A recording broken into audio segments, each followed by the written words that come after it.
Good morning, everyone. We are beginning our discussion today with the public testimony on D2. Looks like we have 3 people signed up to testify. After testimony, we will circle back and see if there are any remaining questions from council members on the staff presentations. So as a reminder, the public, individuals and companies will have 3 minutes to testify, and organizations and associations 6 minutes. So we'll begin with Keith Colburn.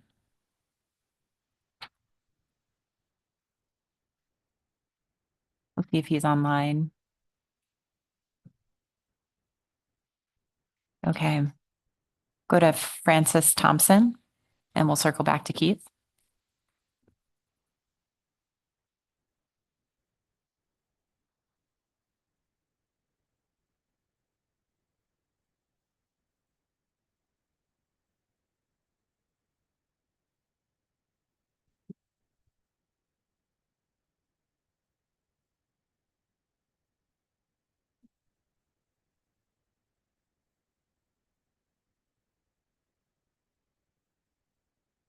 Good morning, Madam Chair, members of the council. My brain don't start functioning till about 10 a.m., so bear with me. Yeah, same with me. Climate change. My name is Francis Thompson. I'm the president for the Algata Tribal Government in St. Mary's, located 4 miles in the Androsky River, and a tributary to the Lower Yukon, which is located about 100 miles away from the mouth of the Yukon River. Climate change. We're in the forefront of seeing climate change. These last 3 years, we've had abnormally high wet weather season, and it's been, we've seen it probably the last 10 years. We haven't had very cold weather, and if we do, it would be for 30 below for 2 weeks, where it used to be, week and a half, 2 months, or month and a half, 2 months. Now it's, we're experiencing cold weather for a couple of weeks, and then it would start warming up. 2 years ago, our river, the Androsky, froze 8 feet above normal because of the wet summer season, and it made it for a dangerous freeze up, because as the water goes down, we get a lot of hollow places. The ice gets about that thick, and then airspace, But anyway, and twofold are salmon. Getting hammered out there in the ocean, both by the trawl industry and the warming effects of the ocean. And then when they do migrate to the Yukon, they have another battle to fight. The current of the Yukon River, the warming temperatures of the river, which is not good for them at 70 degrees, and it's been getting warmer. What make it up there? Fish are small, and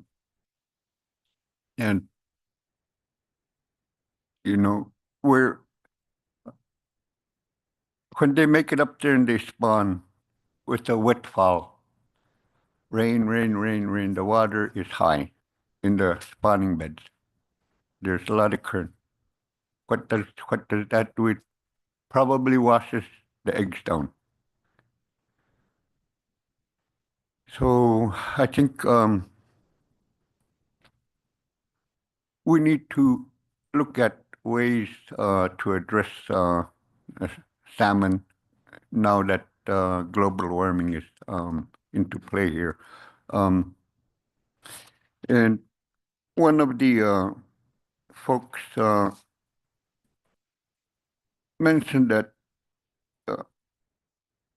we need to start reducing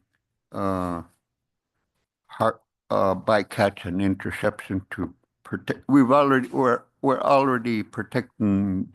We're not harvesting salmon on the Yukon River. This summer we were supposed to be closed, but uh, our managers opened for subsistence with dipnet gear, and I called Holly and I told her, why are you opening the fishery? There's not enough fish coming in. Our sonar at Pilot Station was far below numbers. There was probably about under 800,000 summer chum that made it to the Yukon. Anvik River, our major spawner, didn't do well. That's where approximately 2 million summer chum come out of, about 1 million come in and spawn, and the Anvik River stocks makes it for us to have a minimal commercial fishery when their numbers are good. Through Canada, there was only approximately 10,000 through the Eagle River sonar for fall chum. So we need to address this issue. And a suggestion was that with the uncertainty of the effects of climate change, industry needs to reduce harvest by 15% by closing 15% of heavy fishing area to protect sea bottom. This would also reduce all bycatch by 15%. Responsible fisheries management requires responsible fisheries measures to protect our salmon.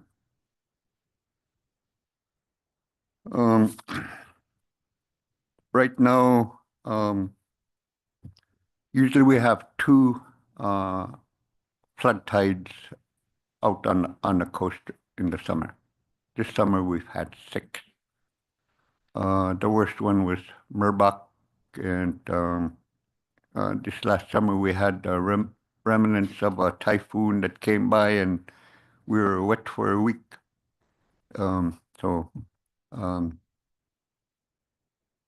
Yeah, Osaus nymph. we take care of this today like yesterday. So thank you. Thank you very much for your testimony. See if there are any questions. Ms. Kimball. Thank you, Mr. Thompson, for your testimony. I wanted to ask a little more about the high water events that you were talking about and their effect on spawning salmon or the eggs, I think you said, being washed out. Is that an occurrence that you see more in the fall chum run or also the summer chum run? To the chair, Ms. Kimball, thank you for the question.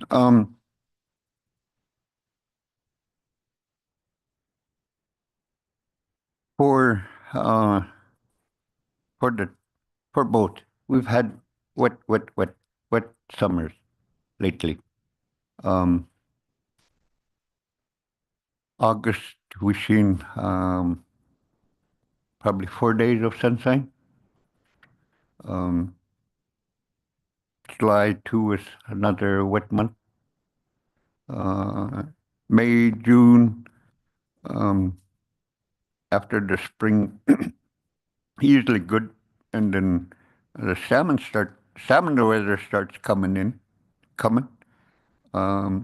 that's usually around mid-June.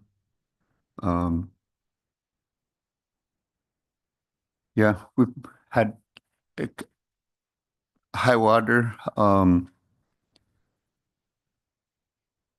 Some salmon to that come into Andreski River and spawn. They mill around in the river and the Andreski River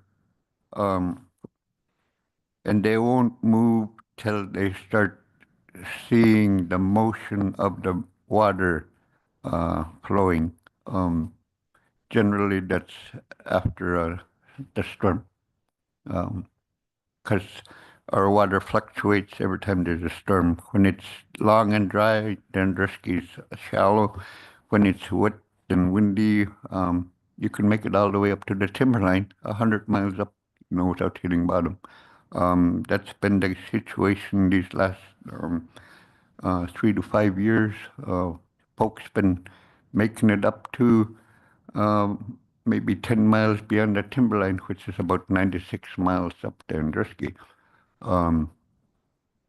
with a regular lower unit prop, not with a jet. It used to make it up that far with jet propulsion. Now after a storm you can make it to there. Same thing with fall chum. They don't spawn in the Andreski further up beyond Anvik. They spawn, but yeah, they've been hot and dry up there. We see the reverse situation when we were wet down here. They're hot and dry up there. Snow packing. When there's a lot of snow during the winter, that my father said that's good. Up in the mountains in the interior, when it snows. When it does that, it keeps the Yukon River high. A normal level, because of the Yukon's getting fed by the snowpack all summer long as it melts. But there's two different situations for snowpack. Snowfall in November, December is good. And if it snows lots, it's even better because it gives it the opportunity to pack. And more snow throughout when it pack, and more snowfall. When springtime comes, the top layer will melt quick because it's all fluff. But when it gets to the snowpack, it takes longer to melt. So my father used to say that, hope it snows and packs up in the mountains in the interior. And when it's a dry, we notice that when there's a lot of snowpack up there, the Yukon River stays high till early July. When there's no snowpack in the mountains, water drops and stays low. And we've had a couple of bad summers where the water was too warm and salmon were bellying up. So yeah, we're in the forefront of global warming, and we need to address this right away.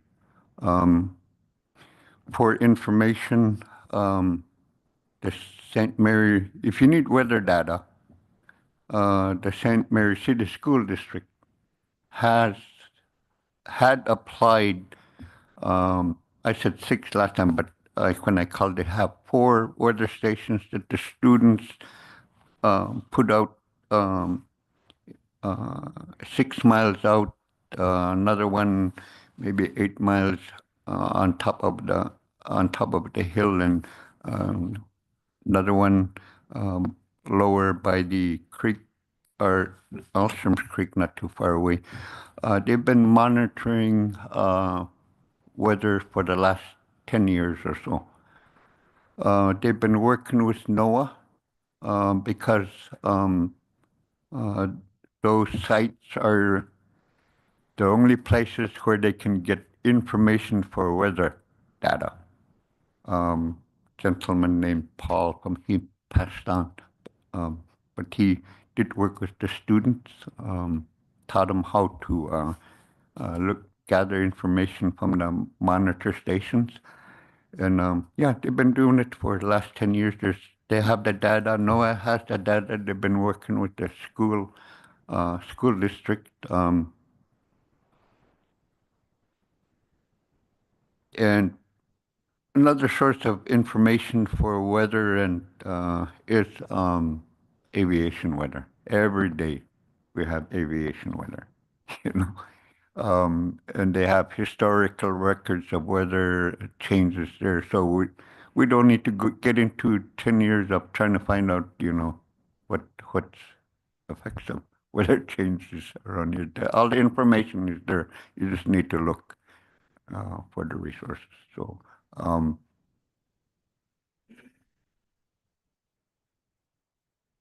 yeah. Thank you very much. That was very valuable.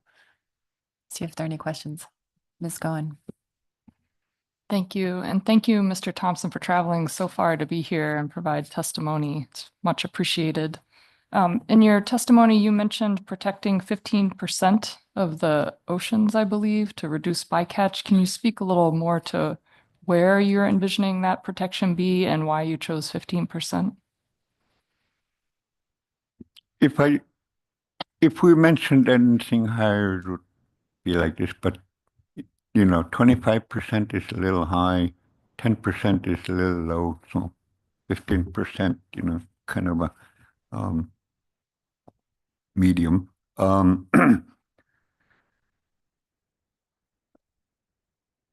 When I posted on Facebook about this meeting and things going on, a friend who was an manager, fisheries manager for the Yukon, responded, and I thanked him for giving me this his thoughts, and then I told him that when I do come to the this meeting here that I would mention it.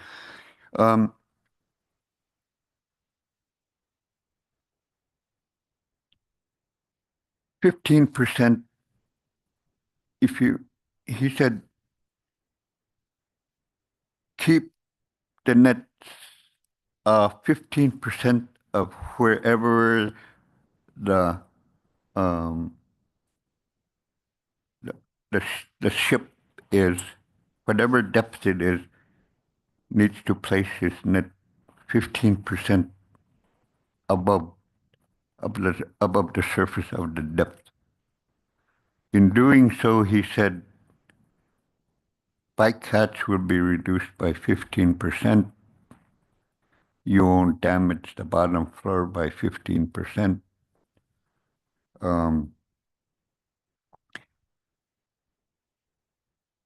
And maybe 15% more would return to the Yukon and to the other tributaries. We've been listening all this time here. Those folks on the river system have been sacrificing fishing time to protect the resource. So we've been taking the brunt of conservation. But ever since we've been talking about climate change and things like that, where has industry been in terms of reducing time fishing, enclosures? Nothing.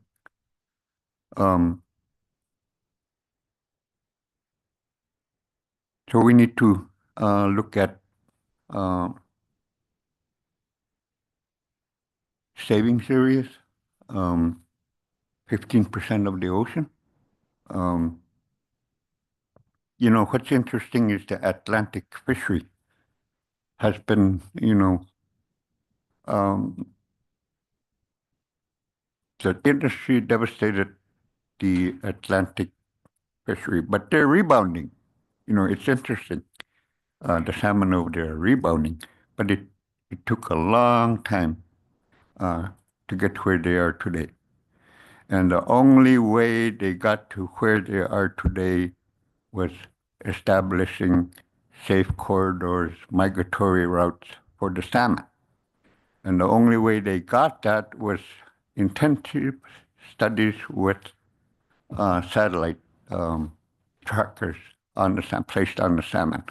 So they got to see where the salmon were migrating all the time.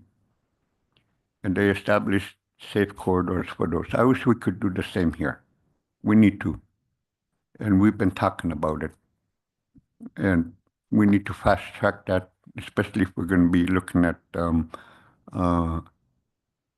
that would be one of the ways to conserve, protect the salmon and have them return to their natal streams. So, yeah, they're doing well over there. Took them a long time to get where they're at, but I think and to get there, they established migratory corridors for salmon, and that's what we need to do. Thank you, Mr. Thompson.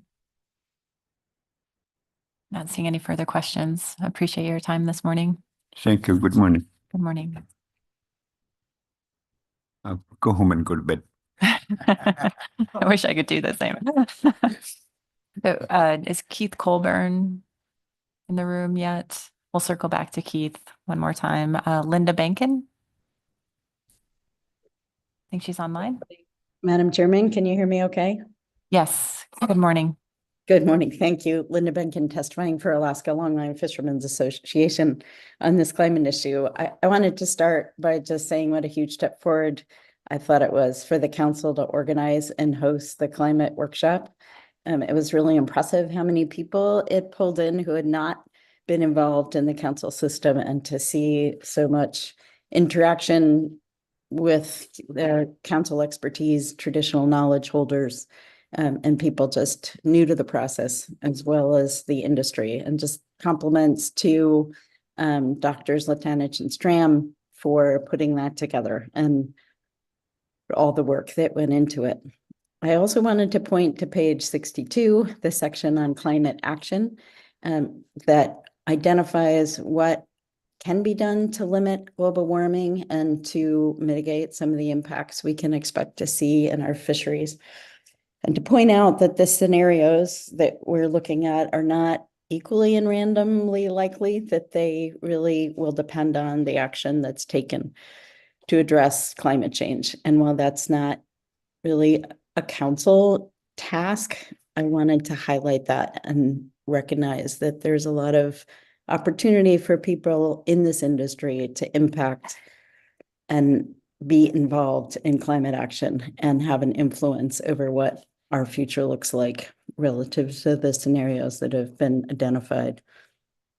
More specific to this discussion, in the big picture, clearly we have a lot of challenges to solve. Our management system has correctly been lauded as one of the best in the world, but we're seeing new challenges and in some ways faltering systems.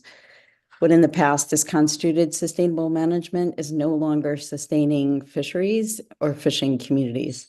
The council and all of us are facing the biggest challenges and really in need to rethink management from maximizing yield to maximizing ecosystem resilience, with that ecosystem including the people and the communities who depend on the resource.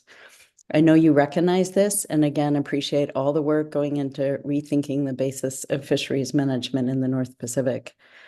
As you may remember, Alpha, AMC Squared, and Prince William Sound Science Center are working with NOAA scientist Marisha Zimkowiak and others to conduct climate and fisheries adaptation planning in our communities.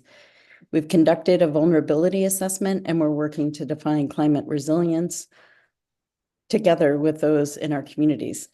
We compiled a long list of vulnerabilities, our problem statements, and are grappling with what we can do to address or mitigate those vulnerabilities. What's rising to the top that is relevant to this process is that our community residents need access to a diverse portfolio of fisheries to survive climate change, and they need a measure of stability. We have more work to do on supporting access, but the basic need for system stability and resilience, to our mind, ties really well into the work the SSC is currently conducting, which is work we strongly support. To be more specific, the work we support is exploring alternative harvest control rules to better incorporate risk and uncertainty, incorporating ecosystem, socioeconomic, and cultural considerations into the tax setting process, increasing the collection of fishery-dependent data and local and traditional knowledge, recognizing the value of that information as an early warning system to head off species crashes, and definitely the need to increase the responsiveness and nimbleness of our management system. We fully support this work and ask that the council do the same. This seems like a really wise use of the IRA funds, and it's tightly tied to the problems our fisheries and fishing communities are facing, namely volatility, uncertainty, species declines, and environmental inequity. In the long term, we agree with the recommendation of the analysts and the AP that collectively the council and all involved need to articulate a vision for what climate resilience looks like to us in the North Pacific. What is the purpose and our goal? And what are we working towards? What are climate resilient fisheries and what are our steps to get there? The AP recommended an action-oriented framework that leverages ongoing work, supports habitat conservation, expands precautionary measures, engages all stakeholders equitably, and establishes a clear path for implementation. We think that's the right direction to go, that possibly that's more the longer term, and the work of establishing that vision and exploring the path to get there ties directly into the programmatic environmental impact statement process, and ask that the council work with scientists, tribes, local and traditional knowledge holders, and the industry and the rest of the public to define it. So to wrap up, that's our recommendations in the short term. Focus on changes to the harvest control rules, incorporate ecosystem, cultural, and socioeconomic considerations in the tax setting process, and increase the responsiveness of our system by building in more strategies for collecting fishery-dependent data and data that gives early warnings from those who live in our fishing communities, and in the long term to develop the vision of what climate resilient fisheries looks like in the North Pacific and the steps to get there. Thanks so much. I'd be happy to answer any questions. Thank you for your testimony, Ms. Bankin. Yes, Mr. Twite. Thanks, Madam Chair. Good morning, Ms. Bankin. You covered it a lot and you tied a lot of disparate things together. And I have a fairly small question about all that.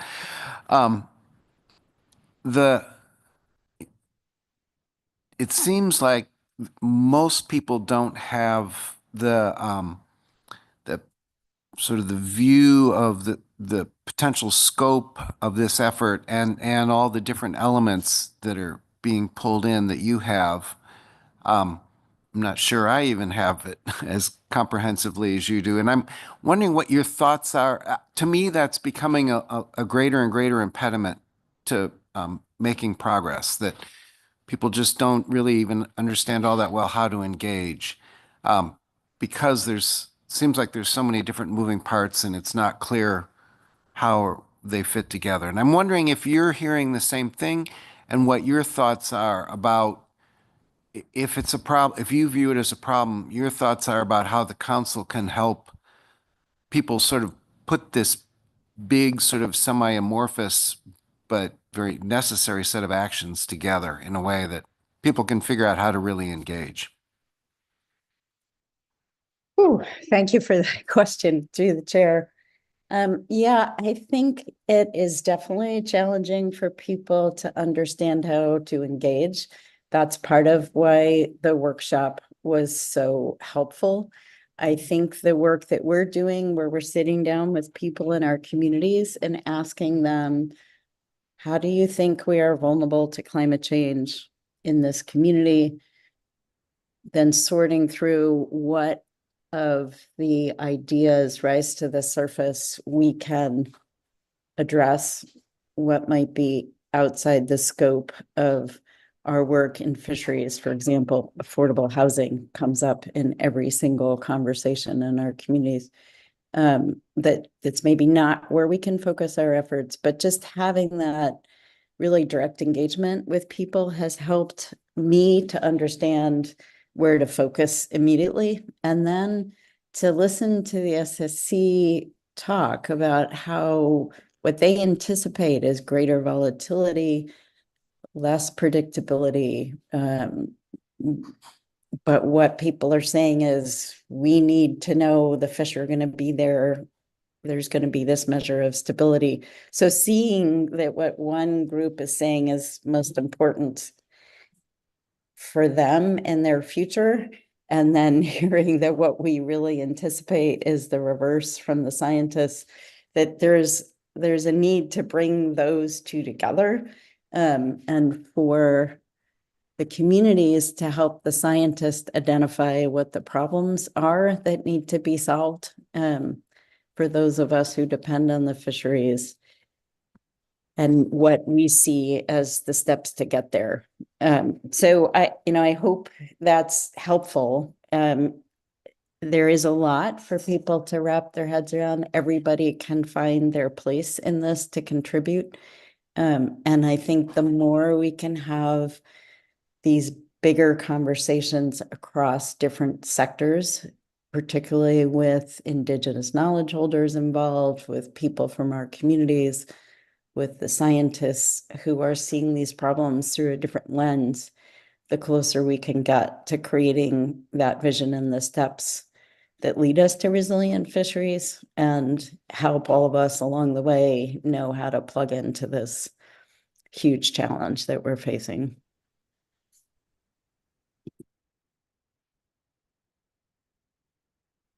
Yes, thank you, Ms. Goen. Thank you, Ms. Menken, for your testimony. I'm really impressed with the work of Marisha and that community resilience work. I understand she's been to several communities now to do that. What I heard you say is bubbling to the surface is the need to diversify fishing portfolios and to create stability. I will note that's very similar to what we're finding in the crab fishery after the collapse. We did a resilient fishery action plan. It's up on our website if anyone's interested. But we found a very similar thing, this need to diversify portfolios. I'm curious if you can speak a little more to how you see creating stability in these fisheries, though, in particular, if you have thoughts on that. Yeah, through the chair, Ms. Goen, that's something that I think is universally recognized, that fishermen are more resilient when they have a portfolio of fisheries they can rely on, because even before climate change, there were fluctuations in the abundance of different species as well as in the market value of those species. And if you could shift your focus, if not your entire effort, between fisheries, you had a better chance of surviving and thriving through the ups and downs. But our management system has locked people in to specific fisheries. The cost of moving between fisheries is quite high, as you're all aware, with limited entry programs, with IFQ systems. And so we have a lot less diversification in our fisheries now than we have in the past, at a time when the need for that diversification is higher than it's ever been because of the volatility we anticipate in the future. So we don't have all the answers. We are looking at ways to enhance access for our fishing communities to the resource off their coasts in a way that is more affordable, and realizing that these are issues, as we rethink management in the North Pacific, that we're going to have to grapple with as we define what is a climate resilient fishery, what are climate resilient fishing communities. And it's, fundamental change, I think, that it's going to take for us to get there, to maximize that resilience in our ecosystem and in our fisheries and our communities. And it's going to take all of us doing our best work to get there.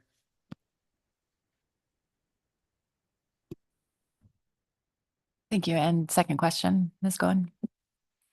Yeah, thank you. I have an observation on what I'm seeing for climate funds going out, that many of them are focusing on the science and modeling, but not as many on the human side of the equation, really how to help fishermen and communities become resilient. So I'm wondering if you can speak a little bit more to your experience with the work Marisha's doing in community resilience and how you see that that could really help the human side of the equation, fishermen and communities, and any ideas for IRA projects.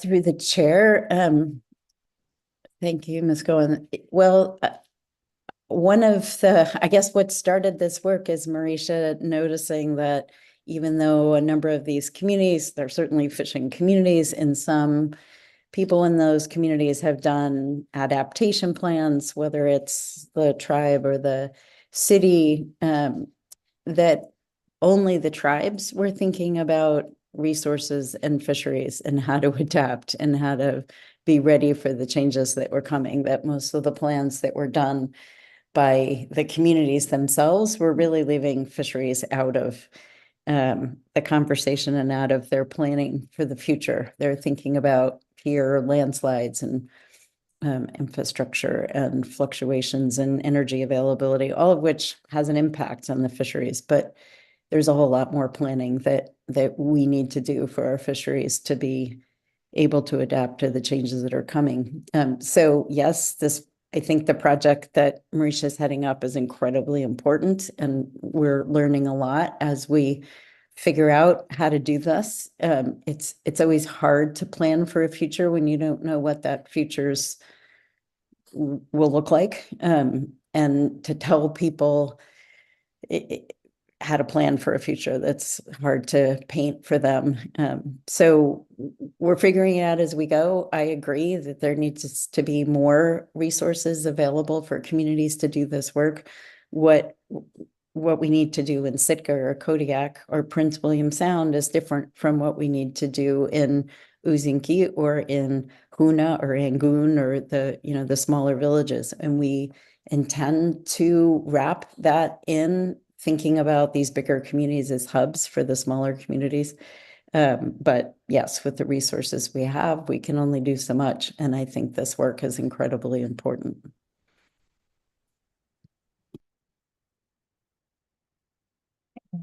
Thank you for your testimony, Ms. Bankin. Thank you. Hey, I'm not seeing, is Keith Colburn in the room or online?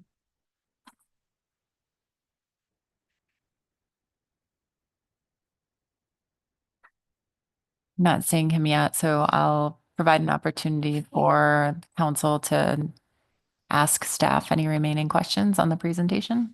I think Mr. Twite had one.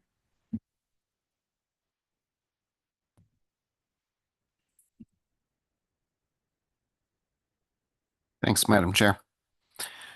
Dr. Stram, one of the last things you noted in your portion of the report yesterday was that we expected that the joint plan teams would provide some input in December regarding overarching issues that they note relative to this work on changing conditions, and I'm assuming in particular how that might apply to harvest control rule curves. Just wondering if you could elaborate on that a little bit more. Is that primarily intended then to feed into the SSC, or are the plan team's thoughts also of sort of immediate value to the council as well? How does that fit into everything else that's sort of coming to us in December? Thank you, through the chair, Mr. Twite, for the question. First, I should back up a little. I'm not trying to commit the joint plan teams to a different document or anything that we would not already do normally coming out of our meeting. What I was trying to suggest was that we will be covering all of the stocks, particularly it's a busy year in the Bering Sea, some of which we've already noted have particular harvest control rule applications. For instance, at Bering Sea pollock, you already heard from the SSC through our plan team meeting at this meeting that we're looking at different tier levels for Bering Sea pollock, so different control rule than we would be applying if it was a tier 1 stock. And the SSC requested that calculations for tiers 1, 2, and 3 be brought back for Bering Sea pollock. The Auk Bay Lab already has an MSE ongoing for sablefish, specifically looking at socioeconomic considerations and alternative harvest controls. So those things are already ongoing. We'll be reviewing all of the stocks coming out of the November meeting. We have put together for the SSC in the past a list of risk table reductions that were considered in the previous year. That's something that we would be looking at in this year. And in general, when we have these discussions during the plan team meeting, we're trying to highlight where we see intersections with things that have been coming up through the SSC. If you remember, this discussion started from the teams in 2022, where we came forward to the SSC with a suggestion that we have an internal plan team work group. The SSC requested that we delay on that, but recognized coming out of their discussions in December of 2022 that there were a number of additional topics that were identified relative to the application of control rules for groundfish, specifically these are ones that I suspect that you will be hearing back from the teams as well, because these issues are still pervasive. Use of tier 1 versus tier 3 calculations and the appropriate buffers, the interaction between recruitment variability and harvest control rules, effects of truncated age structure on the performance of harvest control rules, treatment of recruitment and projections, and effects on reference points, and then concepts relative to harvest control rules and TAC considerations, such as what is being modeled, the work that's ongoing at the Auk Bay Lab for sablefish. So I'm not suggesting that it's something new coming out of the plan teams, but rather that the timeliness of the recommendations under specifications to you in December and the other considerations that the council is already discussing relative to potential consideration of harvest control rules moving into the future, or SSC workshops thereof, or other considerations, that they are aligned. But I didn't intend to commit that the plan team was doing anything different than it would normally do at our November review. We also have an extremely busy meeting and a shorter one. So I think what we will try to do is work with the plan team leadership in advance to see if there's anything that we can summarize that will make it clear where those intersections are, but not necessarily something different from the plan teams themselves.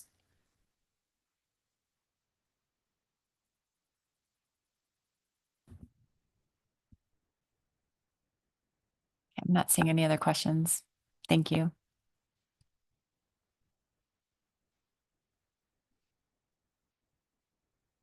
So with that, that concludes our staff presentation and public testimony on D2. Let's take 5 minutes here and come back and see what the wishes of the council are on this agenda item. Thank you.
Council members, please come back to order.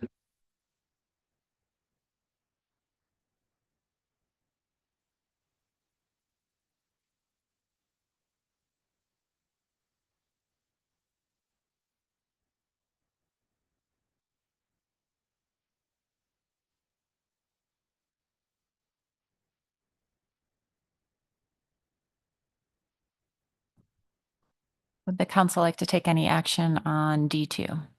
Yes, Ms. Kimball. Yes, I have a motion that I sent to staff.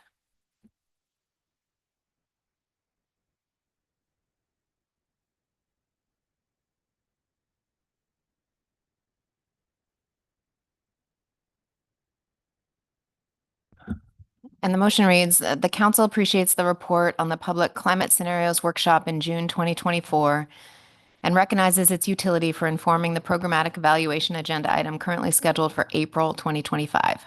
The council looks forward to the Climate Change Task Force final report in December 2024, which, with the Climate Scenarios Workshop report, will allow the council to further plan and communicate climate resiliency efforts in a comprehensive manner through a tracking tool and/or work plan.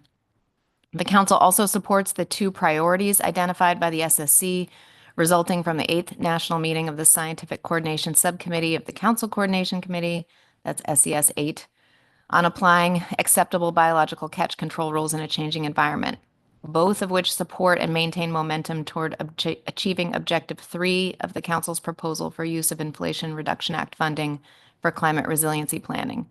And those are 1, consider to what extent and whether to revise groundfish and crab harvest control rules to be more climate resilient. Schedule a February or April 2025 SSC workshop as a starting point to frame how to approach and prioritize harvest control rule adjustment opportunities. The council supports the formation of a technical SSC plan team agency subgroup to develop the ideas from the SSC workshop.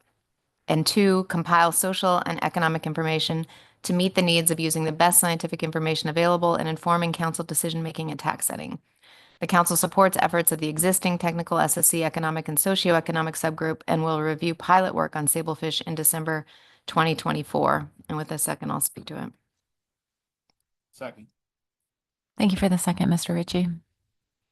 Thank you, Madam Chair, and thank you for the second. I know that this agenda item started out as not actually needing any action, but I also read into the staff's kind of ask for some direction in order, 1, to continue to use IRA funding appropriately as we have a limited amount of time to use those funds, and 2, to try to provide next steps and directions in order to make further progress on some of the major items that we have for climate resiliency. So this motion starts out certainly making clear that the workshop that was done in June was very valuable and should be used to inform the programmatic EIS that's already been initiated. But it also is very clear that I did not want to get ahead of the final CCTF meeting that's happening in November and the report scheduled for us at our very next meeting. I did mention, and others can comment on this, that a tracking tool or work plan might be a useful tool to come out of or start getting direction from the CCTF meeting so that we can start to get really a comprehensive look, as we spoke about in our discussions, about all the climate efforts happening, not just in the council, but at NOAA. The second part of the motion is supporting the 2 priorities identified by the SSC and that subgroup that went to SCS 8. And I believe that the SSC minutes reflect that the full SSC supported those priorities. So these are not new. These are not new priorities by any means. I hope people can look at page 6 and 7 of the staff's report on SCS 8 because there's a lot more detail under each of these objectives. But the 2 things are, what are we going to do about harvest control rules? Are there portions of which the harvest control rules should be adapted? And we need to start looking at what are the next steps to make that happen instead of just talking about it. And so in order to do that, I put these 2 bullets under here. One was that this motion would say there's council support for an SSC workshop in either February or April. I wanted to be very clear that this is a workshop with the small W. This is not a big workshop. This is the half-day workshop that the SSC said they may have time to do. It's not a big planning exercise by SSC or council staff, but I believe we heard that staff could do a good job at providing a compilation of existing materials, plan team discussions, CEFI outputs, SCS 8 outputs, and help the SSC really create some terms of reference or some high priorities under the harvest control rule objective. And then this motion would support the formation of a technical subgroup to then develop those ideas that come out of the workshop, similar to what we have going on for the socioeconomic portion.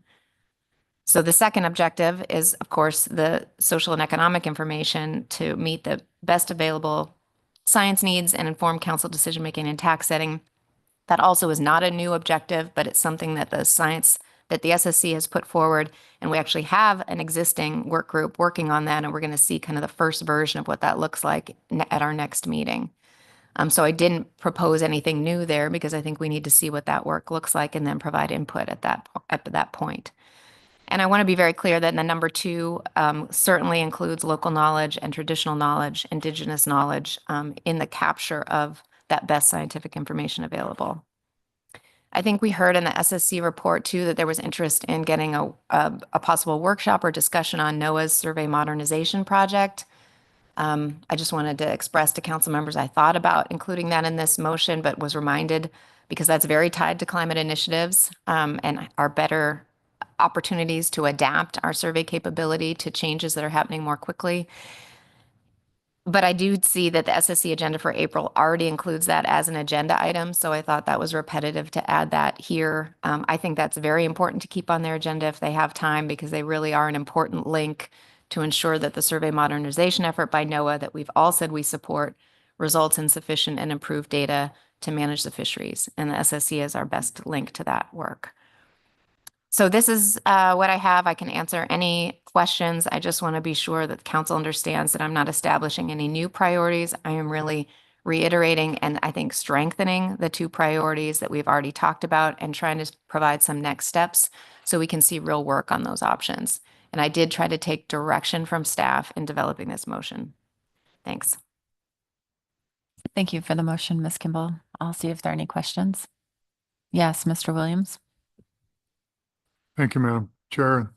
Thank you, Ms. Kimball, for the motion. I wanted to confirm what I think I heard you say, given all of our talk about workloads and everything else. From the folks that you have spoken with and discussed this, the HCR workshop that is contemplated here with the SSC, you're convinced that it can occur and happen, but in a small fashion that allows it to be successful, but not be all-consuming and take a great deal more time than sometimes we occasionally get wrapped into. Are you convinced that is, from what you'd heard, that that's possible? Thank you for the question, Mr. Williams. Yeah, I'm convinced it's possible because I'm convinced that's all they have time for. But I'm also Okay. convinced from their minutes and discussions with the chairs that they're committed to making some progress there. And if we want to have an capability of using any of our IRA funding for that or for any next steps, we need to be taking action on that now.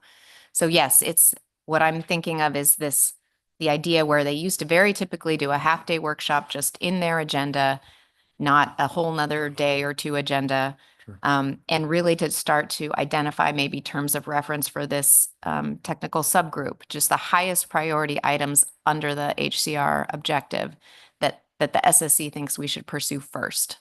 That's what I'm looking for. And that's what this motion would look for. Thank you. Thank you. Any other questions on the motion? Any amendments? Any comments? Yes, Mr. Toy. Thanks, Madam Chair. Thanks, Ms. Kimball, for, I think, hitting sort of exactly the right kind of motion at this point. As you note, we're not trying to readjust the course here. We're just trying to ensure that things keep sort of fitting in a way that we can make some real progress in December. I think that the December agenda item for this is going to be a really pivotal one. I think we need to make sure as we plan the December meeting that we leave adequate time for some pretty in-depth thinking. There's just a lot of stuff coming together in December. It's going to take everybody, not just the council, but staff, stakeholders, agency, and others. Going to take some real energy, mental energy to figure out how to best fit those pieces together and then lay out the path forward.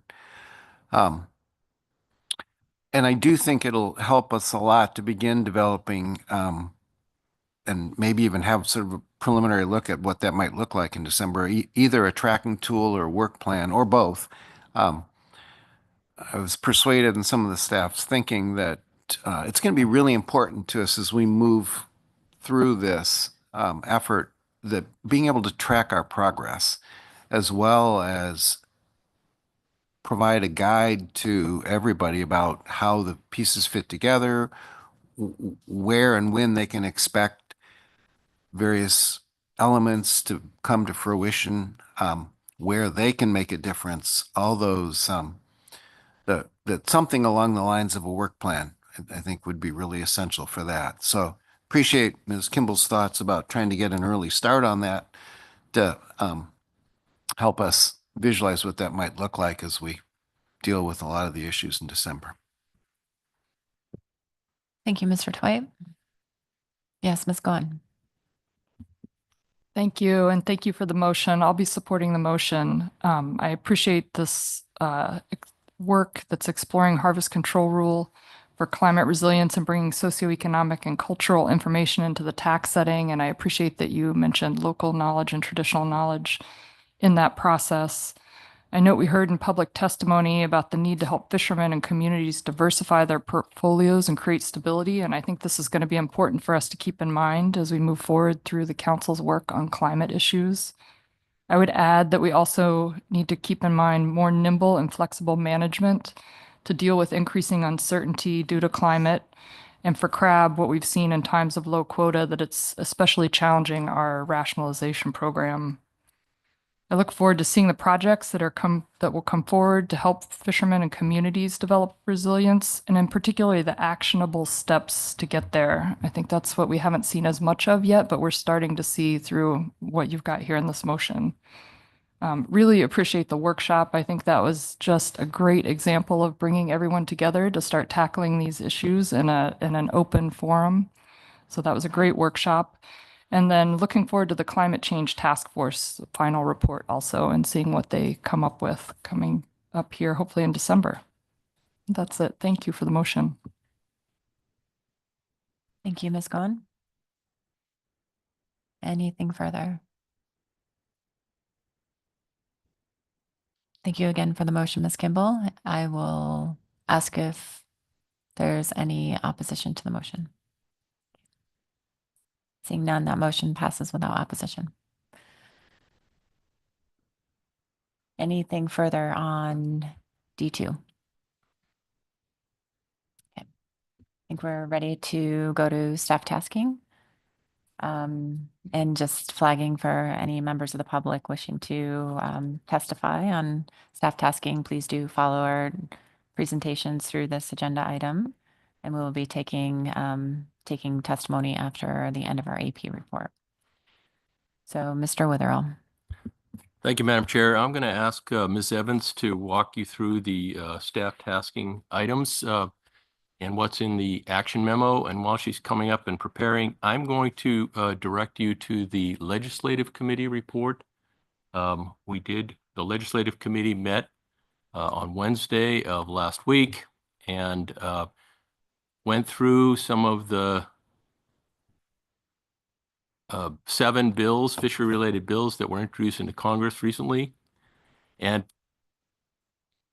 provided me with some additional technical and factual data to help me respond should we get a request from Congress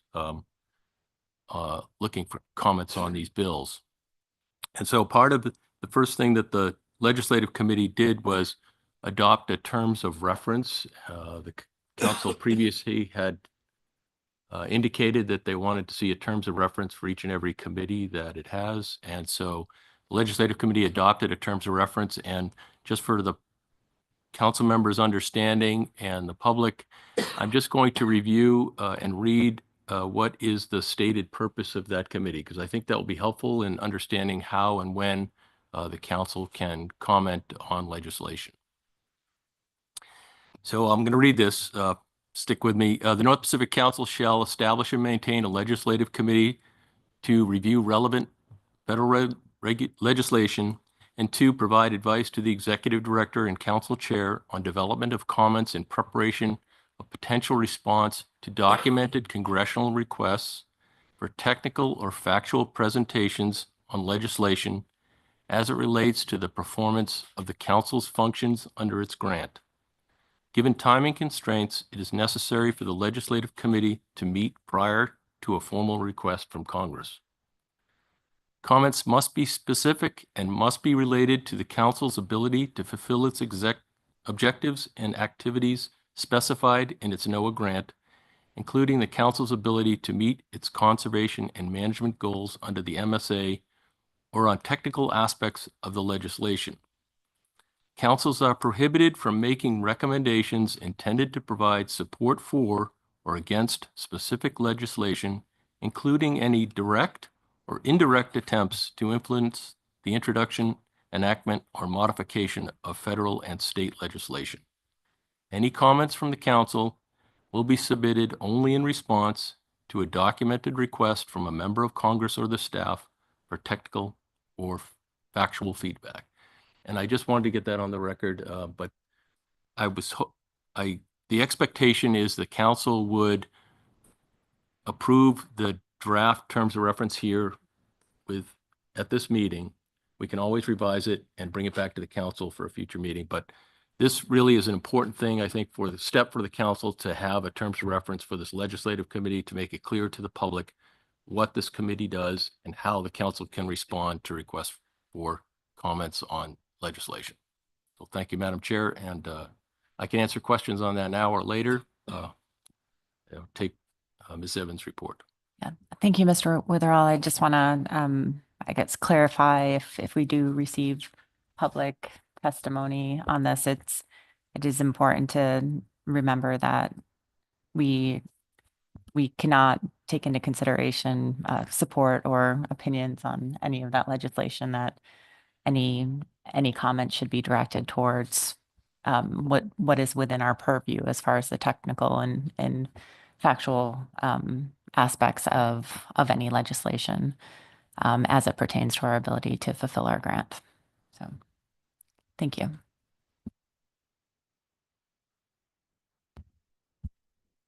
Okay. Good morning, members of the council. Diana Evans, council staff. And I'm just going to walk through, there's several components in the staff tasking, under the staff tasking agenda item. I'm just going to walk you through, you can list those here. We'll walk through these. I'll walk through a couple of them, and then Kate Happala on our staff, Dr. Kate Happala, will also come up and talk about Chum engagement, and you can circle back to any comments on the legislative committee as well. So just walking through these first ones to begin with. We have been trying recently to present to you what we know of upcoming meetings, particularly the advisory body meetings of the council between now and kind of the immediate future, certainly between now and December, and then a little bit beyond that. And so that's listed here. And we've also tried to list out what the draft agenda topics are so that you have a sense of what those committees are going to be looking at each of those meetings. So understanding that there might be minor changes, this is generally what we think that the purpose of those committees will be over the next couple of months. So highlighting that for you here. Just one change from this slide, the crab plan team is meeting on November 5th. That's been confirmed. The IFQ committee is tends to be scheduled for the Monday of the council meeting. I'm not sure if that's the December 2nd or 3rd, but it's that Monday is the dates that we're looking at right now. I think it must be the 2nd because I think the Charter Halibut Management Committee is meeting on the Tuesday. And then I wanted to flag also that on the Monday of the December council meeting as well, the NIMS is planning to host a recreational fishery roundtable. I think I have too many fisheries in there, but that will also be during the December council meeting for those stakeholders who are interested. Ms. Evans, we have a question for you. Yeah. Ms. Baker. Thank you, Madam Chair. Thank you, Ms. Evans. My question, I hope, is basic. Is this presentation posted? I'm not finding it. I can find the AP presentation, but this one is a little different, and this detail would be really helpful to have. And I can see it, but it would be helpful to have it. Maybe I'm just missing it. Thank you. Through the chair, Ms. Baker, the This table is also in the staff tasking memo, so you can find it there as well, but we will make sure that we get the PowerPoint posted. So apologies for that. So other items from the staff tasking memo, you are well aware, but we also reminded the AP and the SSC and the public that nominations for those bodies for 2025, for membership in 2025, are due by the end of this month so that you have an opportunity to review those and then make your decision at executive session in December as to those appointments. We have our normal documents posted that describe what the council staff responsibilities are, groundfish work plan, preliminary agendas for December and February, and a revised 3-meeting outlook. So you'll see there's 2 versions, a pre-meeting version, and we just yesterday posted a during meeting version of the 3-meeting outlook. In the memo, I'm not going to walk through these in detail, but in the memo, there is a section that looks at those items that are in the items not yet scheduled section of the bottom of the 3-meeting outlook. And we tried to go through those and just give you a brief update of what those actions, what those projects are about, and what the current status of those are. We'll try to do that periodically for you to identify, so you're kept aware, particularly for some of the ones that have been perhaps in that items not yet scheduled section for a little bit longer. So I'm happy to answer any questions on those, but I will just refer you to the memo to see that detail unless there are questions. The December and February schedules, our preliminary schedules for December and February are also posted. Again, those are subject to change, certainly coming out of this meeting and any direction you provide here, but we at least wanted to provide some transparency for you and the public as to what we're thinking of right now with respect to those. Obviously, February 2025 is our special meeting. We're really trying to focus exclusively on 2 issues during that meeting. One is the Chum Salmon Bycatch analysis, and then we're also looking at setting Cook Inlet harvest specifications for salmon, for Cook Inlet salmon during that meeting as well. If there's time, we may try to do an SSC only workshop that you talked about under D2, and we'll discuss the timing for that. If we're able to. But the one thing I wanted to highlight, if you look at the February preliminary schedule, because we only have 2 items on the agenda, it makes it challenging for us for managing the flow of those items through the AP, SSC, and Council because they do overlap. And so our solution that we have identified is that for Cook Inlet salmon specifications, the AP will be looking at that agenda item before the SSC has taken action. Usually we try to have the AP look at harvest specifications after the SSC because they can look at the SSC's recommended ABCs and OFLs before the AP recommends a TAC. We're not able to do that with Cook Inlet. I think looking at last year's motion on setting TAC, I think that it was phrased as a way of a percentage reduction from ABC. So it seems like that might be something that works for salmon. I just wanted to highlight that for the council in case you have any concerns. Your other option would be to not have the AP review Cook Inlet salmon harvest specifications. So if you have any direction for us on that, those are kind of the options that we're looking at. But there's only so creative we can be with that agenda because it has so few items. And then December, normal set of issues, specifications for groundfish. You have Norton Sound red king crab. That's new. That used to be in January. We moved that to December to accommodate trying to not have a regular February meeting. A couple of discussion papers on crab issues, 2 program reviews, and then the climate planning agenda item that you just talked about under D2 here today. I will go back and just maybe I don't have a slide for it, but if you want to look at the during meeting 3-meeting outlook, so that's the version that we extend out a meeting. So you'll see December, March, and June for our regular meetings. You'll also see the special February meeting identified on that with those 2 special issues. But I just wanted to note that looking ahead to June, again, reflecting some of the conversations from this meeting under C6, we have tentatively identified June 2025 as a meeting to bring back both the pelagic trawl gear definition paper that you looked at this meeting, and ideally seeing if we can do that for an initial final action in one meeting, given that you had a thorough review of that at this meeting. Well, that didn't include all of the elements of a document, but that seems like at least we will continue to explore whether that's a reasonable way forward.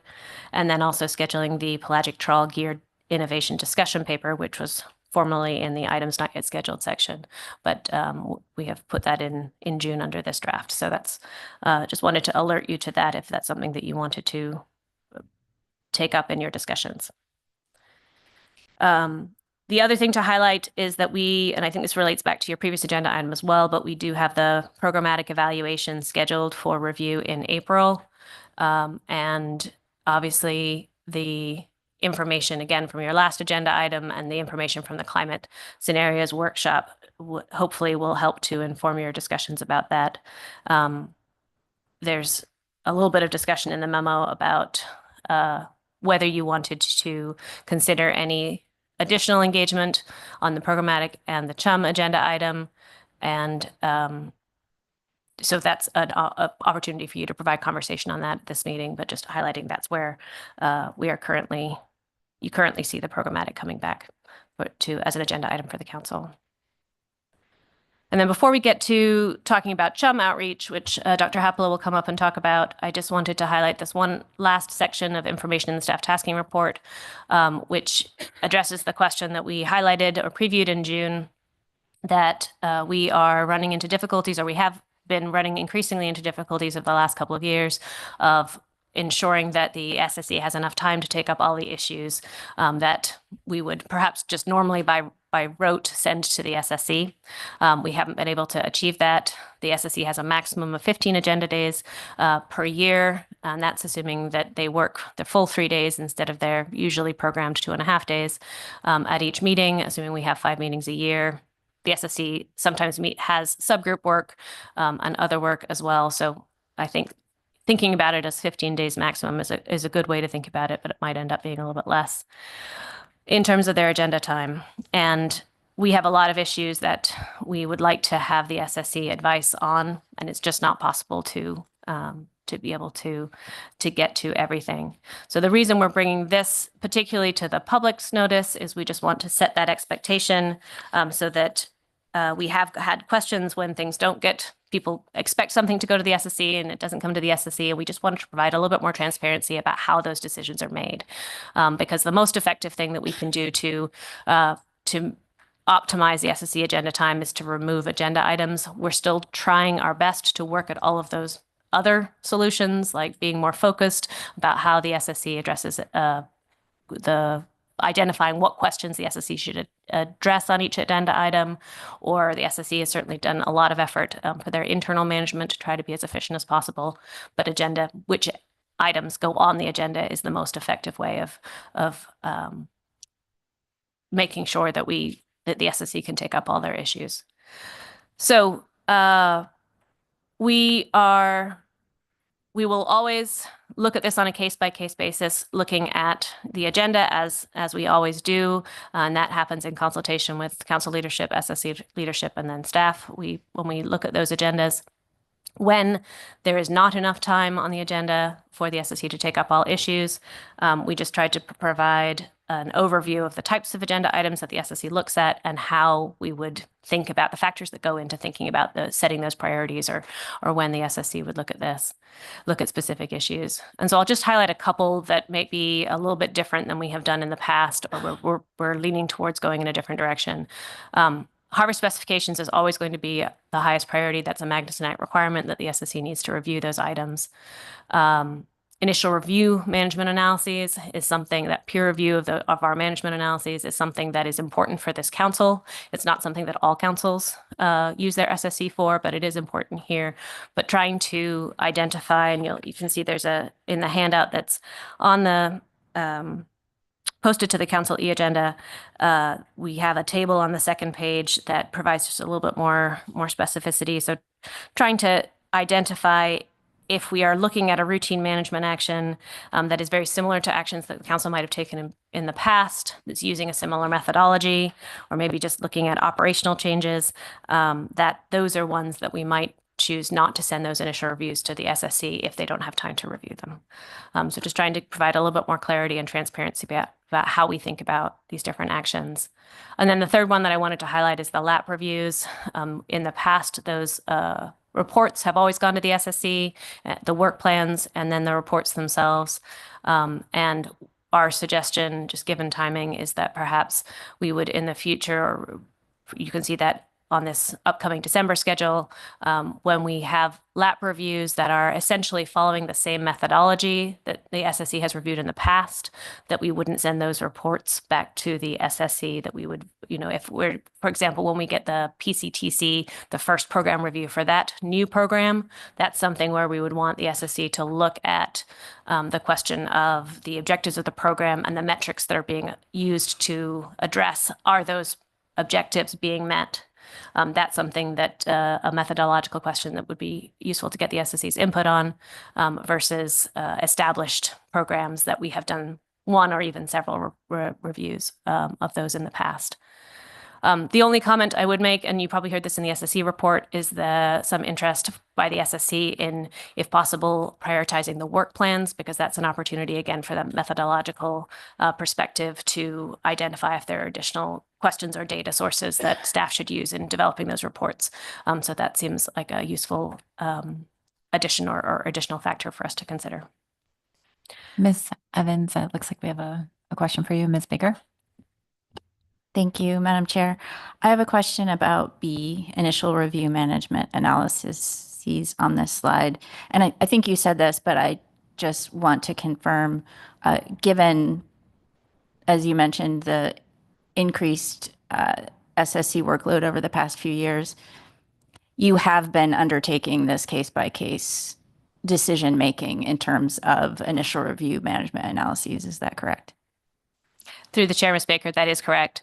And so the reason why we wanted to bring this to the public, we talked about this, we highlighted that we would do this in June, is because we get questions about why is this not coming to the SSC. And so it seemed a good opportunity to just lay that out for the public so that everybody can understand how we think about these choices, although we'll still continue to evaluate that for each agenda because we still want to, optimize our SSC time when we can.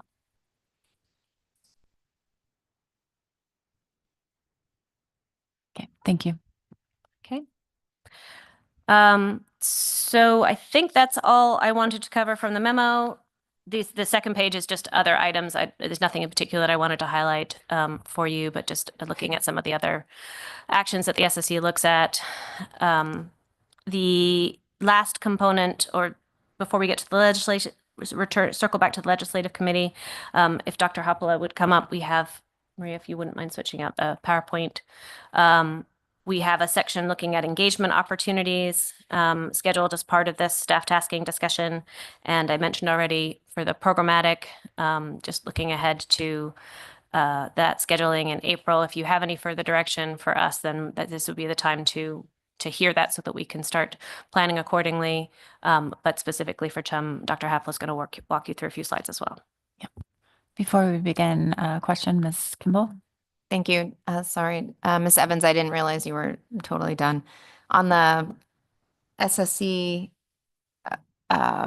tasking, so are you looking for public and council input on whether we kind of agree with this level of priority at this meeting after we get public comment? And that's my first question. And then I was just trying to understand the difference in categorization, like for initial review analyses on a case-by-case basis and for ecosystem and climate reports, priority as possible.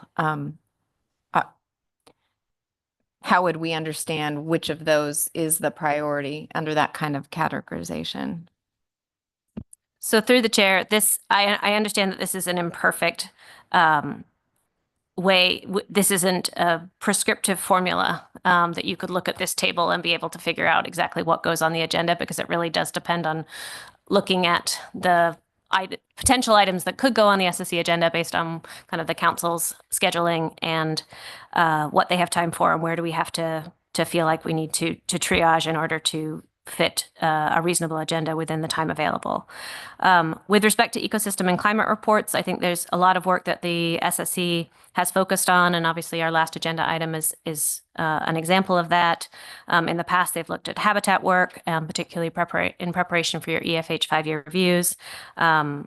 All of the fishery ecosystem plan work has been routinely sent through the SSC to provide that sort of science perspective on the work that's coming through the FEP and the action models and task forces in most recent time, and then obviously the climate work that we've been done at this meeting and recently.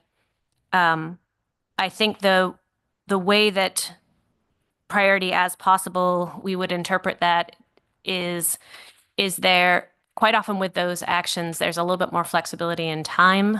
So we might be able to, look ahead to future agendas and say, maybe we can't schedule this in February, but we might be able to schedule this in April if there's time available, or October and December are really busy months for the SSC's agenda. So if there's and it's important for the council to receive a climate presentation, for example, but maybe it's an informational presentation.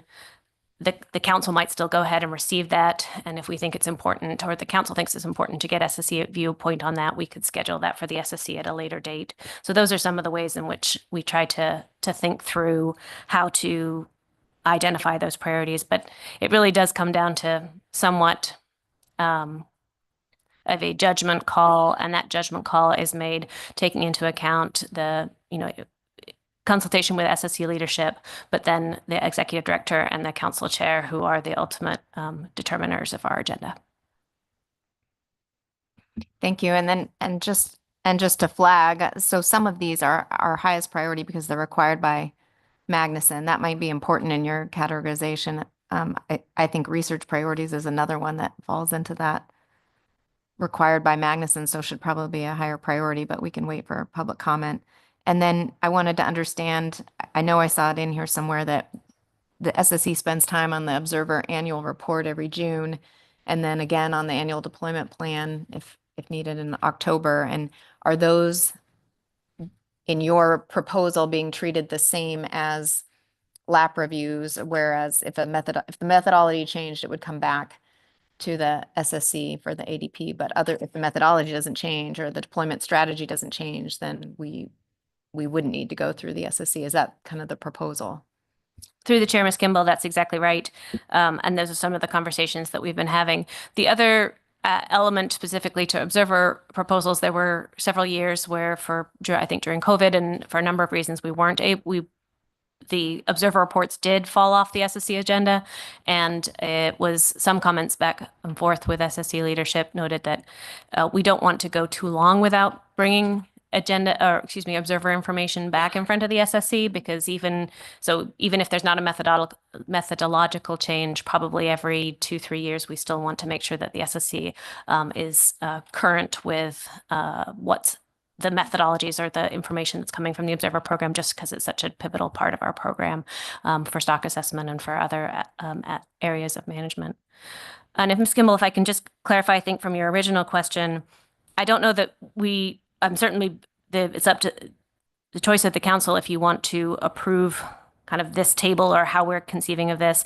I think that in general, I was thinking that it would be more specifically if you are identifying factors that are not considered on this list, or that we should rank, higher priorities versus others. That's the type of feedback. I don't know that we need to approve this, because I'm not sure that this table is going to be the prescriptive thing we're going to use, but just the general ideas that are encapsulated therein. Thank you. Thank you. I understand that. And even just your last point is one that we may want to consider. Are there things that just come back on an every couple years basis as a regular item? So we could provide that kind of feedback. Okay, thank you.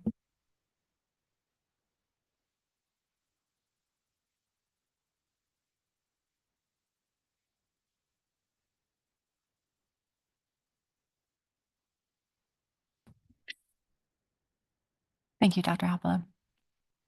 Good morning, Madam Chair, members of the council. Kate Hoppola with council staff.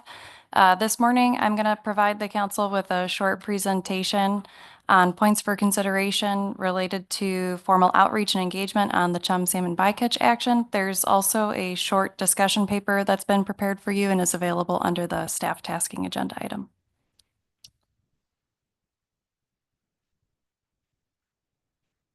So before going further with the presentation, I just wanted to walk through the recent timeline of the Chum Salmon Bycatch action because it's going to provide you with some context for the presentation. In April, the council received the initial review analysis and modified its alternatives and requested additional analysis be brought forward. And the council will receive that new analysis at a February 2025 meeting here in Anchorage. Staff have been working over the summer and through the fall to complete that analysis so it can be posted in December, well in advance of the February meeting. And that effort is in response to public testimony that has requested that these larger documents be made available with an extended time period so that people can read, digest, and then provide feedback to the council on them. In February, the council could take several courses of action, but one that is worth considering at this time is whether it would identify a preliminary preferred alternative and recommend the agency publish the draft EIS. The council is not required to identify a preliminary preferred alternative prior to the agency publishing the draft EIS. But a benefit of doing so is that it provides the public with an idea of where the council might be leaning in terms of eventually recommending a preferred alternative. And that provides the public with a more focused opportunity for its comments. So the purpose. Thank you, Ms. Kimball. Before you left the schedule, Dr. Heppel, I just wanted to understand whether the council choosing a preliminary preferred alternative in February, does that modify the schedule for final action, or is that still up in the air? It's okay if you can't answer that question, but I think it's a outstanding question the public is, does choosing a PPA keep us on a shorter track for final action, or does it not make a difference? Thank you, Ms. Kimball, for the question through the chair. The council does not need to identify a PPA in order to move forward with final action later in the fall of 2025, if it would like to do so. The primary consideration for the council and what might change that timeline is if it would like to recommend that draft EIS be published and whether or not it chooses to substantially modify its alternatives in February.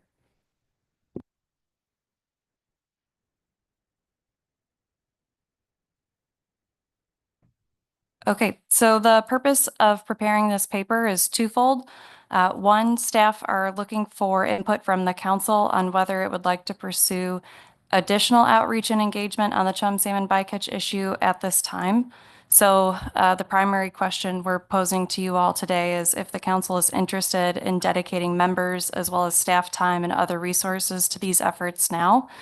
And the paper and the presentation also provide a means of facilitating this discussion, and it provides an opportunity for the public to provide the council input on this topic as well. While staff are looking for the council to provide input at this time, there's no specific course of action that's required for the council to take. As noted in that paper, if the council decides not to provide specific direction on outreach and engagement at this time, staff would plan to proceed as normal moving forward. So this slide provides you with a bit of context for how staff categorize different types of outreach and engagement activities. And we are focused on the formal category and looking for input from you all on how to move forward here. That formal category includes staff presentations to different external or management bodies, participation in symposiums and panels when invited, and or council members and staff have traveled to rural communities to participate in different outreach trips and engage in two-way engagement. So if the council would like to move forward with formal outreach and engagement on this action, staff would recommend the Regional Subsistence Advisory Councils, or the RACs, as a forum to do so. The RACs are advisory bodies to the Federal Subsistence Board, and they meet at least twice a year to develop proposals to change federal subsistence regulations, review proposals from the public, and provide an open forum for discussion. There are 10 RACs, but it's not feasible for the council and staff to meet with all of them, so we would recommend prioritizing the Western Interior, the Eastern Interior, as well as the Yukon-Kuskokwim Delta RACs. The recommendation to pursue this stems from prior experience. When the council developed Amendment 91, some council members and staff traveled to communities where RACs were meeting to discuss the alternatives, the impact analysis to date, and then received input from the public. If the council would like to move forward with this approach, staff would recommend targeting the RAC's winter 2025 meeting schedule. Following the council's February 2025 meeting, council members and staff could attend these 3 different RAC meetings throughout later February and early March. The council could also consider the RAC's fall 2025 meeting schedule, but there are some direct scheduling conflicts with the council's October meeting and at least one of those RACs. Staff have participated remotely in these RAC meetings in recent years, and that would be an option, but I think if possible, it would be more effective to travel and participate in these meetings in person. So while staff are recommending this approach, we also want to be clear that there are some potential trade-offs when considering the RACs as a forum for outreach and engagement. Some of the benefits include that there are existing relationships. The RAC membership includes rural and Alaska Native subsistence users, many of whom are tribal citizens, and the meetings provide a clear forum and organization for outreach and engagement. On the other hand, RACs are not tribal governments, and not all communities are represented by these RAC bodies. And the predetermined meeting schedule also provides relatively little flexibility in terms of the scheduling and timing. This is the final slide, and it just provides you with some points for consideration as you think about and discuss this topic.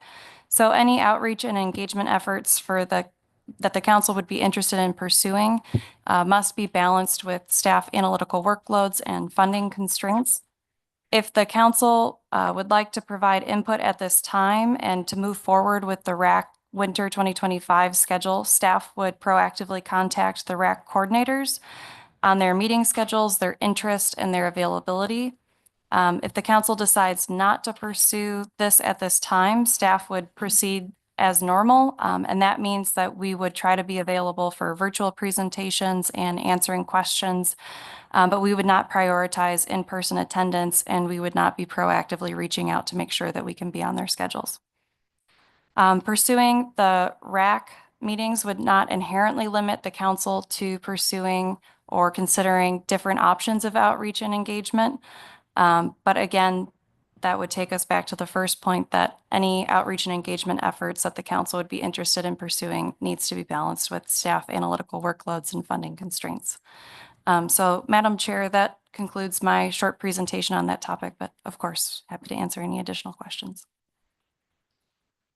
Thank you, Dr. Hapala. Ms. Kimball. Thank you, Dr. Hapala. I see how you're posing this to the council, trying to get some direction before you contact the RACs, but have you had an opportunity to contact RAC coordinators, at least for the 3 RACs that you've identified here as the top priority, to ensure there might be room on their agenda or the ability to have in-person engagement with the council? Ms. Kimball, thank you for the question through the chair. No, staff did not proactively reach out to those 3 coordinators. And really the primary reason for doing so is that we wanted to make sure that the council was interested in pursuing that before we would build momentum and discussing that council members might be attending and participating, especially in person.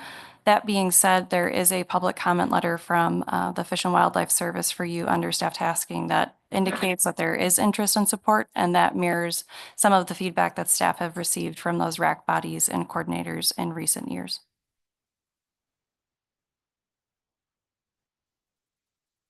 Ms. Goen. Thank you for the presentation, Dr. Hopala. And I'm new to the Chum issue, so bear with me here. Can you explain how you would interact with tribal governments, whether you do or don't follow this RAC approach?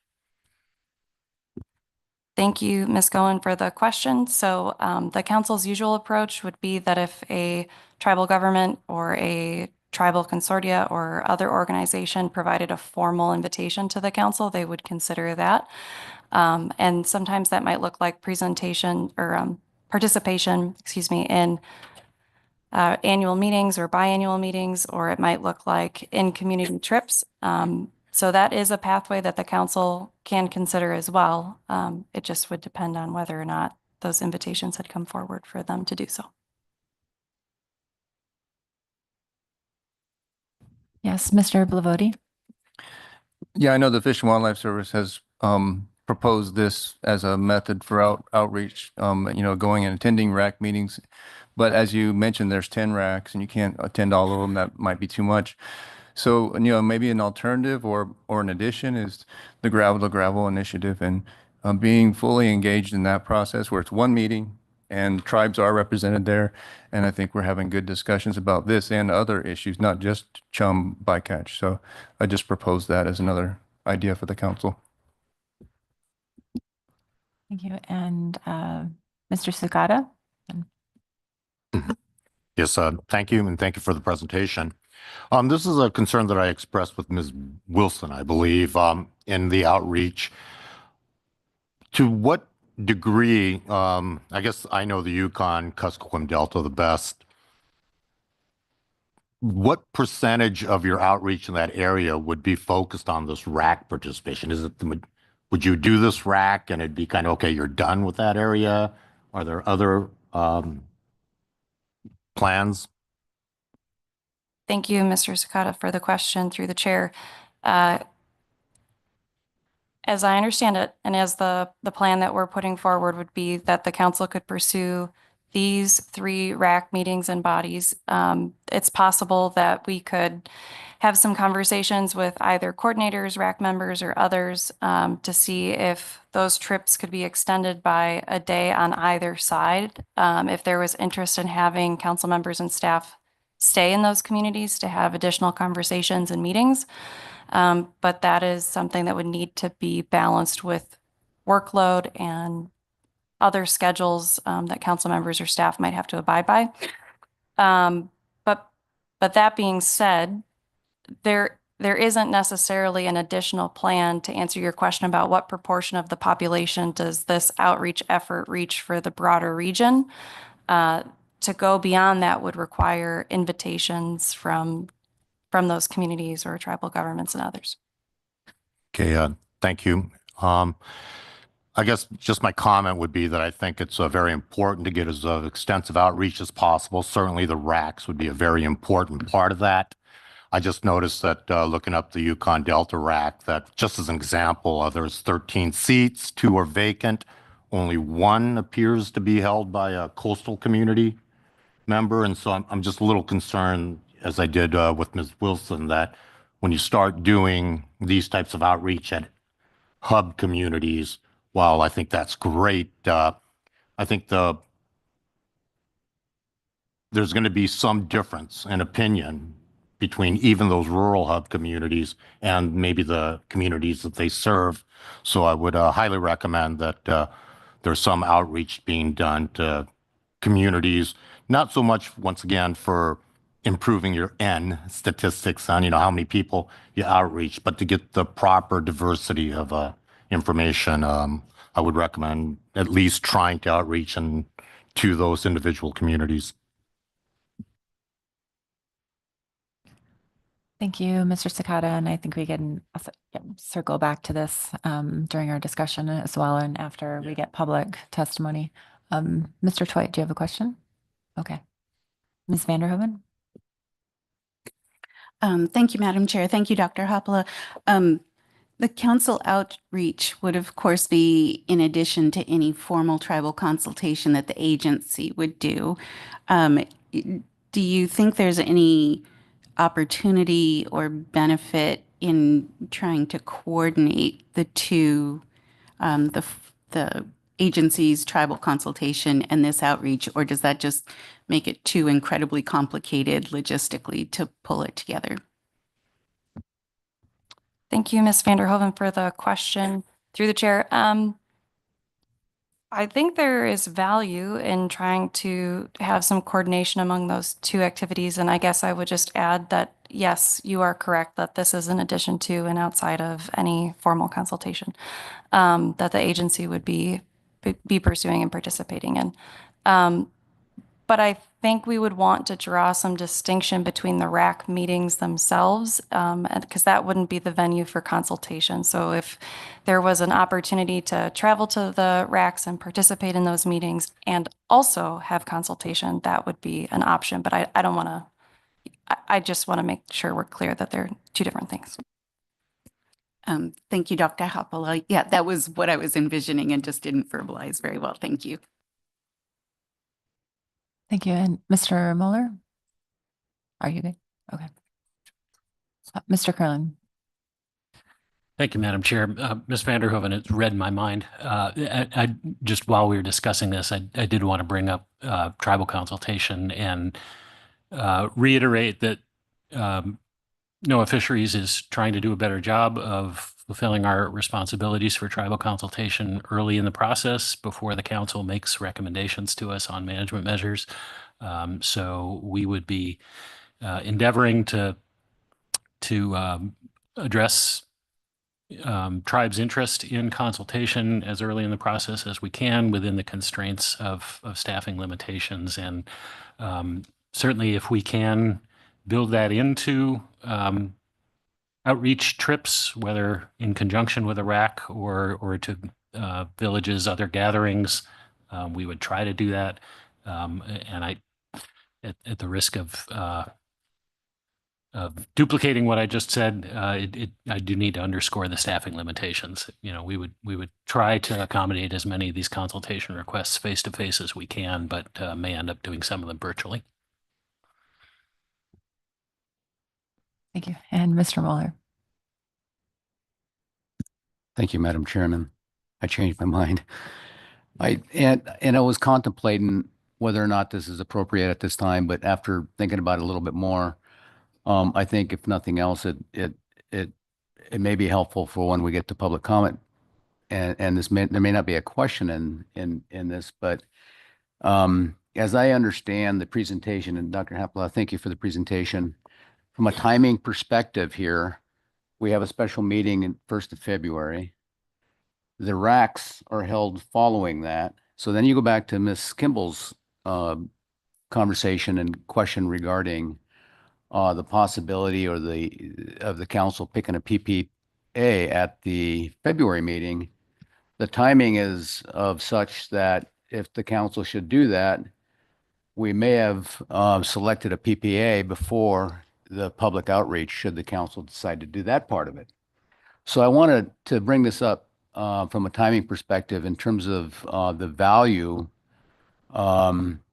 You know, is it of value for the RACs to have a preliminary preferred alternative in front of them to focus the discussion, or is it a preference for these RACs to have it the other, where we haven't made that choice and there's input in a broader scale? So I wanted to bring that up, Madam Chair. I don't know if that was clear or anybody understood it, but there seems to be a timing issue relative to to our actions or potential actions here going down the road. Thank you. Thank you for that, Mr. Mueller. And I think that did come out in some of the public written comments as well as in the staff memo that question the trade-offs. Could be some benefits, also could be some concerns, but I think we don't have the ability to make that determination right now. I think that's also going to be, fed in by the analytical process and, the direction that the council chooses to go if there's need for additional refinements of alternatives or otherwise. So, but I think it is good to get feedback on that point. Thank you.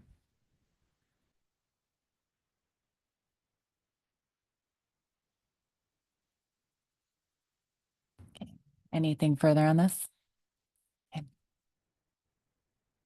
Thank you.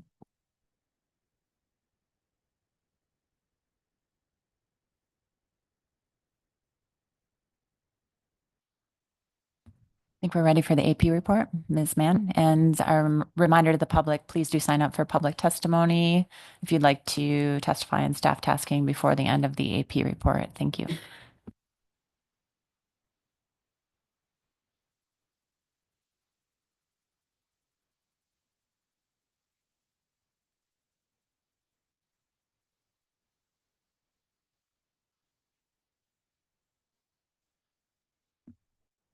Good morning, Madam Chair, council members. My name's Heather Mann, for the record. I am one of the co-vice chairs of the advisory panel, and I'll be providing our motions under staff tasking.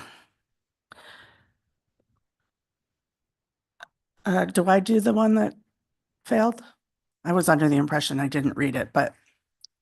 No, you Okay, typically it's not, in the, no, but yes, thank you okay. for including it in the minutes. Mhm.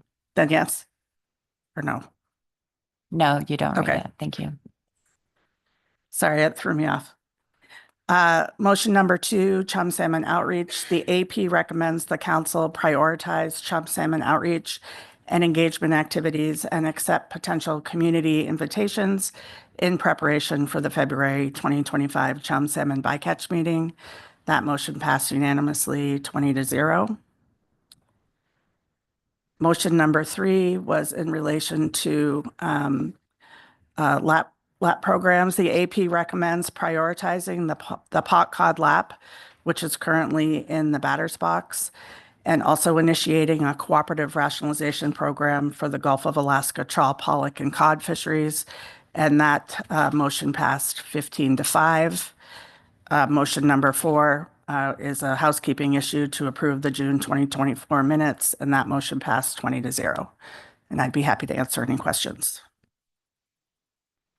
Thank you very much for the report, Ms. Mann. Ms. Vanderhoven. Thank you, Madam Chair. Thank you, Ms. Mann. Sorry, I wanted to ask briefly about the failed motion 1. It's pretty uncommon for us to have a pretty closely divided vote on a motion and not have any rationale either direction in the minutes. And that's an issue that we've already talked about somewhat at this council meeting. Can you briefly characterize kind of what the tenor of that conversation was? Through the chair, Ms. Vanderhoven, I can. It was a close vote, 11-9. Understanding that there's no approved rationale, I'll be careful about how I described it, but we had a pretty good discussion here. The maker of the motion and folks supporting it referred to a couple of things: being responsive to written and oral public comment, to prioritize the paper, as well as respecting the bifurcation of C6 from the paper and taking them up separately. Members of the AP who were opposed to the motion referenced the ongoing work that you'll hear some more about in public comment, and that you've already heard a little bit about under B reports. And that information is going to be informing the forthcoming paper.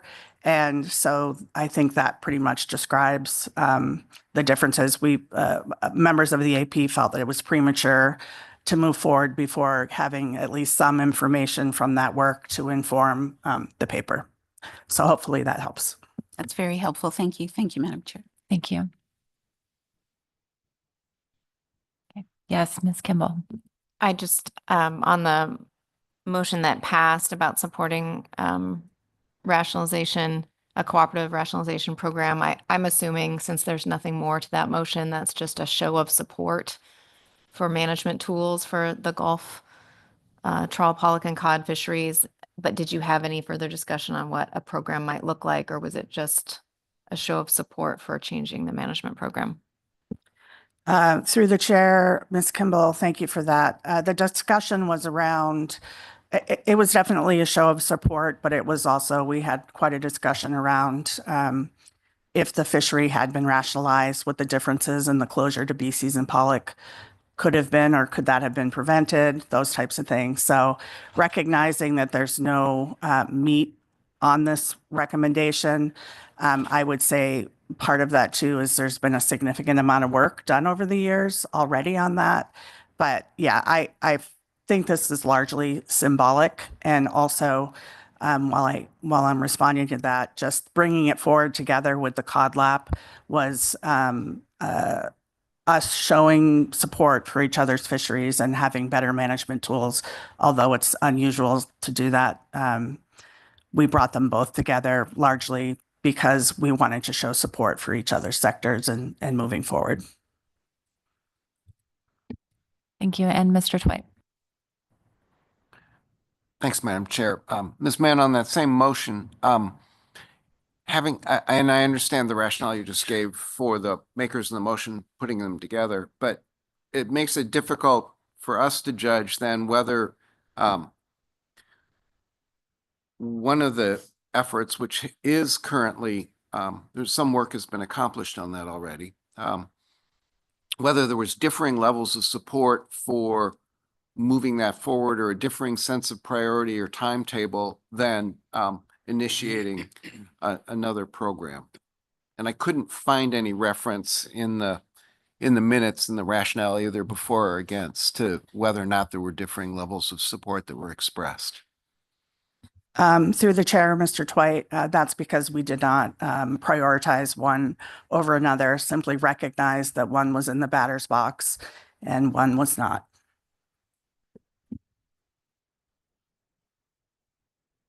Yes, Mr. Ritchie. Thank you. Thank you, Heather. Just looking at motion 3 here, just a clarification. So this was offered as a single motion, or was it originally one motion and then the Gulf of Alaska bit was an amendment? It looks like it was just one motion originally, but I'm just wondering. Through the chair, Mr. Ritchie, it was one motion without amendment. And I guess I would just add that if the council were to take up one or the other of the recommendations, what we discussed at the table was obviously it would likely be 2 motions coming out of the council, that you wouldn't do them together. Thank you. And Ms. Goen. Thank you. Thank you, Ms. Mann, for the presentation. And I just want to applaud. This is unique, this motion 3, where the 2 sectors came together to present this. And I think it's great to see that. So thank you for that. But my question is actually on motion 2 on chum salmon. We just heard a presentation about this concept of, are they racks?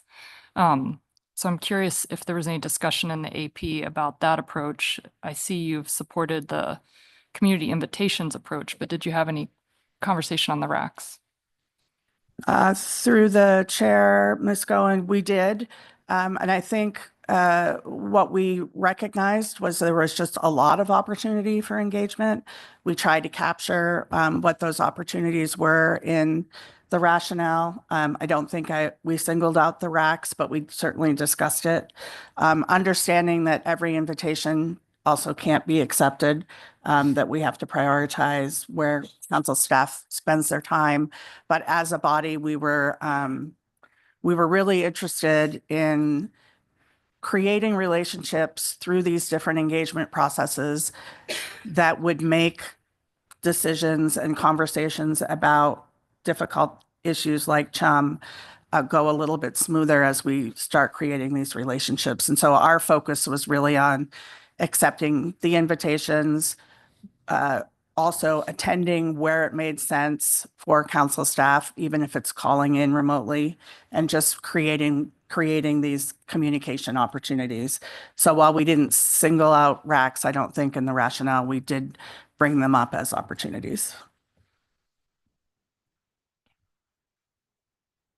Second question, Mr. Ritchie. Thank you. I'm looking at one of the bullet points here under rationale for motion 3. It says development of a lab for these sectors is in line with the Alaska Bycatch Review Task Force and State of Alaska fishery priorities. And I'm wondering about the conversation there. I feel like, to me, when I think about it, the development of a lab, I'm kind of keying in on the phrase is in line with, and and then the, the task force and the fishery priorities. And I'm thinking about the development of a LAP and maybe the goals or benefits of a LAP. I think that there's a distinction there between those two things. And I'm wondering if there was any conversation at the AP about that distinction.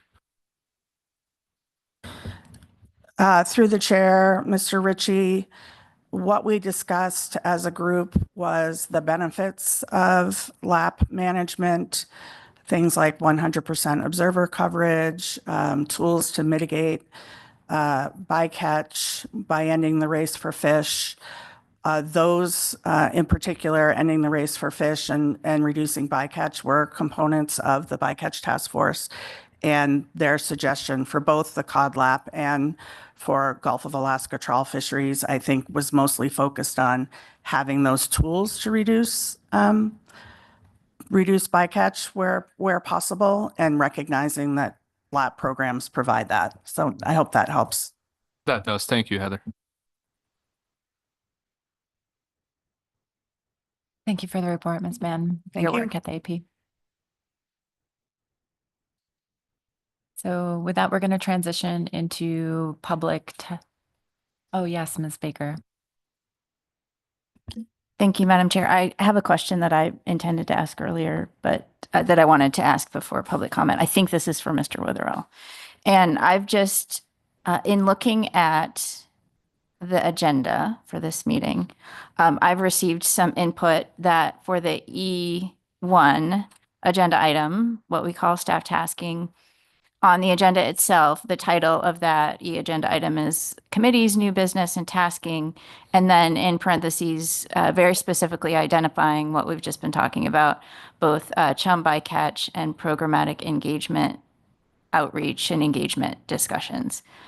And I'm just wondering, Mr. Wetherall, I've received some input that for agenda items that are of great interest to the public, as are the Chum, Salmon, Bycatch management action and the programmatic evaluation, it's difficult to know why those weren't scheduled as an agenda item or why they're put in staff tasking.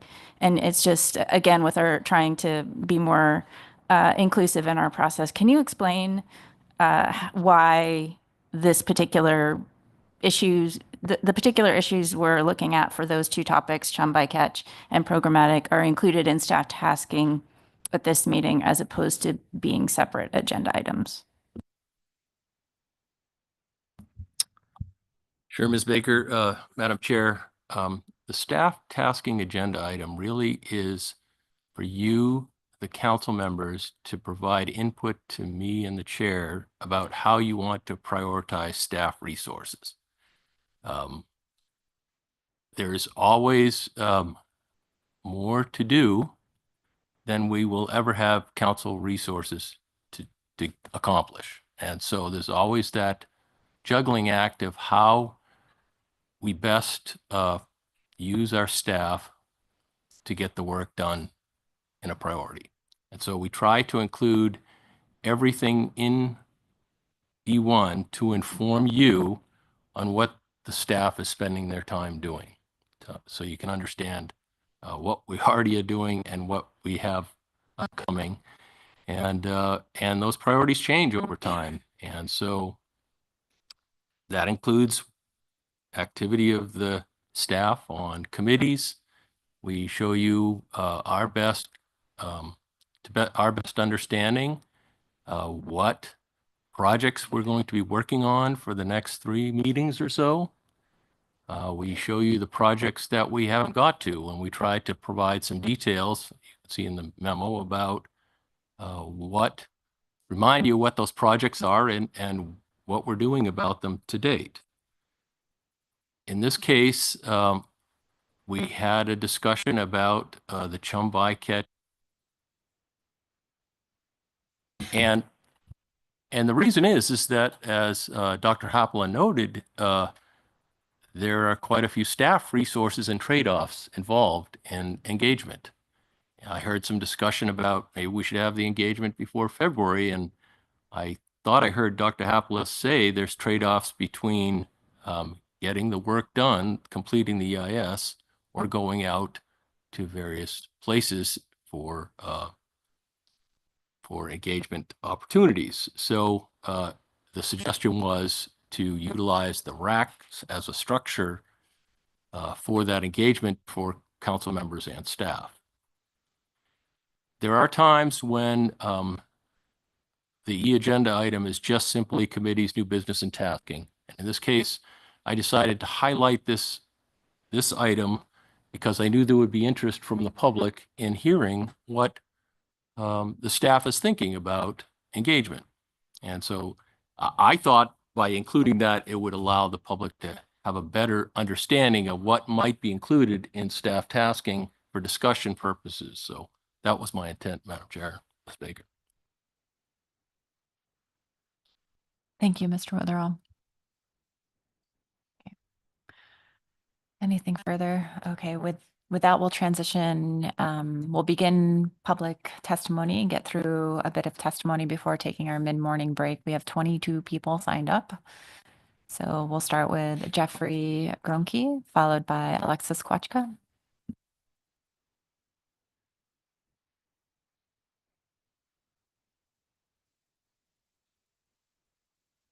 Is Jeffrey online?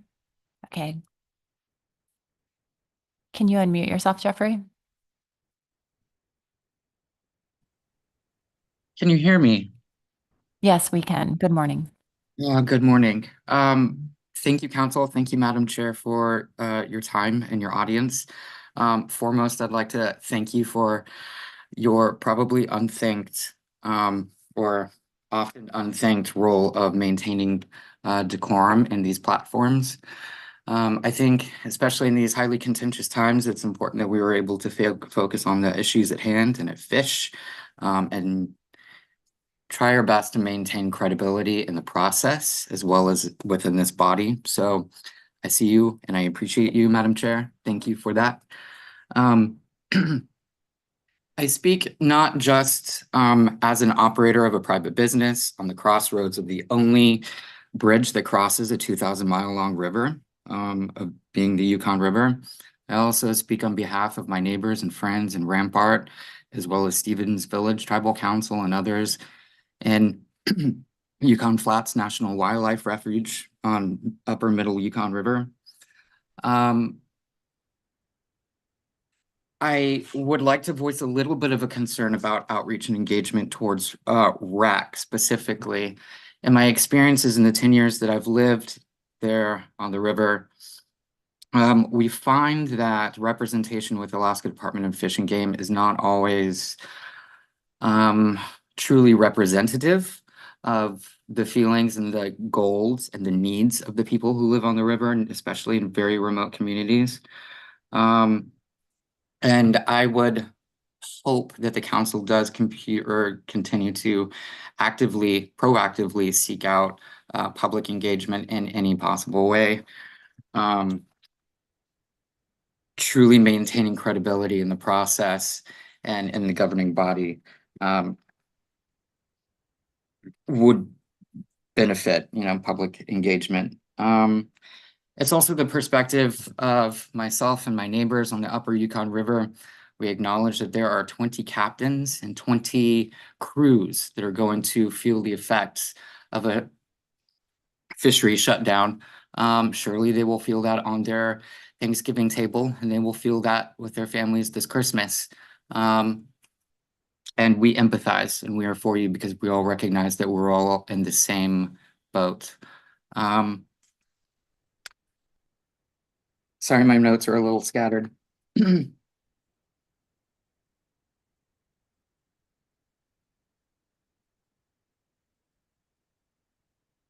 I've heard testimonies of active engagement, of creating a liaison or a system of liaisons that would be able to work between the council, RACs, and other entities.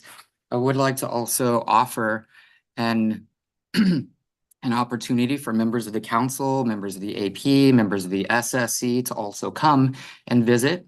Coincidentally, in the operation there at the bridge crossing, we have 82 beds and an 82-seat cafe.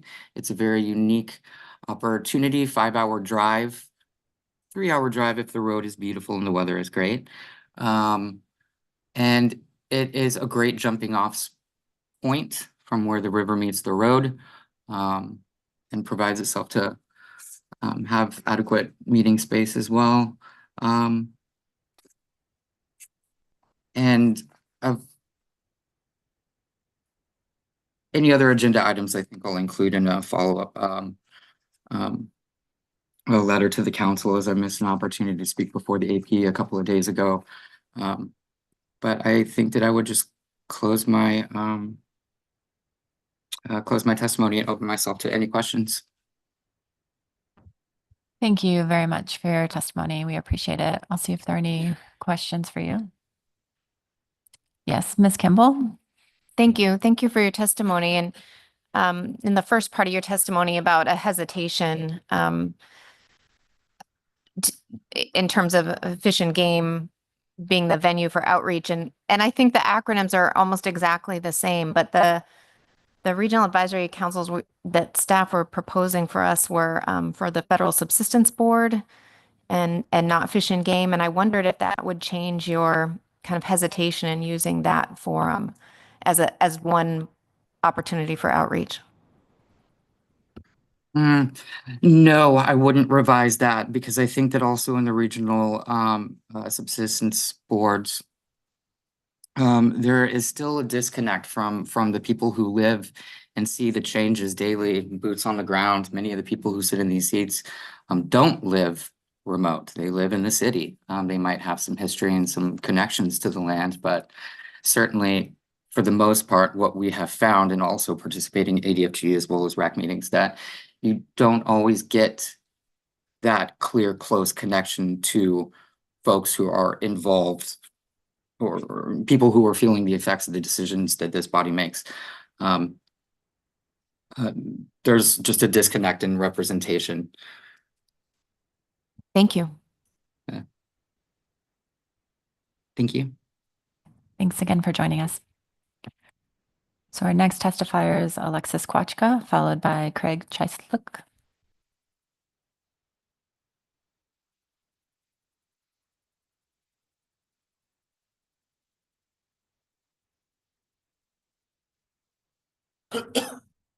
I think we have you online. Alexis, can you unmute yourself?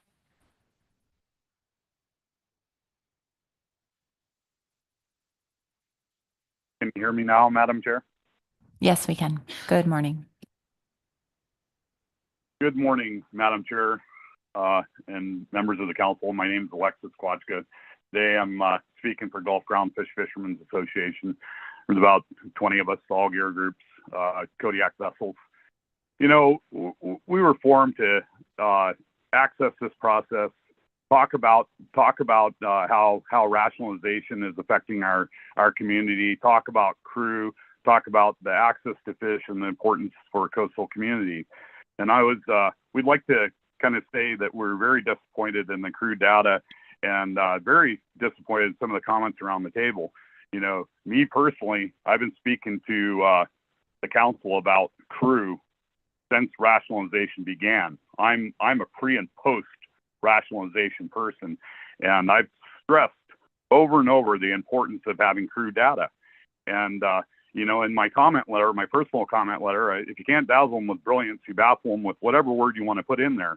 But the reality is that percentages to crew matter. And I did some butthead math.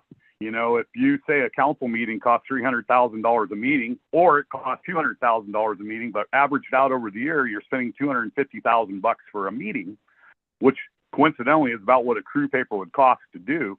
Then you could probably say that between 300 and 200, the average is 250. Well, all you need to do is set a standard to what's being paid, because it is applicable to what your decision making is, whether it's disaster relief or the economic data that you need. It's important. You know, you're going to have an opilio season. It's going to be 4.7 million pounds, as I hear. You know, if I do the math and I say 30 boats are going to fish in that fishery, and you get $3 a pound, you know, it's $14.1 million. Well, if a permit holder takes 50% off the top, and the average boat is only catching 156,000 pounds of crab, that means they're grossing 470. So you take $235,000 and you put that in a mailbox or somebody else's bank account. Well, the remaining business has to make it on the other 235. So whether a crew member gets paid 10% or 5%, that matters.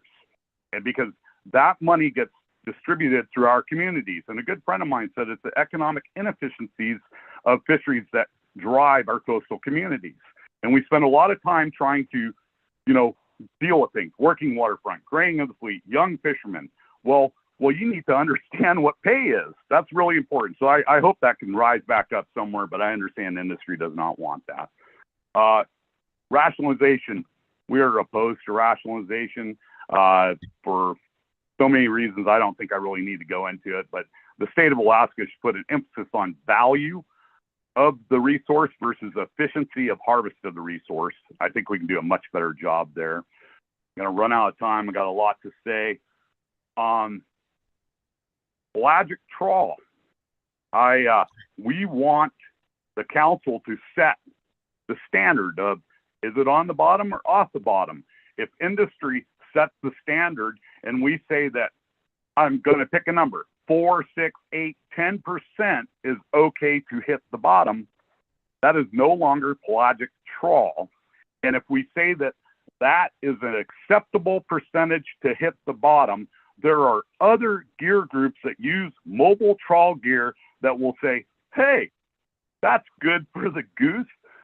It's going to be good for the gander. So why can't we then access that fish with our gear, which we prove is only on the bottom for X amount of time? So I want you guys to be the leader. Industry can improve in so many ways. They have improved in so many ways. You guys have squeezed the bubble so many times, and they've risen to the task. They will rise to the task, but without the definition of whether it's on the bottom or off the bottom. Happy to see that coming back in June.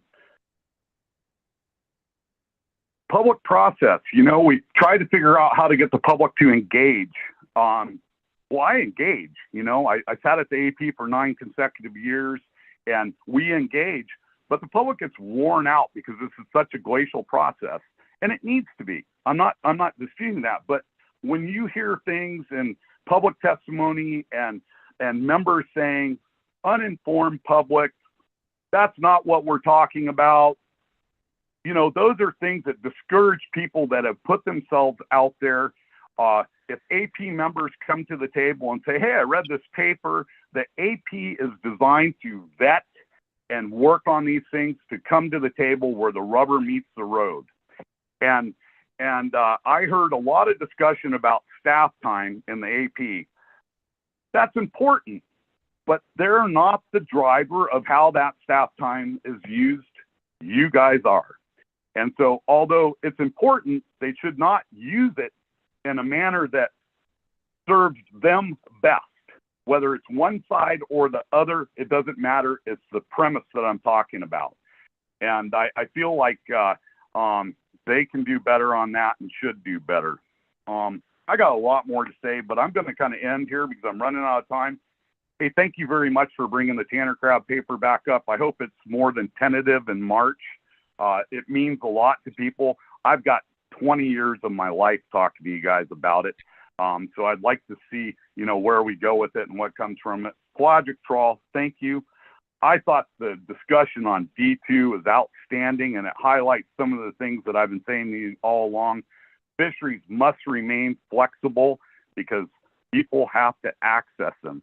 Thanks for your time. I know what you guys go through. Have a great day. Thank you very much, Mr. Kwachka. I'll see if there are any questions for you. Ms. Goen. Thank you for your testimony, Mr. Kwachka. There was a lot packed in there, so thank you for that. I'm really just curious if you have ideas on council process and public process. You spoke to the glacial pace. Do you have ideas on how to help improve the process? Well, I think continued outreach, but people need to understand that it's glacial. They need to understand that in order to be counted, you have to be heard, and to be heard, you have to show up at the meeting. Remote testimony is a fantastic thing. I'm about ready to go out elk hunting with two to ex-council member, staff members, and you know, I just think that more of that. You're getting all kinds of input from the Yukon River, which is fantastic. More is better in that scenario because the more people understand how the interties work, the better. But you know, anybody that's torn down in public testimony, there's people that don't have thick skin like I do, and you know, that a little snide remark or a tear down is really detrimental to good public process. My way is not the right way. Your way may not be the right way, but collectively, I think that we do a lot of really good work through this process, and we have a lot of misses. But the more people communicate, the better job we will do.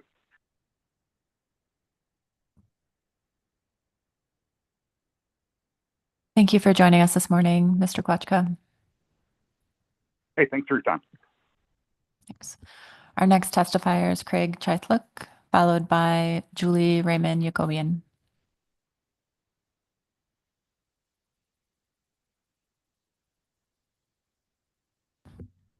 Morning, everybody. Madam Chair, members of the council, I'd like to thank you again, all of you, for your hard work and listening to our public testimonies. My name is Craig Chythluk, Fisheries Policy Director for Native Peoples Action. I'm Yupik from the Bristol Bay region. My folks are Joe and Molly, and I want to recognize their tribes have resided and stewarded over the Bristol Bay, Lower Kuskokwim, and Lower Yukon regions for a very long time. I'm also University of Alaska Fairbanks College of Fisheries and Ocean Science graduate student in the Tuamta Fellowship Program. So getting to the agenda item at hand. First, NPA wants to highlight again and support the failed AP motion and the rationalization prioritizing we move regarding pelagic trawl discussion paper. We support the rationale for this motion to prioritize the heart of discussing a trawl gear definition tied to performance standards management and will change the behavior of the actual trawl fleet in the Bering Sea, Aleutian Islands, and the Gulf of Alaska pollock fisheries. We'd also like to thank the council for taking Chum in the programmatic EIS out of the ED report, and that in the future, these agenda items need to be listed under agenda item D.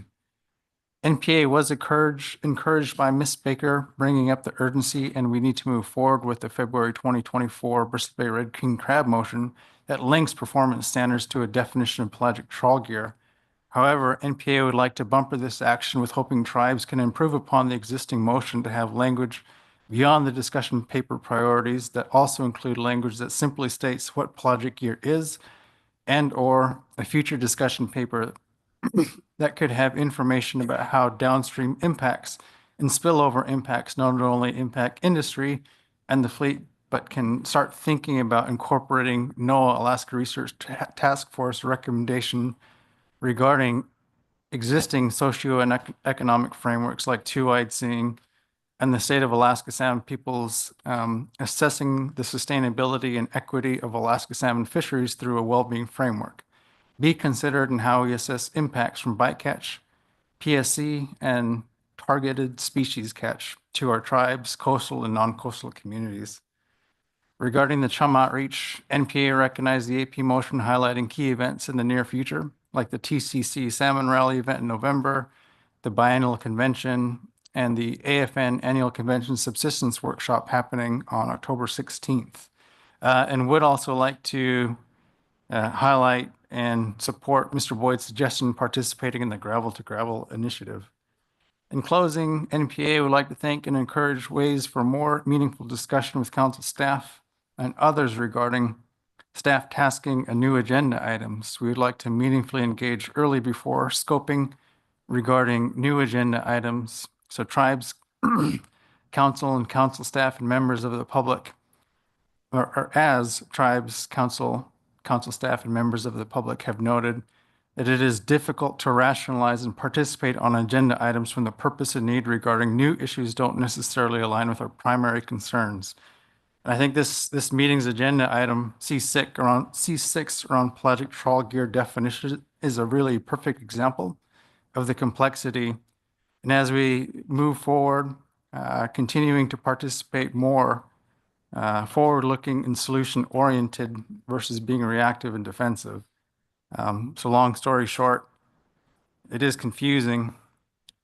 And I'm just looking forward to participating more so that there's broader and better alignment for members of the public and a statewide tribal organization like NPA. So thank you for listening to our public testimony, and I'm all done. Thank you very much for your testimony. See if there are any questions. Yes, Ms. Baker. Thank you, Madam Chair. Thank you, Mr. Chiflick, for your testimony.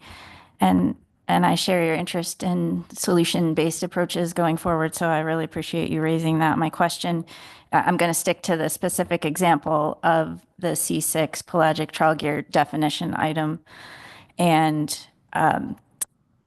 as related to the earlier discussion under the C6 agenda item about the pelagic trawl gear innovation discussion paper. And so I think your specific request was interest in tribal organizations and citizens having opportunities to have input into new actions before the purpose and need is identified. And so my question is, I'm not sure if you've seen, but at least to the during meeting, 3-meeting outlook, sort of tentatively scheduled the pelagic trawl gear innovation discussion paper, which does not yet have a purpose and need statement associated with it, for June. And so my question is, if that ends up being what comes out of this meeting today, if the council agrees to that plan, is June sufficient time to perhaps undertake the engagement that you were referring to on that particular topic? Because those are the kinds of questions that we're trying to deal with here in the staff tasking agenda item when we're thinking forward. So can you, that might be a difficult question, but that's my I'm trying to get a sense of how we can accommodate the engagement with our staff resources and all the other things we have to consider. Yeah, thank you, Ms. Baker, through the chair. Any high-level input, formally or informally, leading up to, and during scoping, pre-scoping.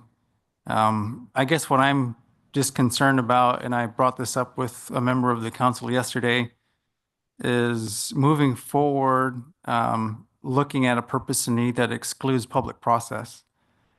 So to answer your question directly about June, I can't speak on behalf of all the tribes and all the people who may be interested in participating. I do know having it in Newport may be a little bit difficult. But as our previous testifier had noted that participating virtually remote is very appreciative. But Craig, the individual with Native Peoples Action, I think I can, meaningfully participate in that time frame. But I know that's we're really ramping up and getting excited about subsistence activities then too. So I don't want to discourage progression on this. I think it's going to be a lot of strategy on our end to make sure that we meaningfully engage. But the point of it, looking at the discussion paper starting in February and the division of the C6 agenda item, as we move into the next stage, the purpose and need just have really high level, whether it's formal or informal tribal consultation. We can get a lot of information from gravel to gravel. We can get a lot of information at AFN, and we can get a lot of information just meeting informally with folks at the TCC and biannual convention. Is just to be really inclusive so that when we come up to have an agenda item, people are on the same page and we're not wasting everybody's time, not wasting, but using AP, council staff, tribal, like everybody's capacity when we're not clearly aligning on an issue.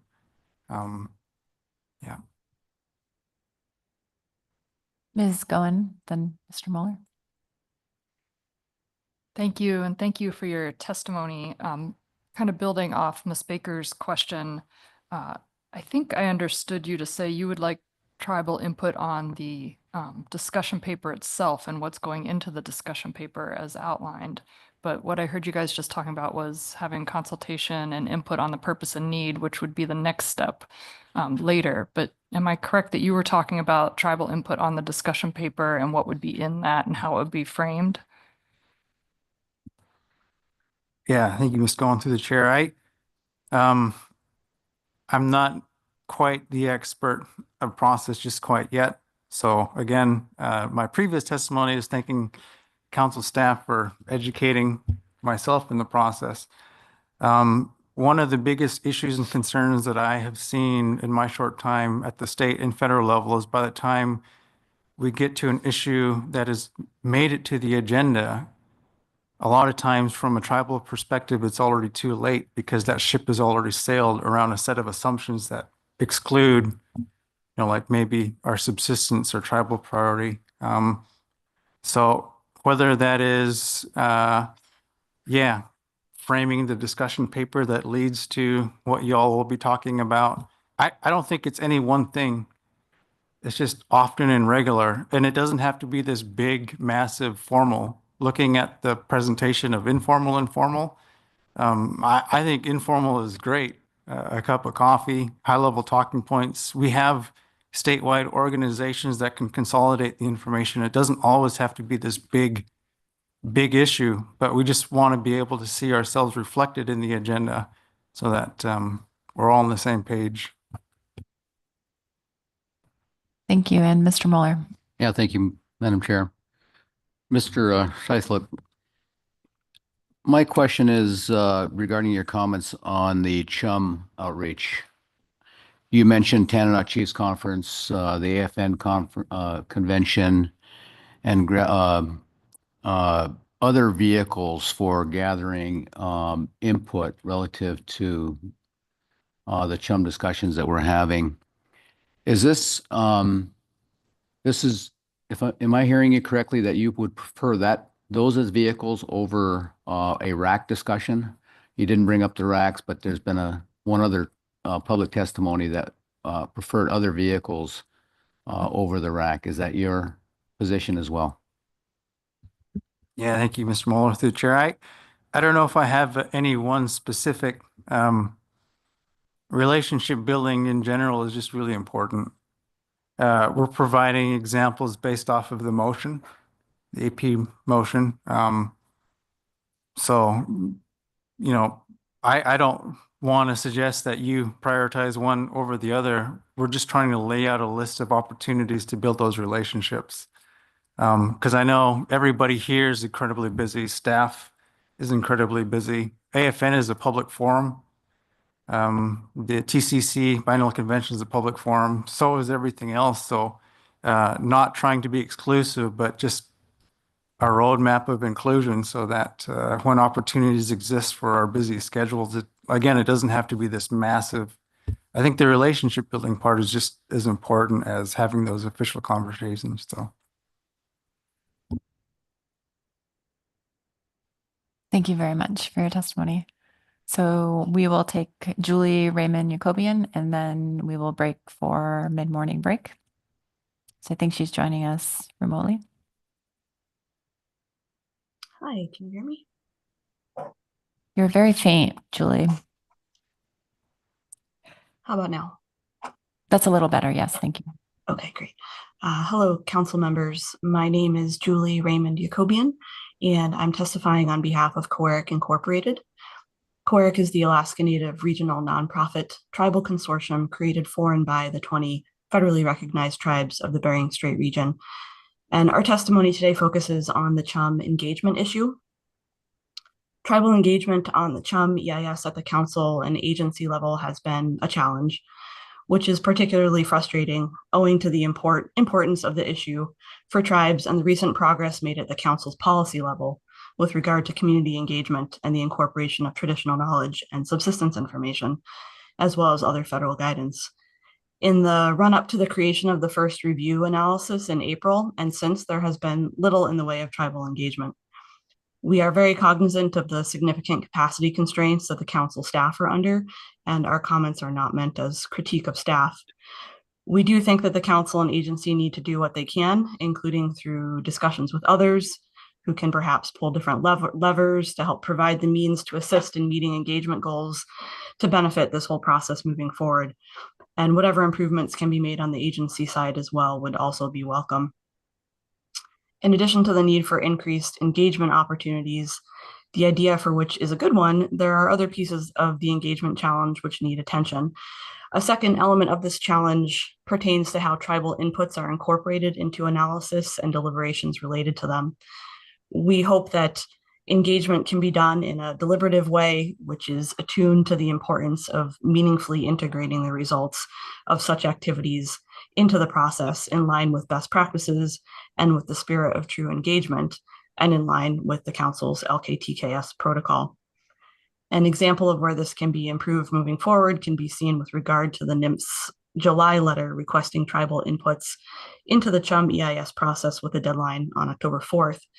This agency letter indicated that inputs would be placed into an appendix, which sends a signal that they may very well not receive a full analysis and consideration. This is concerning both in terms of its implications for meeting the mandate for use of best scientific information available, as well as setting the conditions that would allow for true engagement.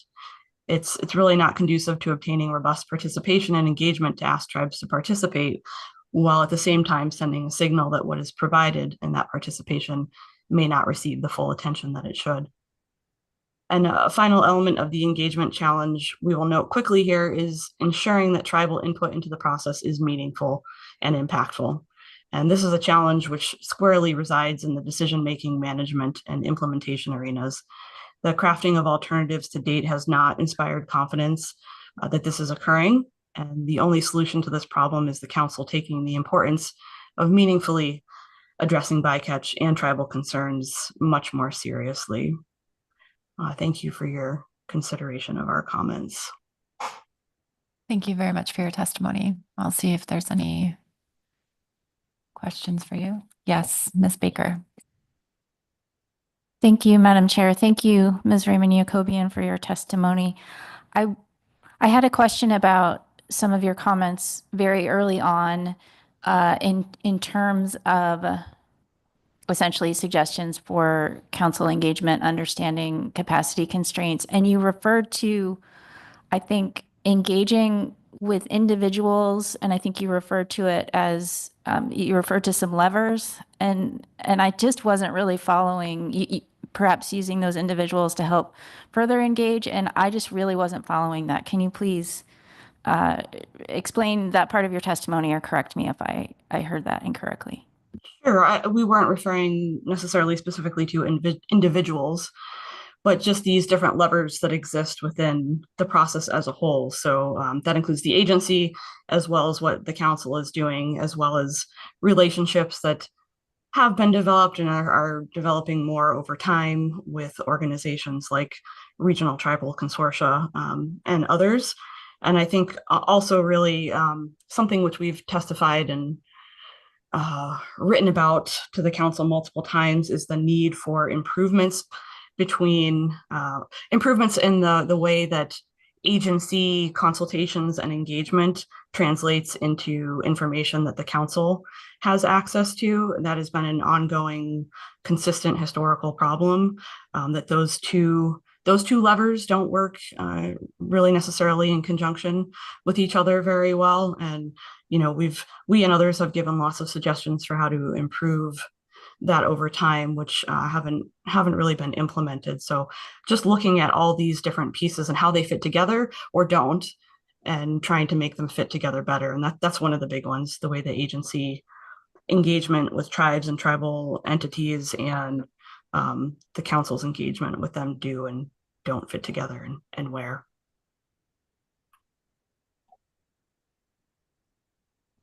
Thank you.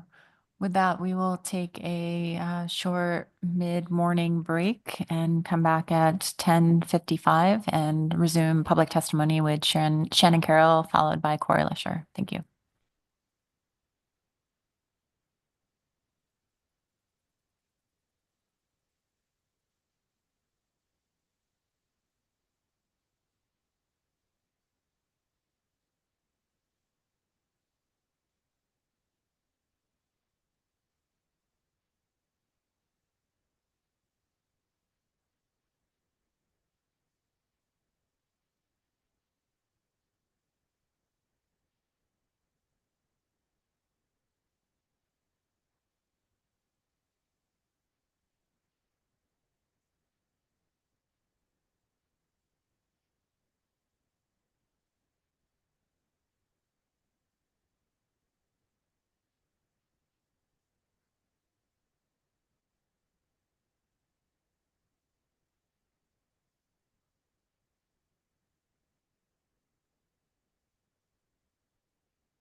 Council members, please come back to order.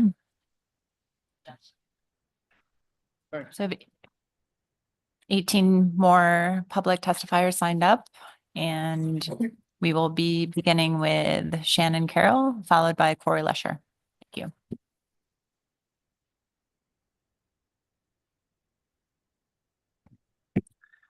Thanks, Madam Chair. Members of the council, my name is Shannon Carroll, and I'm speaking today on behalf of Trident Seafoods. And I don't have an ask for the council, but I do have some pretty challenging news that I just want to keep the council and other stakeholders abreast of.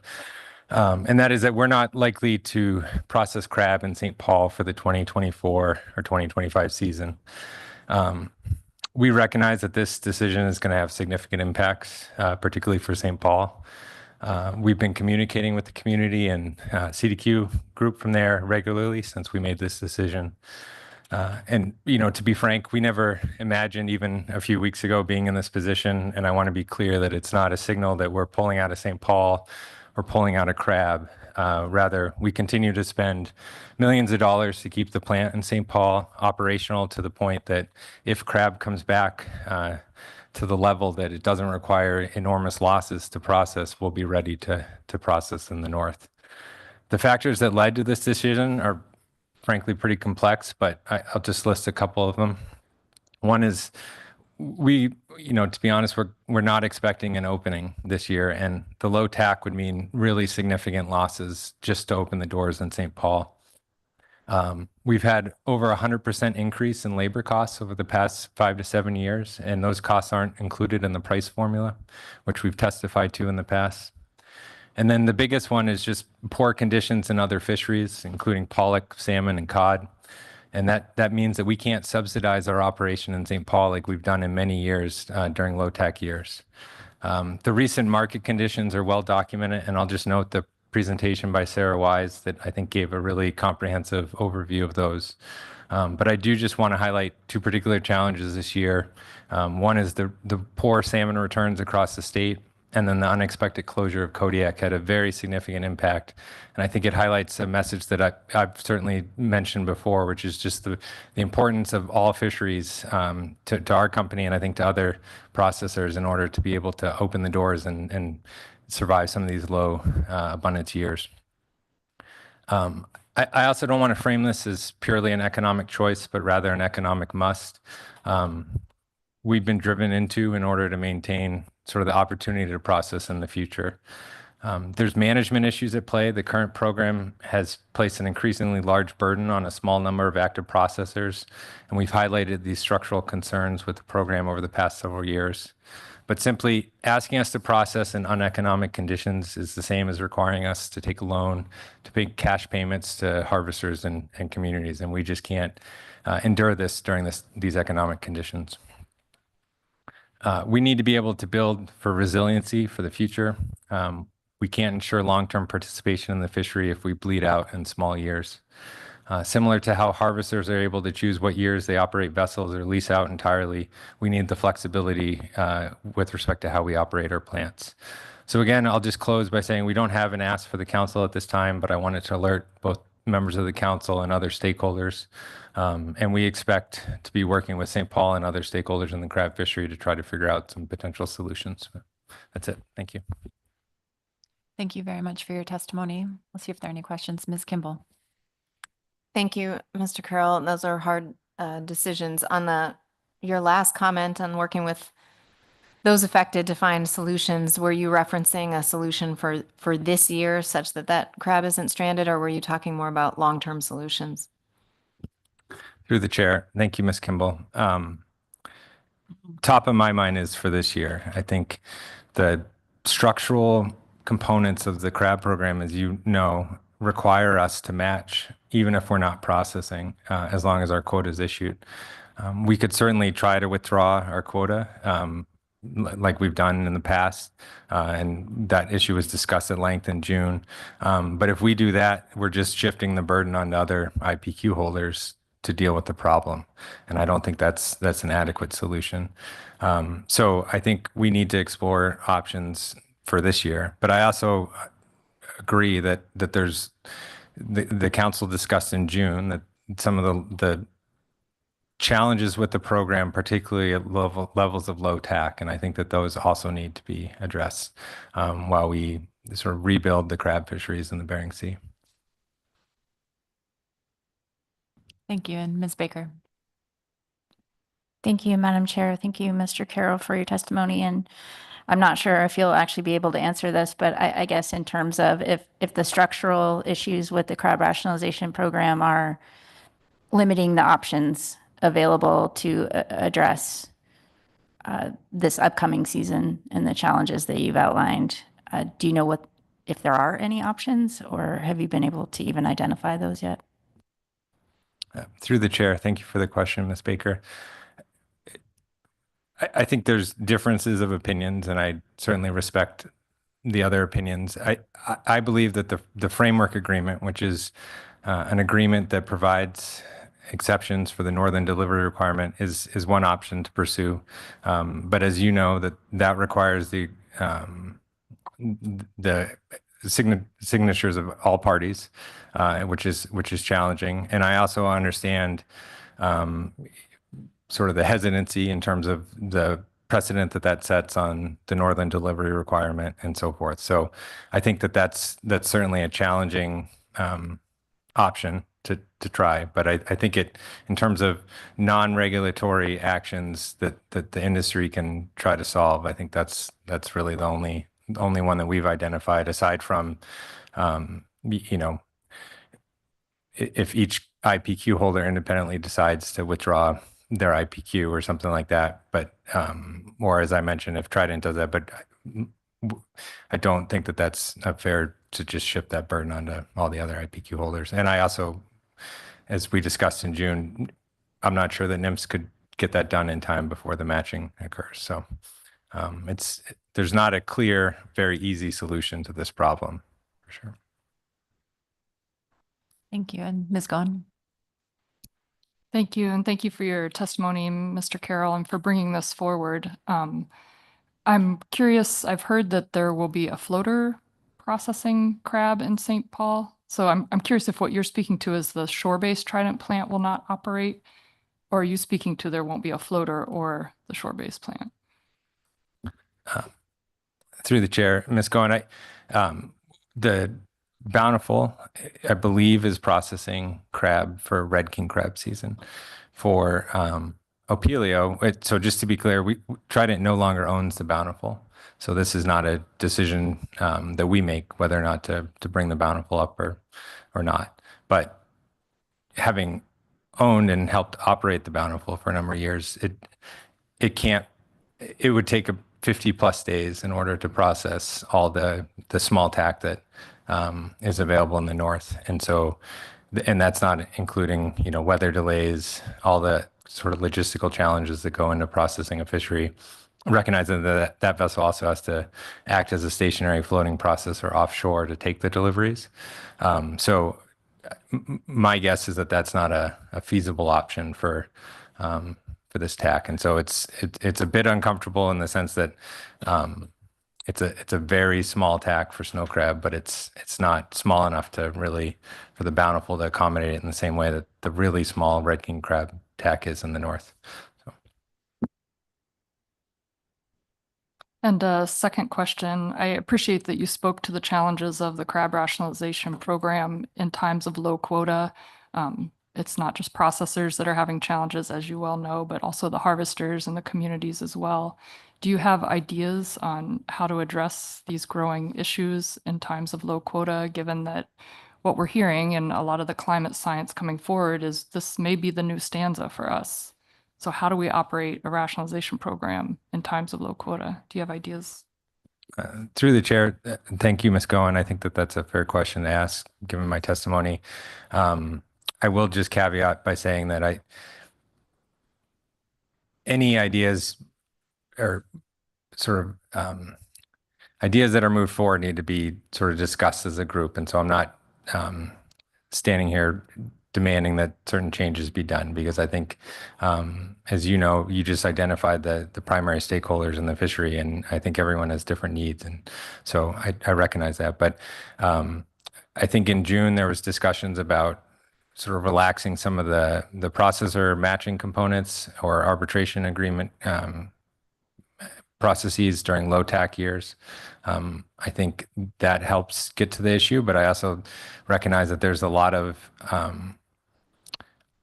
inactive IPQ holders that sort of rely on the revenue from IPQ, and that is an actual stated purpose of IPQ is to make sure that there's some community benefit going back and that there's some ownership of the processing side. So I think it becomes complex when you start to look at getting rid of IPQ, but I do understand that might solve some of these issues where a processor is either forced to process at a significant loss or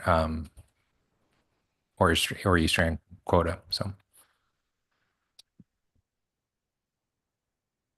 Thank you. Any other questions? Appreciate your testimony. So next up is Corey Lesher, followed by Jackie Boyer.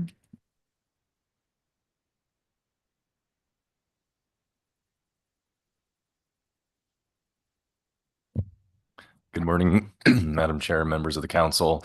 For the record, my name is Corey Lesher with Alaska Bering Sea Crabbers. Just briefly following up on the previous testimony, I appreciate the discussion, and frankly, this is not my area of expertise for the crabbers, but I would just like to reiterate the difficulties for the processors, harvesters, and communities during times of low crab abundance. And we've been stuck in low abundance years for quite some time now, and I believe that it'll take all of us working together to build crab back up and pull us out. So in the meantime, discussion collaboratively to work for the crab rationalization program. I believe we have a discussion paper coming forward in December that we look forward to those conversations. As you're all well aware, we have a crab season opening here shortly. We're excited to get some of our crab boats back on the water. I would just like to flag for the council's consideration.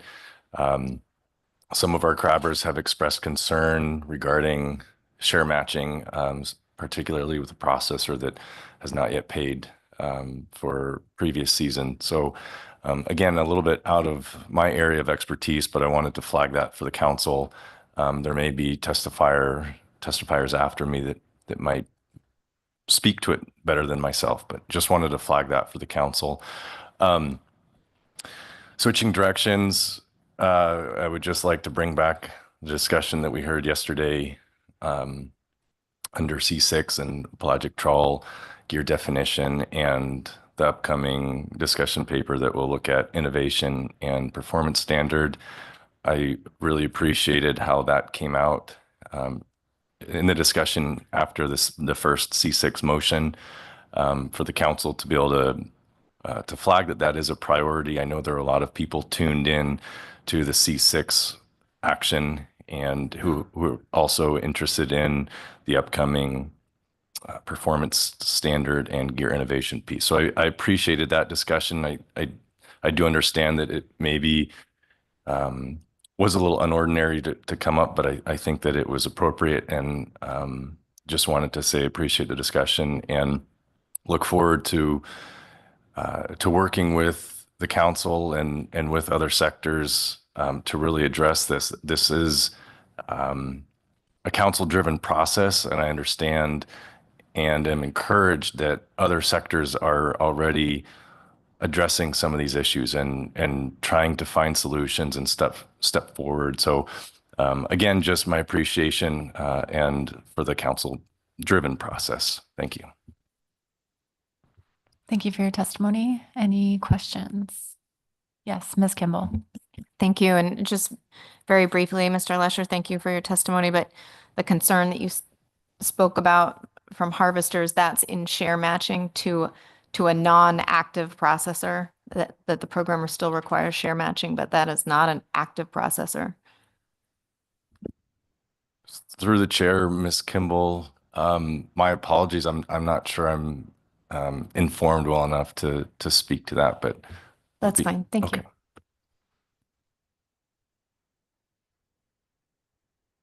Thank you, Mr. Lesher. Thank you and safe travels home. Thank you. You too. So next up is Jackie Boyer. There'll be no questions during this testimony, followed by Jamie O'Connor.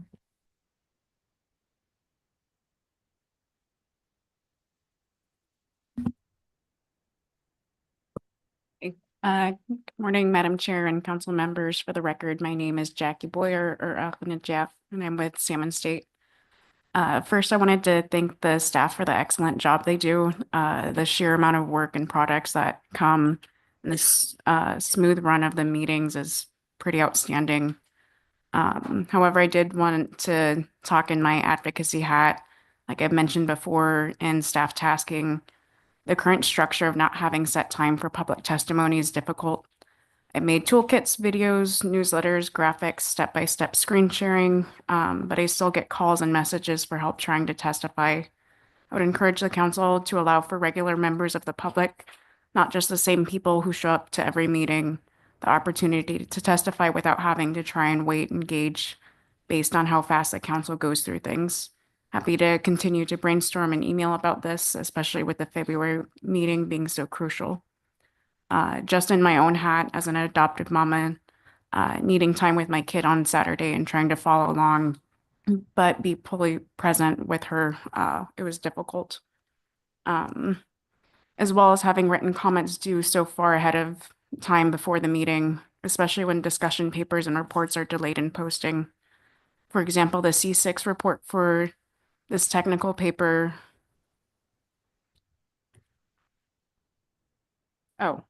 For the council meeting was only posted 8 days prior to close of public comment. For a 50-page technical paper, it's not enough time for the public to review and comment in a meaningful or responsive way, or for advocates to synthesize and get out info ahead of time, in addition to trying to explain this complicated process and how the pelagic trawl definition agenda item actually has no definition and the timing of things. This process still feels like an exclusive one and cannot be the best managed fishery in the world until this and other things are fixed to allow for those most impacted the best chance to engage. We wanted to thank the council for moving the Chum and programmatic out of the ED report and should be under agenda item D in the future. We also wanted to thank NOAA for following and enforcing management rules and appropriate closures. We look forward to continued attention towards meaningful sustainability-focused management. And lastly, we wanted to thank the council and staff for working with the FSB process, particularly RAC attendance and moving forward and tribal engagement and coordination with NOAA and council staff on tribal consultations. And we want to thank the AP for the motion and attention to this. With so much overlap and 3 conflicting meetings moving forward in February, the Board of Fish, North Pacific, FSB, all concurrently meeting, and the agenda item being so crucial to our communities, we just encourage more collaboration and outside the process coordination. We'd also like to encourage you all to attend AFN and the Subsistence Workshop, Tribal Unity, and other meetings that others have mentioned before to allow those deeper relationships to be built. And thank you. Thank you very much for your testimony, and thank you for your offer to brainstorm ideas on the side. Thanks. So next up is Jamie O'Connor, followed by Nick Jecook.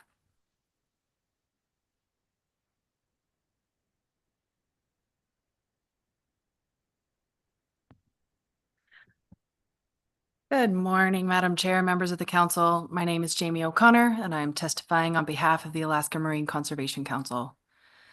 Thank you for the opportunity to testify at staff tasking regarding the upcoming pelagic trawl gear definition initial/final action and the pelagic trawl gear innovation discussion paper. We appreciate the council's timely attention to tasking these issues and yesterday's discussion, and that we now see both of these items on the schedule. We appreciate the council's attention to the urgency here and agree that they should not be taken up any later than June. I would also like to echo the comments of previous testifier Craig Chythlock and the Native People's Action suggestion to incorporate established social frameworks, such as two-eyed seeing referenced by the Alaska Salmon Research Task Force and the Donkersloot et al. Well-being Framework, which would better reflect the social impacts of management actions beyond purely economic concerns. Most importantly, AMCC would like to reiterate our support of including the policy objective spanning both the GOA and BSAI, that pelagic trawl gear move off the seabed, a robust performance standard that reflects that goal, and the enforcement capability to implement it. We thank the pelagic trawl industry for their work to innovate and believe it critical that this discussion move forward in the council process. We would like to reiterate that the work of these actions should not be to align management with current fishing practices, but with the original intent and purpose of the gear to fish in the midwater and not in contact with the seabed. This is in support of longstanding public understanding and council conservation goals. AMCC is also glad to see that the GOA Tanner Crab Protections discussion paper is scheduled in April. Thank you. I'll keep this short this morning, but thank you again for your efforts of council and staff, and I look forward to continued collaboration on these important issues. Thank you. Thank you, Ms. O'Connor. Any questions? Yes, Ms. Gohan. Thank you, and thank you for your testimony, Ms. O'Connor. This is twice now during this agenda item that we've heard about this well-being framework. Can you describe where we can find more information on that? Absolutely. So there's a really great paper published by Rachel Donkersloot and others, I believe from 2020, where you can find this well-being framework outlined. They've got a great infographic that walks you through it. But yeah, I would really encourage everybody to check that out. It includes kind of a more holistic view of the community impacts of management and access to proximate resources and that kind of full-scale community impact of those.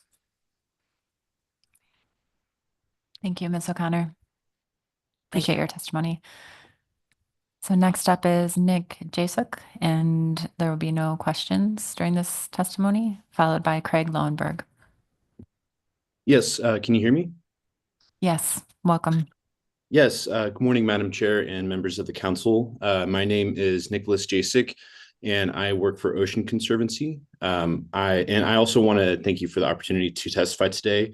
My testimony will be very brief this morning. I would like to align with the previous testifiers to express my support of expeditiously taking up and addressing the gear innovation and performance standard discussion paper. We also urge the council to focus on the policy objective of minimizing seafloor disturbance as this work progresses. And based on the council discussion of the C6 item yesterday, we support that the gear innovation discussion can and should occur concurrent with the development of an effective performance standard for pelagic trawl gear. We don't need more science at this stage to develop meaningful management changes. And as for the pelagic trawl gear definitions and innovations next scheduled for the June council meeting in Newport, Oregon, we ask for this topic to be taken up during the April council meeting in Anchorage instead. We believe this timeframe and location will allow for greater attendance of participants to engage in these items. And in closing, the council must develop a definition of pelagic trawling, which clearly identifies the goals and objectives for gear performance, protects the seafloor, and is paired with an enforceable performance standard. This is a priority issue, and we look forward to working with you on this topic going forward. And that's all I have. Thank you. Thank you very much for your testimony. So our next testifier is Craig Lowenberg, followed by Linda Benkin. I think Craig is joining us remotely. Good morning, Madam Chair. Can you hear me okay? Yes, good morning. Good morning. Madam Chair, members of the council, for the record, my name is Craig Lowenberg. I'm the Executive Director of the Bering Sea Pot Cod Cooperative. We represent stakeholders in the greater than or equal to 60-foot BSAI Peacod pot sector. I'm here today to speak to AP's motion number 3 under staff tasking, and my comments will be very brief. I did hear the AP report on this issue today and thought the report and the subsequent conversation captured the AP discussion very well. My testimony is simply to voice support for the AP motion. As you heard, I don't recall there being a detailed conversation on the specific elements and options of the two programs, but rather general support for moving forward with a timely development of the programs.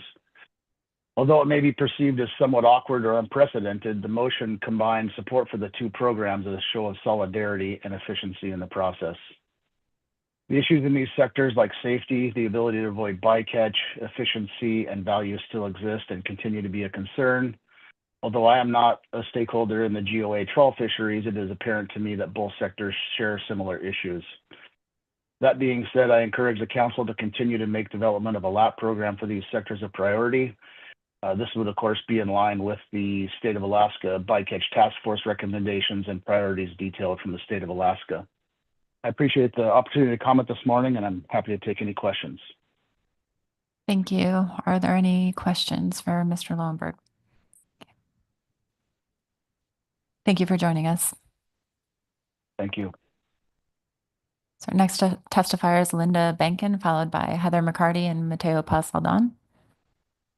Hey, good morning, Madam Chair. Hope you can hear me okay. Yes, we can. All right, thank you. Linda Bankin testifying for Alaska Longline Fishermen's Association. You've heard a lot from me, so I'll be brief. I wanted to start by aligning my comments with Alexis on the crew data collection and your action on climate action. You referenced the SSC priority of collecting socioeconomic data, incorporating that into the tax setting process, something that we recommended, certainly support. And just again, the contribution of crew to our industry and to our coastal communities is incredibly important. That 304 million has a big impact in small rural communities spread across these fisheries. And we hope that you will continue to problem solve a way to collect that data and make it available in the decision-making process. Second, on pelagic trawl, really appreciate the discussion at the previous agenda item. It's a high priority, as you know, for our organization and for many others. We ask again that the council set the clear policy objective of limiting seafloor contact, that the council be the driver of this process, that there be input certainly from the experts in the trawl industry, but that this remain a council-driven process with that policy objective, with performance standards that then define the tolerance of what limited seafloor contact means, and enforcement mechanisms that are clear and understandable to ensure that that policy objective is met. I just wanted to make sure, since this agenda item of innovation in pelagic trawl gear was first brought up under the Red King Crab Savings Area, that at this point you intend for your action on setting a performance standard, setting a policy objective for pelagic trawl to apply across all areas and all habitats, not just the Red King Savings Area, not just the sensitive habitats, but that we are thinking about how we meet that policy objective across the Gulf, Bering Sea, and Aleutian Islands. Thanks so much. Thank you for your testimony. Any questions? Okay. Seeing none, thanks again. Thank you. So next up is Heather McCarty and Mateo Pasaldan, followed by Eva Dawn Burke.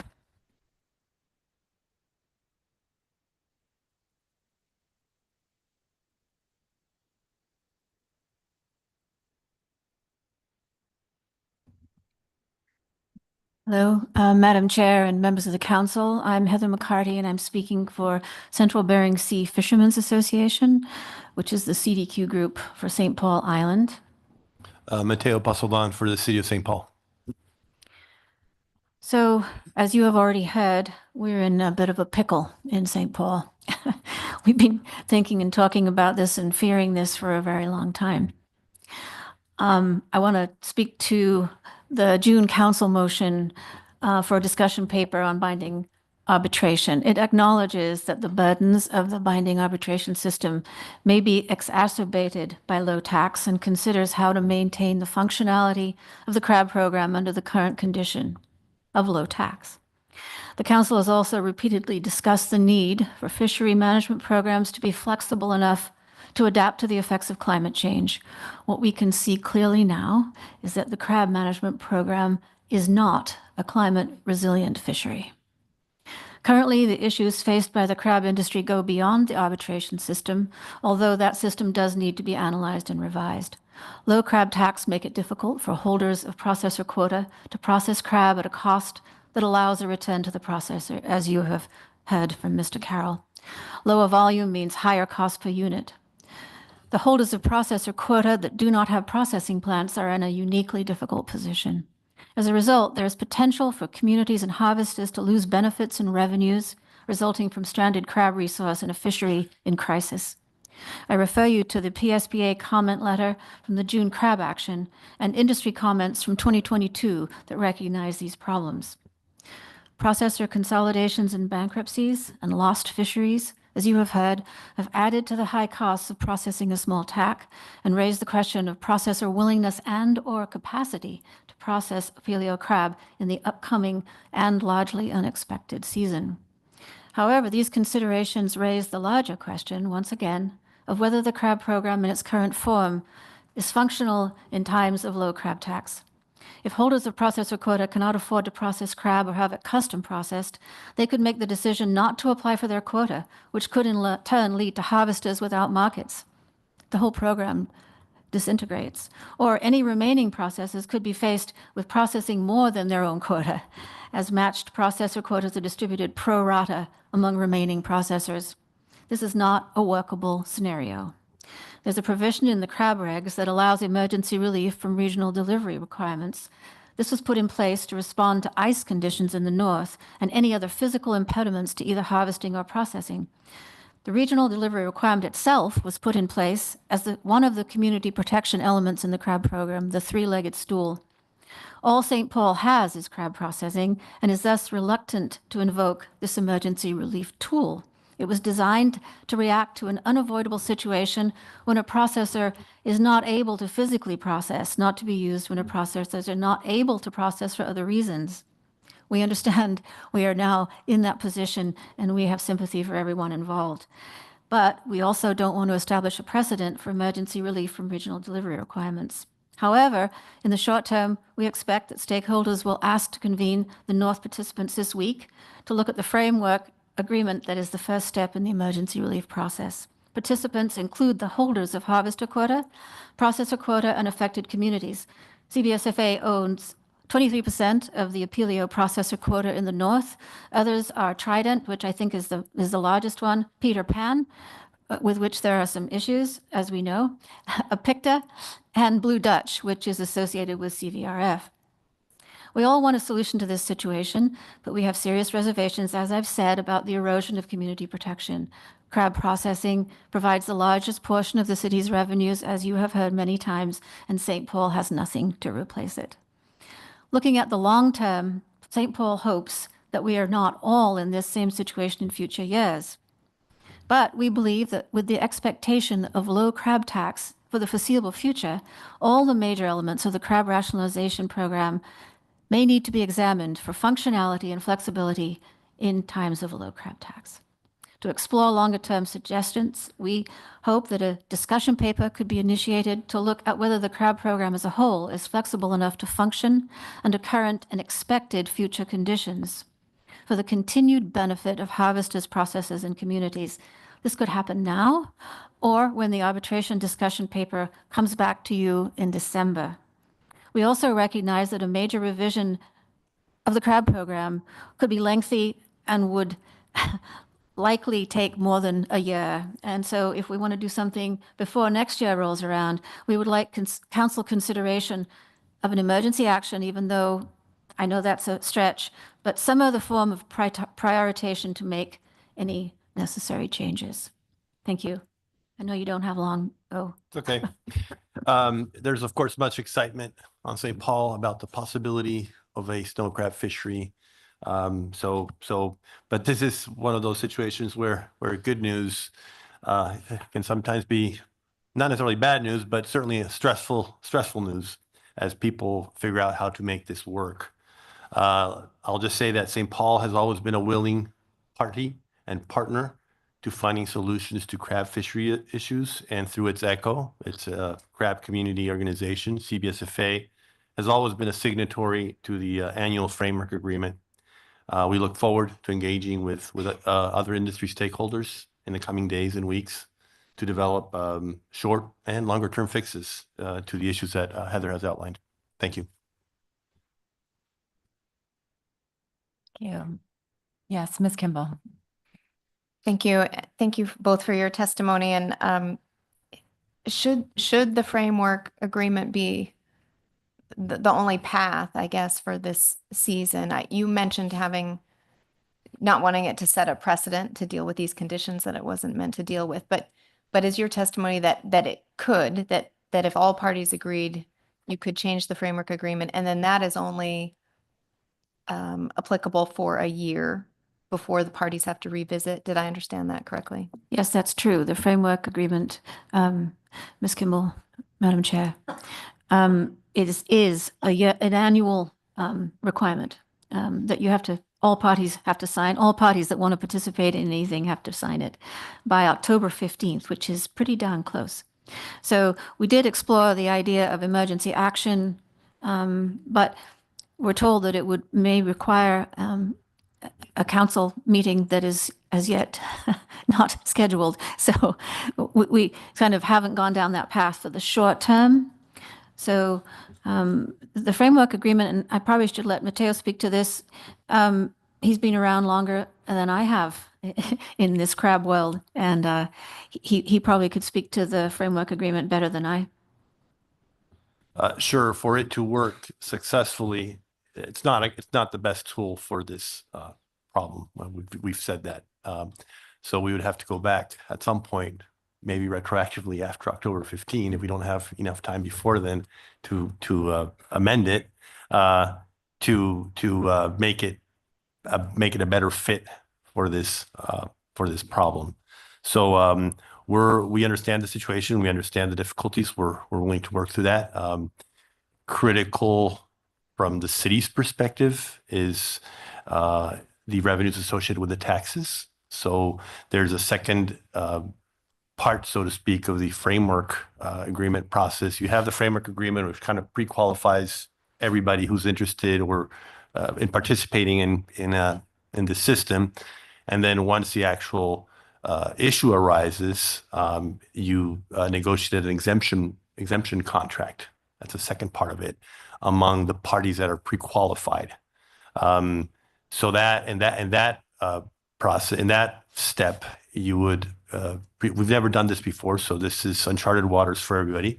In that step, you would presumably negotiate among communities whether taxes could be dispersed from one region to the other, reflective of the amounts, the northern region amounts. In this case, that would be processed to the south.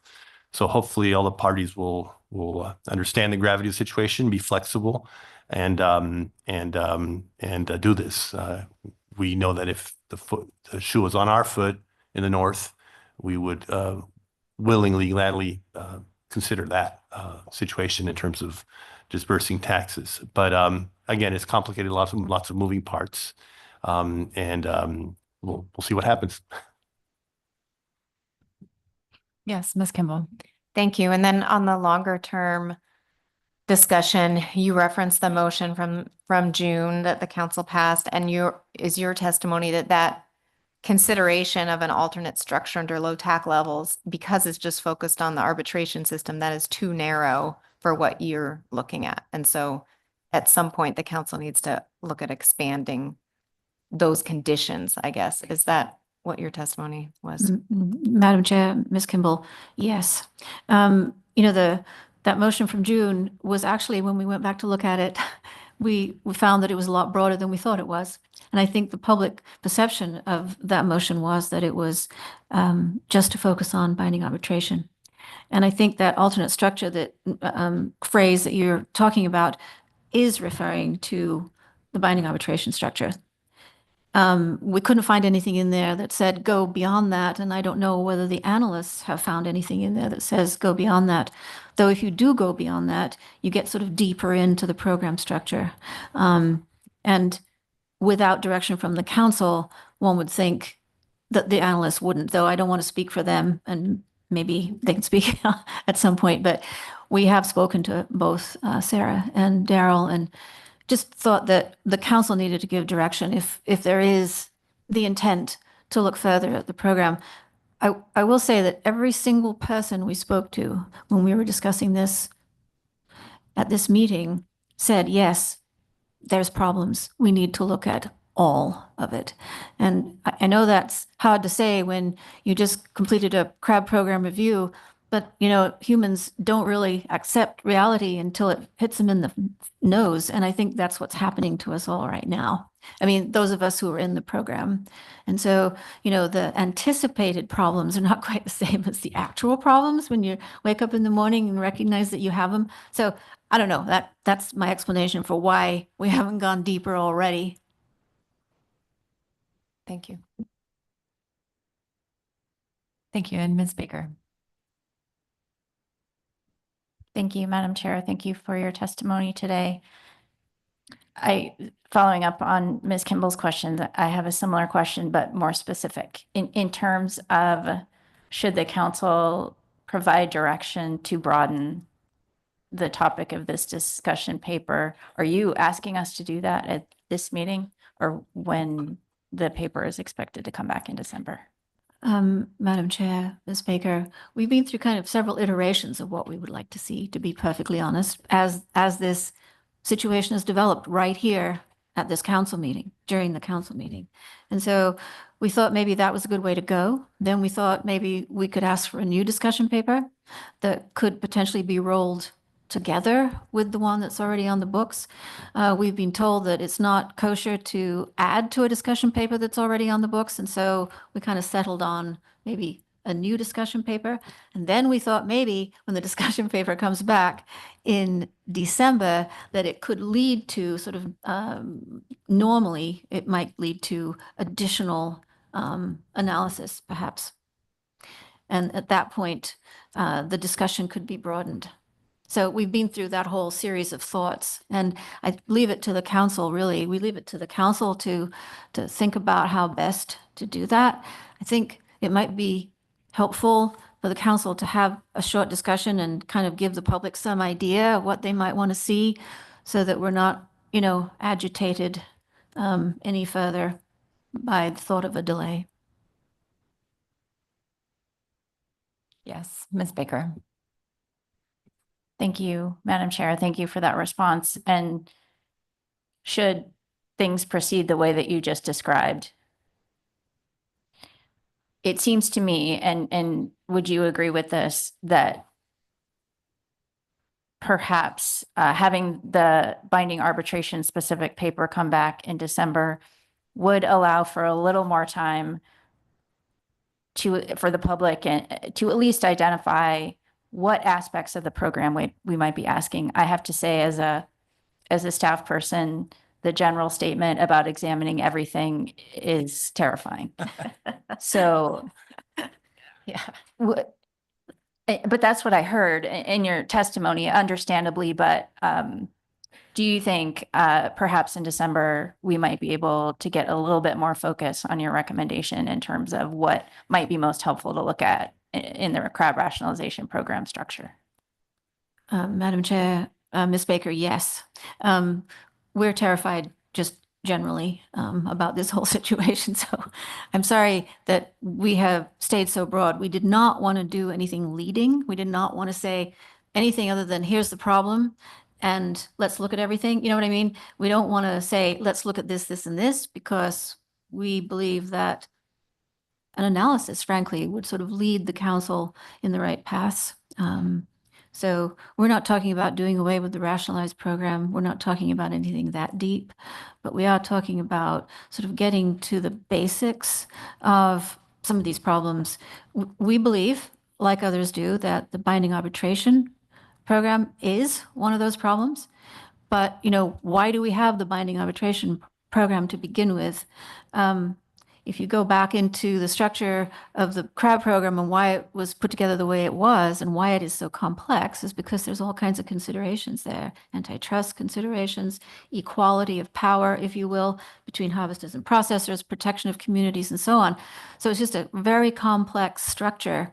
And we didn't want to point out to you any specific areas for fear that you might think we were suggesting solutions. All we are certain about is the problem at this point. I hope that helps. Maybe Matteo may have other thoughts from the community perspective. You covered it well.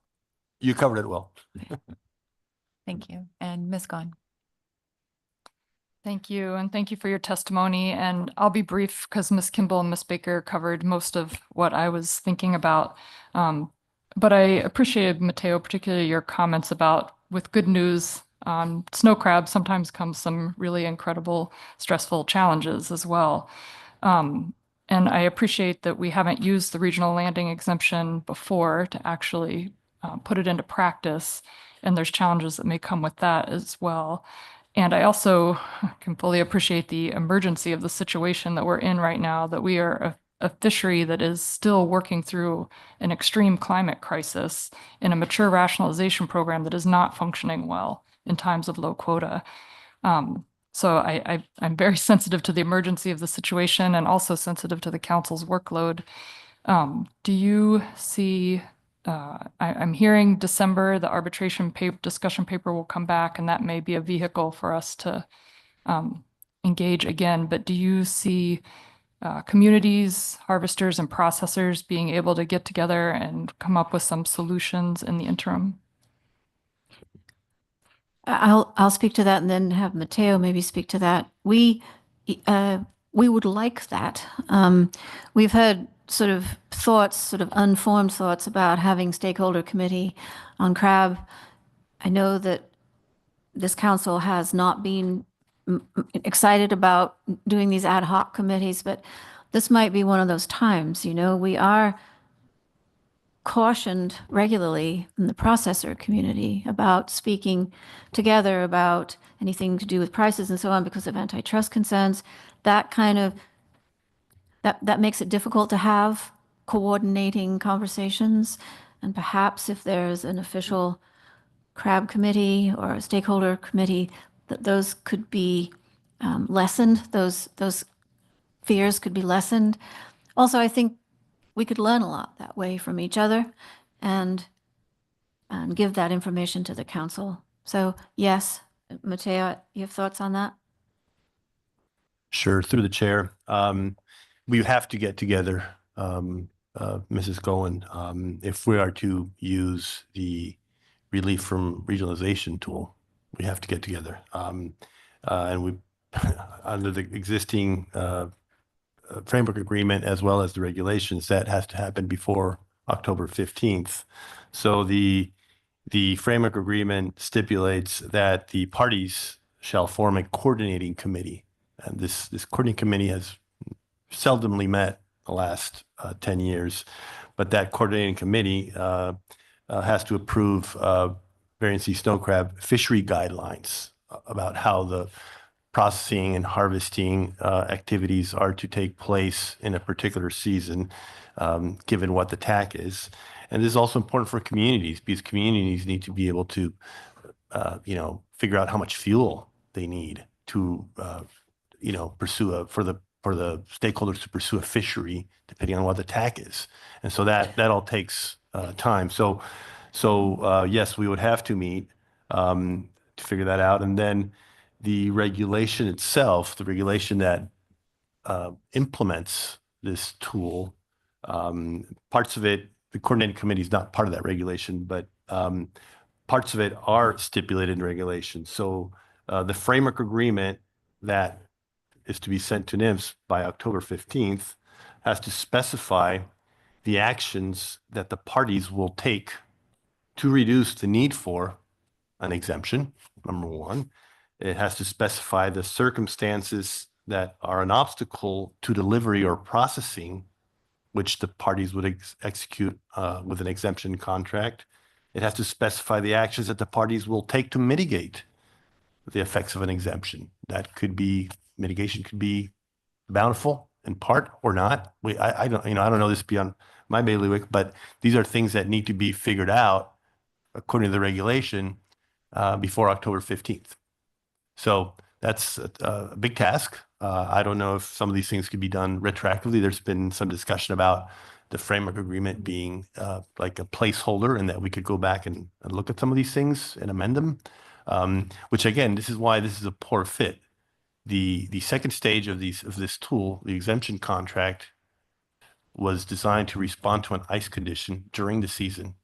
And so you signed the framework agreement, you got the parties aligned, and if there was an ice event, which you didn't know ahead of time, you would then negotiate the terms of an exemption agreement and figure out what that was, whether the compensation was a compensatory delivery during the season after the ice situation, presumably the north had left, or taxes among communities.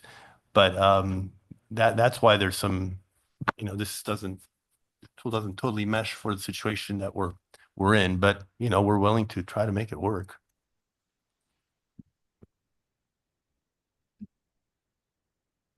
Thank you for your testimony. Thank you. So next up is Eva Dawn Burke, followed by Melissa Matoyak Johnson.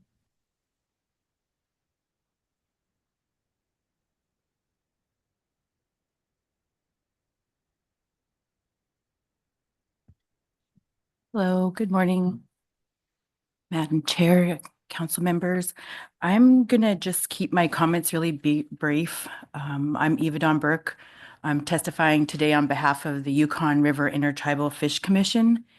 And we submitted comments about other opportunities to engage on chum salmon. I really think the council needs to prioritize at least some form of engagement between now and February. I know for a fact that you guys don't have this information yet, but we are working on an invite for council members to come to the Tanana Chiefs Conference Annual Convention. And I believe the opening for that day, just so you can flag it for your own personal scheduling, is going to be November 13th. I think the salmon rally that was referenced is on the evening of the 14th. These are great opportunities for both formal and informal engagement. If you do have the time and you're in Anchorage, AFN subsistence workshop, to tie into what Mr. Boyd was saying, that we are having a gravel to gravel workshop. And one of the biggest components and things that we're trying to do in gravel to gravel is work across jurisdictional boundaries. And we don't really have a good space for that. I think what I saw at the climate workshop was that might be a format and a way to work across jurisdictional boundaries.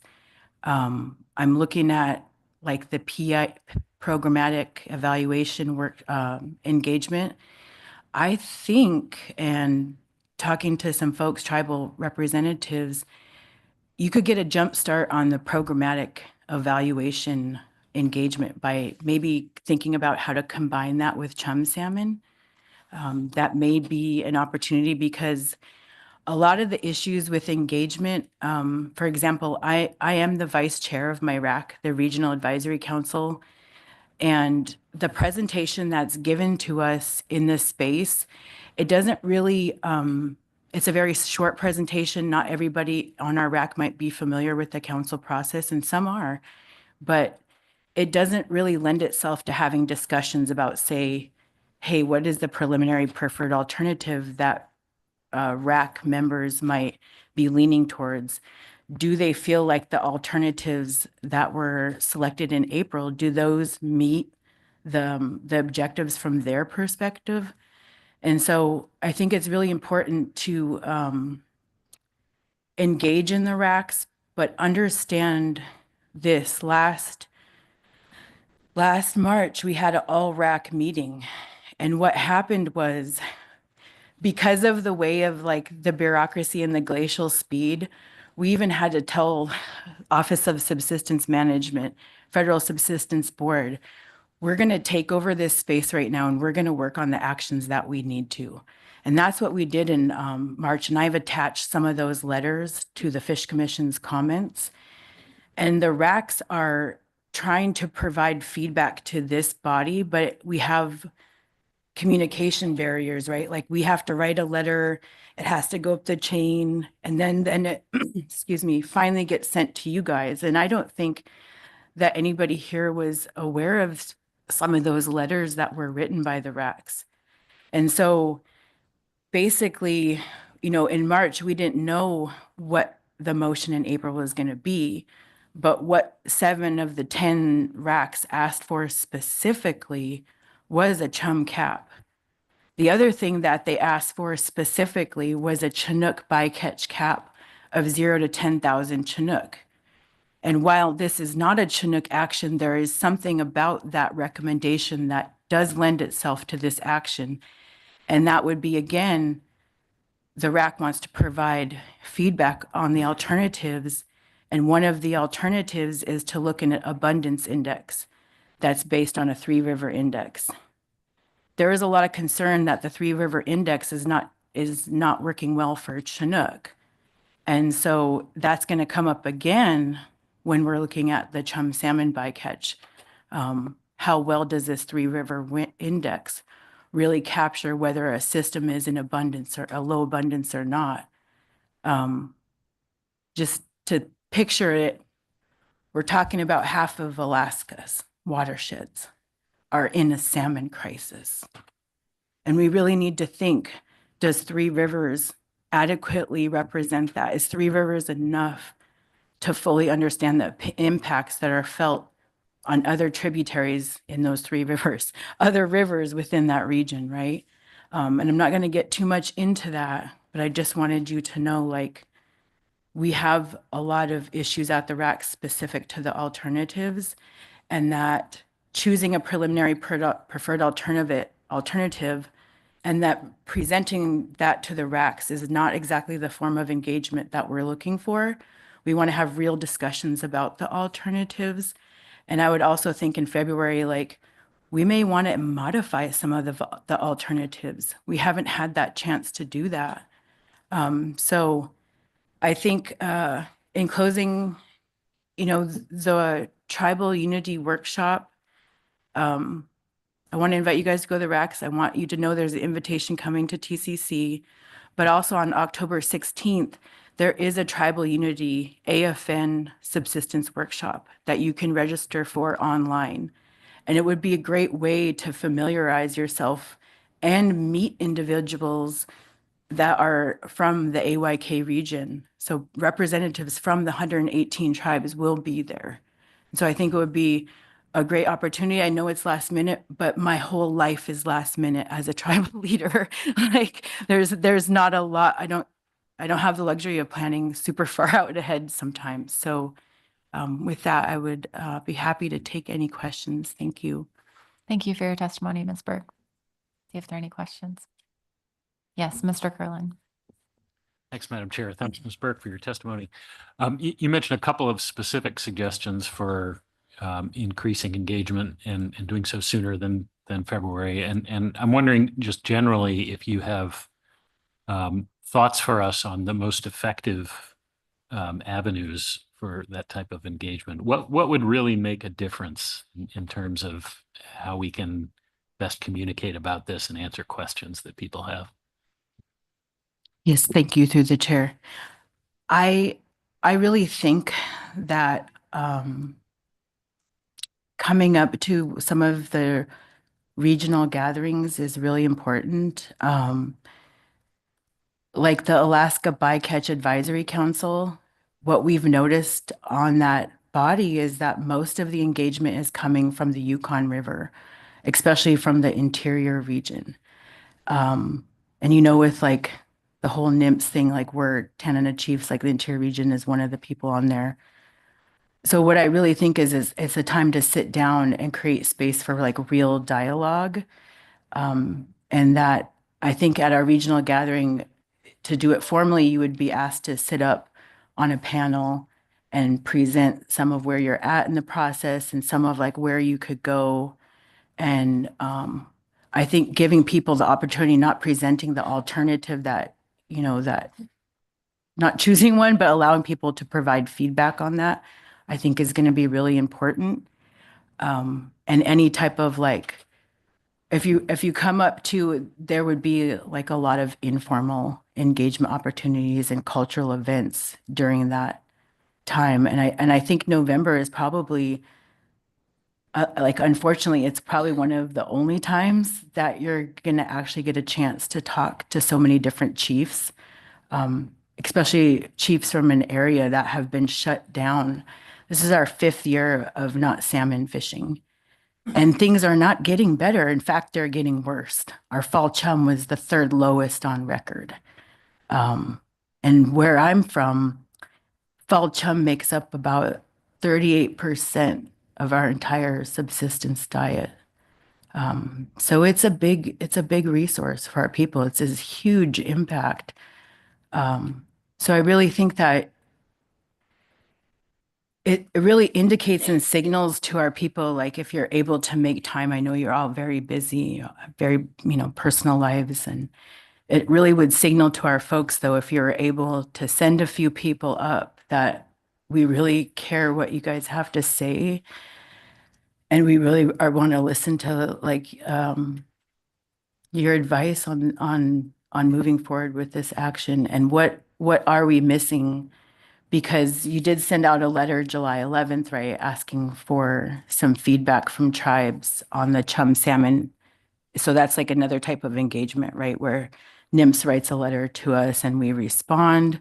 Well, unfortunately, like July 11th through October 4th is our big subsistence season. So like myself was literally like writing the letter and actually need to resubmit my letter because it needs a few edits. So we're very, very slammed during that time. And that was another thank you for that, because that reminds me to remind you all to please think about our subsistence calendar. Even though we are not fishing right now, we are out on the land a lot from May to October in the interior region anyway. So yeah, and I think the other thing too is listening and learning. I think if you were to go to the tribal unity meeting, it would be really nice to see faces from the council there. Like that would really indicate to people like, hey, we're trying to build relationships. We're trying to understand things from your perspective. And I think a lot of like, even in this meeting, like, to be honest, I wanted to communicate more, but I honestly felt like the pelagic, I wanted to communicate more with you all and like see if you would be interested in coming and inviting you all. But I felt like the pelagic discussion was like something that was kind of taking the forefront of this meeting in some ways from my perspective. So if you know what I mean, like it's hard to find that time to engage in this space, even when we're here. And so if you guys are able to come up to our space, that gives more time to have those side conversations. Long answer, sorry. Thank you, Ms. Burke. Thank you. Mr. Mueller. Yeah, thank you, Madam Chair. Thank you, Ms. Burke, for your testimony. And thank you for your commitment and work on the AP. I think it's extremely helpful to the entire process.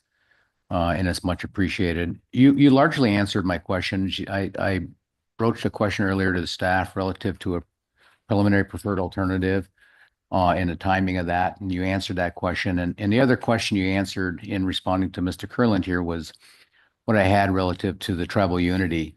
And I appreciate your suggestions and recommendations in terms of the Tanana Chiefs Conference and the tribal consortiums as a good vehicle for outreach. And my second question I had you also answered had to do with building relationships. The tribal unity, offer to come visit there during the AFN. as I understand your comment here would be about building that relationship. It wouldn't necessarily be about having a more in-depth conversation about alternatives and stuff. That would be at some other time. Yep. So I just want to reiterate what you've already said here and tend to agree with your suggestions here in terms of being maybe a real valuable step in this process. So thank you. Thank you. I do recommend tribal unity, if you're able to. Thank you. Thank you, Ms. Burke. And Mr. Blavoti? Yeah, thank you, Ms. Burke. I have so many questions, but I know I need to keep it brief. So in relation to AFN, being sensitive to staff that are also short on capacity, I know that's coming up, like basically this weekend AFN starts, but is there another venue where the agencies could reach out to tribes where they're gathered together? I know there's AFE and other, but any that maybe it's between now and November that gives staff a little more time to make it to a venue like that? Yes, I think those are all excellent examples, like the forum and on Alaska Forum on the Environment. There's going to be different tribal leaders. Another one is the BIA Providers Conference. You would have a lot of different tribal leaders. And Mr. Mueller is correct that AFN would be more of relationship building and kind of getting to know people and see who's who. And I think that's important because sometimes you can't get to the conversations you need to without a little bit of relationship building first, right? And I feel like I really understand the events in my region quite well, but I know that there's other tribal gatherings, like AVCP, Association of Village Council Presidents, had multiple tribes from their region gathered in their annual convention. So those are all great places, and I think there will be another opportunity in March. So it would be after the February meeting, but there would be another opportunity in March that our tribe would meet again, or the Tanana Chiefs Conference would meet again. Thank you so much. Thank you. Okay, next up is Melissa McToya Johnson, and after Ms. Johnson, we will break for lunch. Thank you.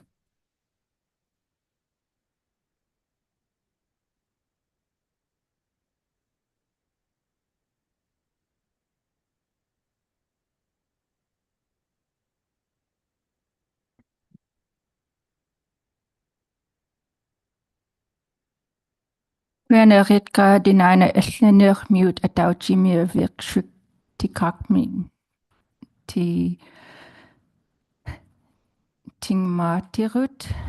I want to thank the people of Dinana Ethlina for allowing us to have this meeting space. Inubak Sinira Maktoyak Nalak Mutun, Melissa Johnson, Nom Eskimo Community Tribal Member Me, Sitnasalmi Aningarunga, Pangapak Kisarving Me in Urunga, Johnson Koyarunga, Angayukaka Alan Johnson Jr., Lou, Sarah Jack Lou, Asia Tataka, Alan Johnson Sr. Lou, Teresa Norbert Lou, Suli Raymond Sidamona Lou, Edna Sinangatuk Lou, Suli, Louis Jack Lou, Daisy Noekak Lou.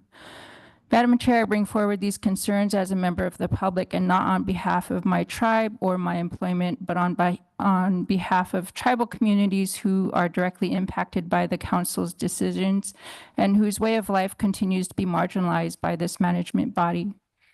First, I want to highlight the questions tribal testifiers often face regarding SSC and APU recommendations in following all of these complex management decisions.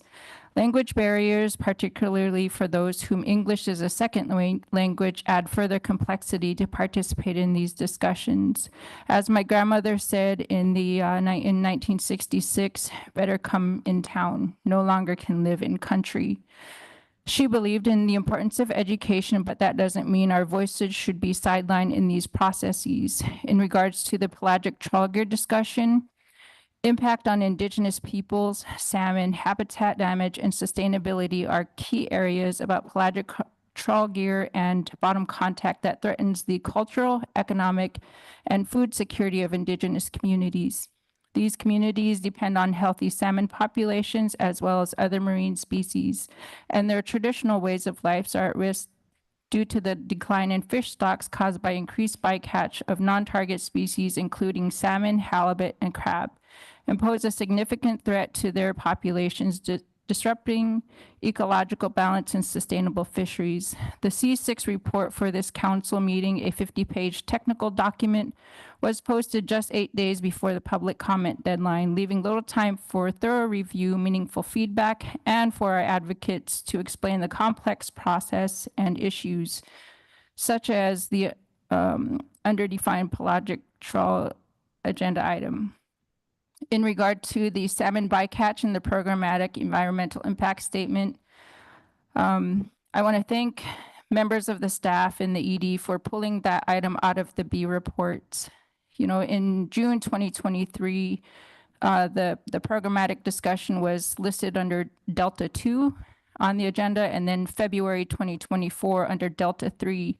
The PEIS agenda item at the AP was postponed both at those times. And, you know, I provided public comment urging prioritization of that. But, you know, I think that, you know, regarding the salmon bycatch discussion and the programmatic evaluation discussion, they need to be pulled out as staff tasking to continue showing how this council can be engaged with community members, especially, you know, within tribal members, where they're trying to find out and figure out what in the world, where do they provide testimony or where they don't.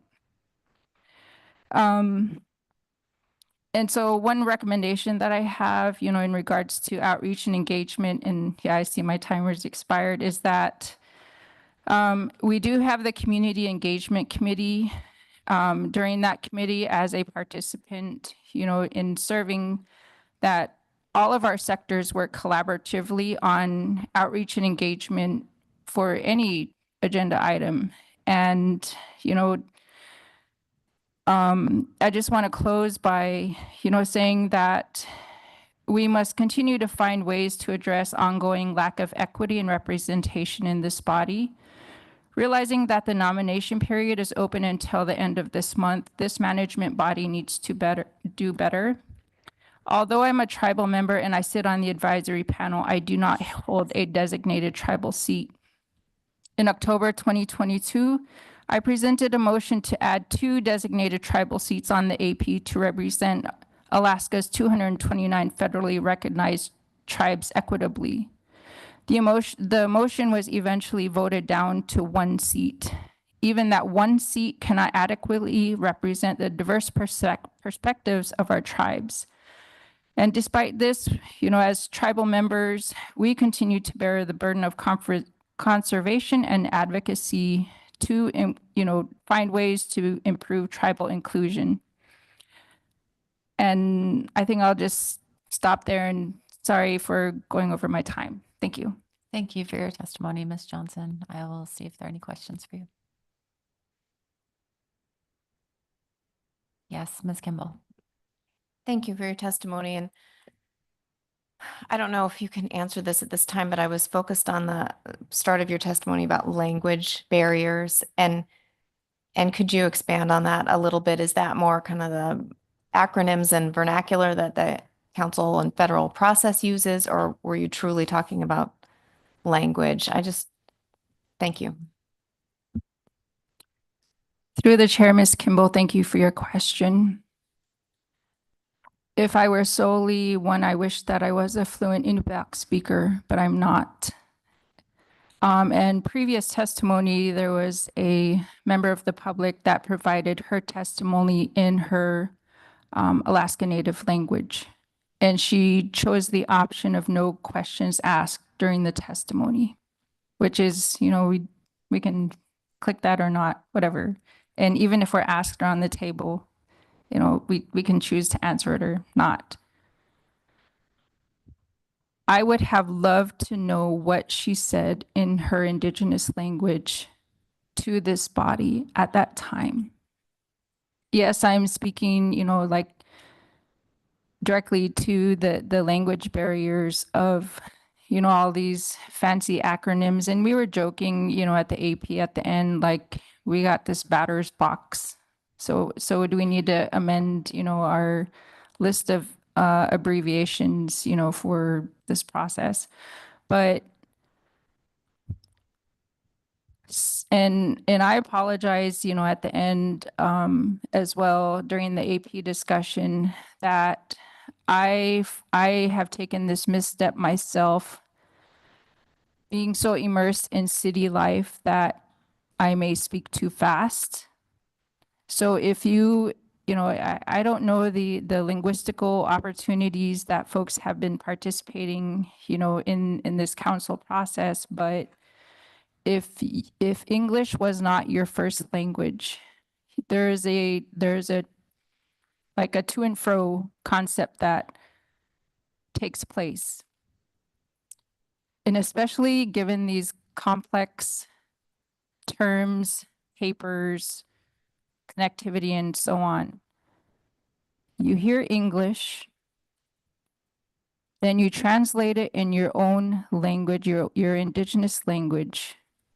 Essentially, you're having a conversation within yourself in your language, in your target language, whether it be Inupiaq, Yupik, Gwich'in, Tlingit, Haida, any Alaska Native language.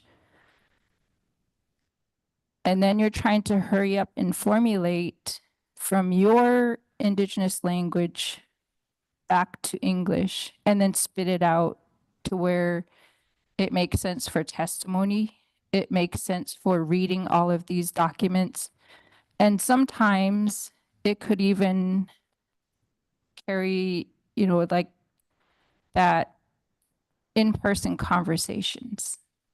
Because, as a very partial indigenous language speaker, like even having person-to-person conversation, you're working to continuously translate. And in regards to these complex documents, I know that, numerous times we've heard that staff capacity is a constraint, funding is a constraint. The federal process is like, even though we want action today, it's going to take anywhere from a year, 18 months, or however many, whatever. But so understanding those areas of language barriers, if that makes sense. And, I've provided testimony numerous times, to this body, and quite frankly, I wasn't going to provide any today. I don't, and I started out at, the beginning of my testimony that I am providing testimony as an individual. I am not speaking for Nome Eskimo community as a tribal member. And I am not speaking on behalf of the organization of which I work for. But I found myself since last Monday navigating through, the little bit of the SSE, of course, during the AP discussion and deliberation into, shifting here to the council, that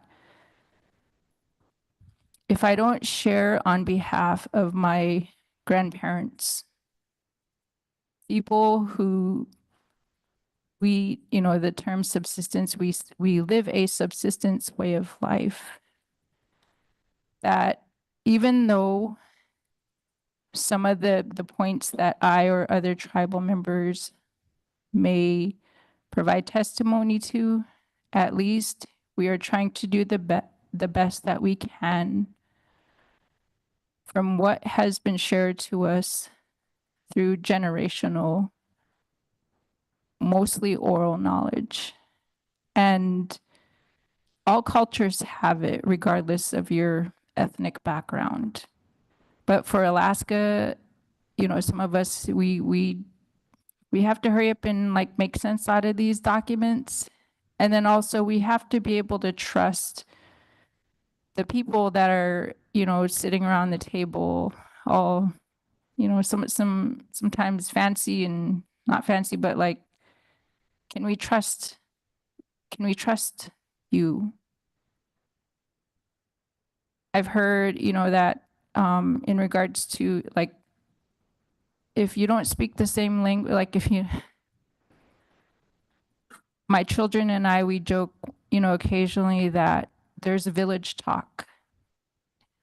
Even English village talk. First time I asked for a soda and then also a taxi, some of my village, friends and family were like, do you mean a pop? And do you mean a cab? And that's usually like just village talk. So I hope, I know I answer, like pretty long, but I hope that, helps understand a little bit about the language barriers that, Indigenous people, especially if they're fluent speakers, try to make sense out of. And Ms. Kimball, I appreciate you, continuing to reach out and like ask questions and become more knowledgeable about, Alaska Native cultures and way in doing relationship. So thank you. Thank you. Thank you very much for your testimony, Ms. Johnson. So with that, we will break for lunch. I need to provide a little more time here for council members. We don't have lunch in the room today. So do an hour and 10 minutes. We'll come back at 1:40 and begin public testimony with Don Stiles, followed by Julie Bonney, Brent Payne, Susie Zagorski, Charlotte Levy, and others. Thank you.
Council members, please come back to order.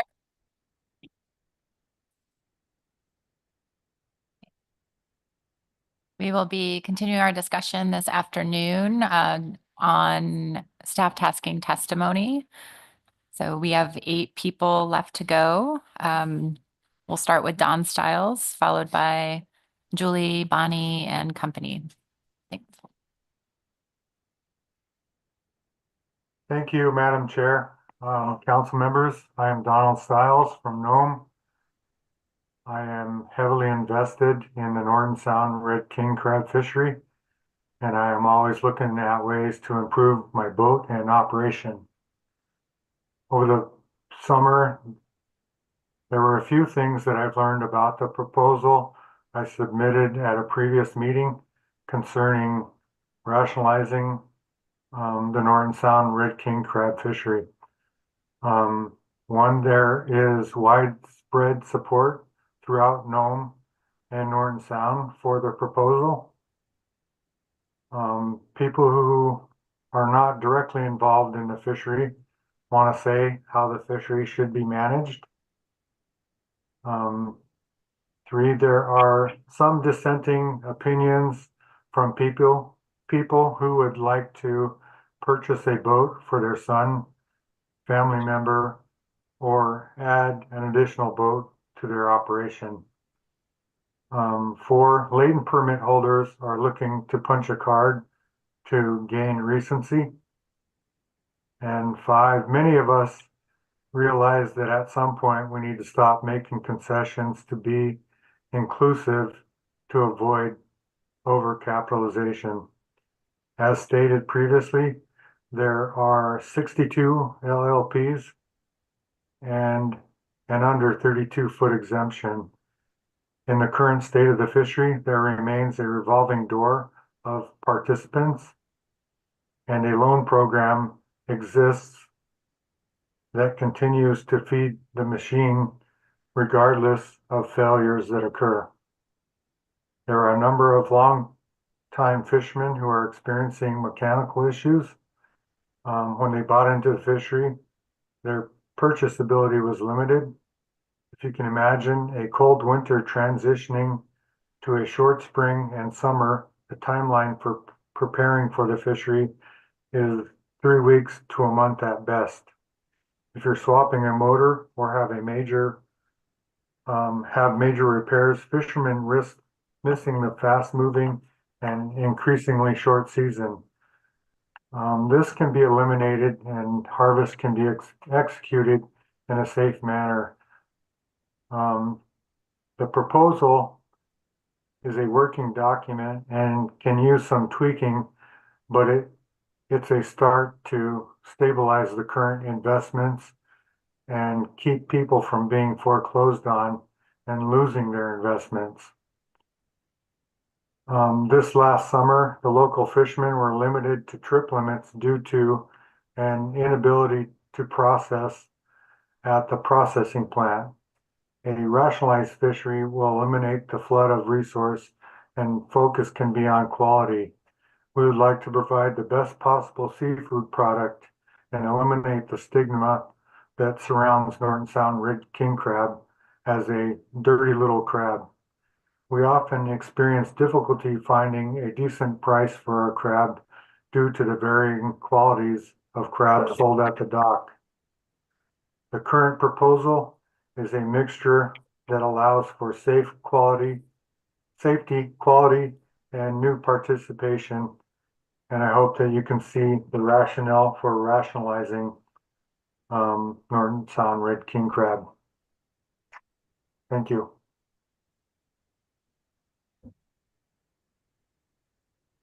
Thank you very much for your testimony, Mr. Stiles. I'll see if there are any questions for you. Okay.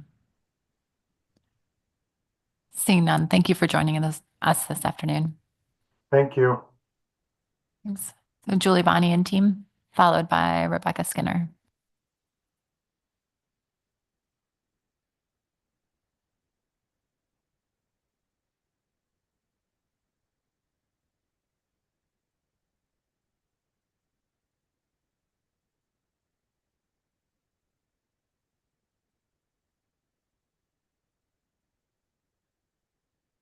Good afternoon, Madam Chair, members of the council. We're going to introduce ourselves because you probably know all of us, but you've probably never seen us at the table together. So I'll go ahead and start. Stephanie Matson, the at-sea processors. Julie Bonney, Alaska Groundfish Data Bank. Susie Zagorski, United Catcher Boats. Charlotte Levy, Aleutians East Borough. However, at this table, I'm speaking on behalf of Kylie Thompson and Ben Lay with the Western Gulf Trawl Fleet under 60, the Peninsula Fishermen's Coalition. I'm Heather Mann, Executive Director of Midwater Trawlers Cooperative. So Madam Chair, members of the council, we have a little bit of a PowerPoint here. First of all, we wanted to let you know that with the groups that are involved in this initiative, you have every pollock trawl catcher vessel in the North Pacific represented in this group.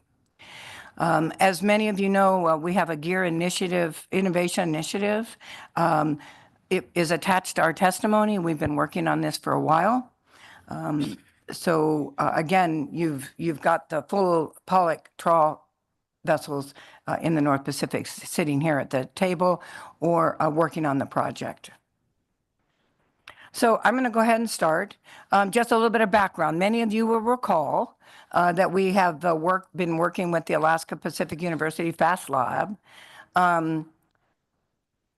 The Pollock Conservation Cooperative initiated this work, and you've gotten quite a few presentations on the work from us. That work plan started in about 2022. The original work plan aimed to improve understanding of the pollock trawl design, application, and performance in the Bering Sea pollock fishery, to provide a foundation information necessary to ensure scientifically robust gear information is available for future fishery management actions. The work plan was presented to the council multiple times, as I mentioned, and the catcher boats formally joined the research in 2023. The Gear Innovation Initiative expands the original work plan to include all pollock fishery participants in the Eastern Bering Sea and in the Gulf of Alaska, and more specifically, begins to address the North Pacific Council motion under the Bristol Bay Red King Crab closure area. Next slide. There we go. So it's applied research to empirically measure the extent of bottom contact by pelagic trawl gear to improve fishing effects model outputs in the essential fish habitat demonstrations. There's three main pillars for the research. First is cataloging the gear that's used across the entire fleet, which are vessels that are 58 feet to, 300 feet. Then that gear is simulated through a model to determine how it's fished in the water column, and also empirically measures the C4 contact, where we actually go out and demonstrate whether or not the simulation is actually true on the water. This would potentially end up with gear innovations based on a science-based approach to understanding impacts for bottom contact in the context of fishing efficiency, bycatch, PSC avoidance. When you get a chance to review, thank you. When you get a chance to review the complete document, I think it's about 12 pages. We've also worked hard on trying to articulate the target timeline.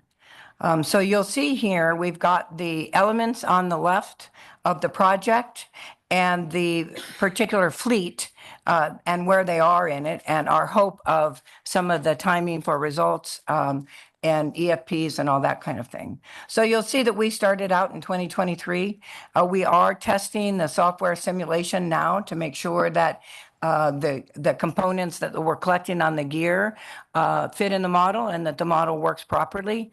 You might recall that this model is one that was developed at Memorial University. So the FAST Lab has an agreement with Memorial University and some of the professors there to help with this work.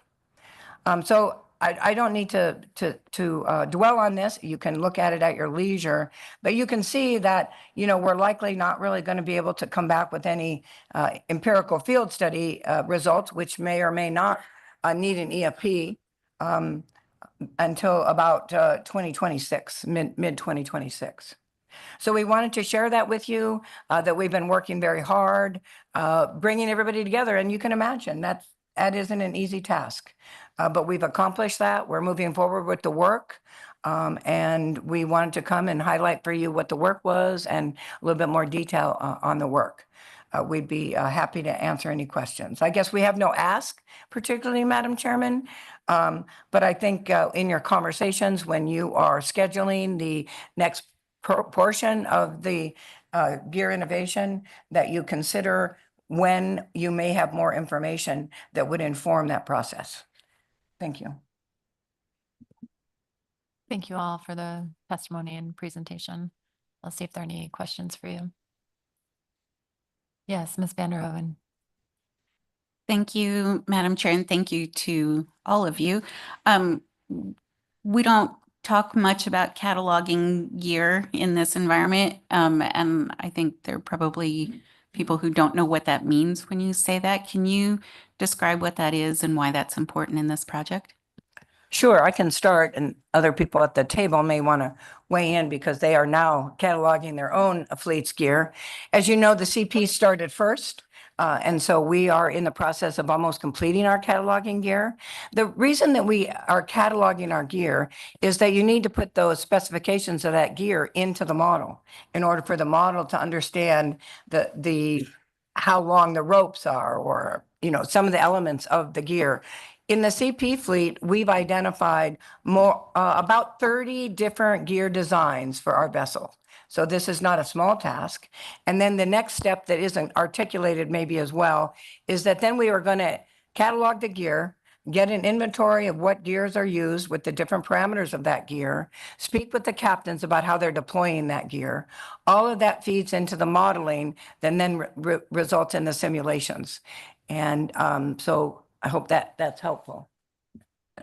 So go ahead. I'm going to let Susie go first, since she's talking about the Bering Sea Ocean, and then I'll discuss the Gulf Ocean in terms of what we're doing for gear. Through the chair, Ms. Vanderhoven. So a little bit more specifics into the gear catalog. So for the Bering Sea catcher vessels, most of our vessels use 1 to 3 different trawl nets, all of which have a slight different set of specs or specifications, parameters. All of these usually show up on net plans when they get them from their gear manufacturer, and often you'll get different measurements that do fall within the regulations, but different measurements when being fished. And so they all slightly differ, but the catalog itself is essentially a database that's going to have the vessels or the vessel companies with all the trawl gear that's being used by the fleets. And so there's 10 to 20 terms that we are asking the operators to give us information back on, like nominal width, et cetera. So mostly measurements that the FAST Lab has identified that will help them in terms of cataloging this gear. And the Bering Sea catcher vessels, as Stephanie had mentioned, we did just get started on that, and we have about 77% of our vessels gear cataloged at this moment. And for the Gulf, I think one of the elements, if you look at the timeline, is the CPs did this first. So there's a lot of lessons learned in terms of how to do the cataloging.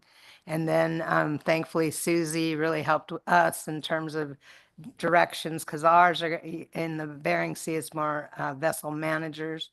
In the Gulf, it's more operators, family-owned businesses. So it's a little more nuanced to get that information. So we're not near as far along as the Bering Sea, but obviously a lot of at least the Western Gulf is fishing. So, but we will make progress. And if you look at the target timeline, it suggests that the Gulf, the Gulf and the Bering Sea catcher vessels would be our gear would be cataloged by the first of the calendar year is our goal. Thank you. And Mr. Twite? Thanks, Madam Chair.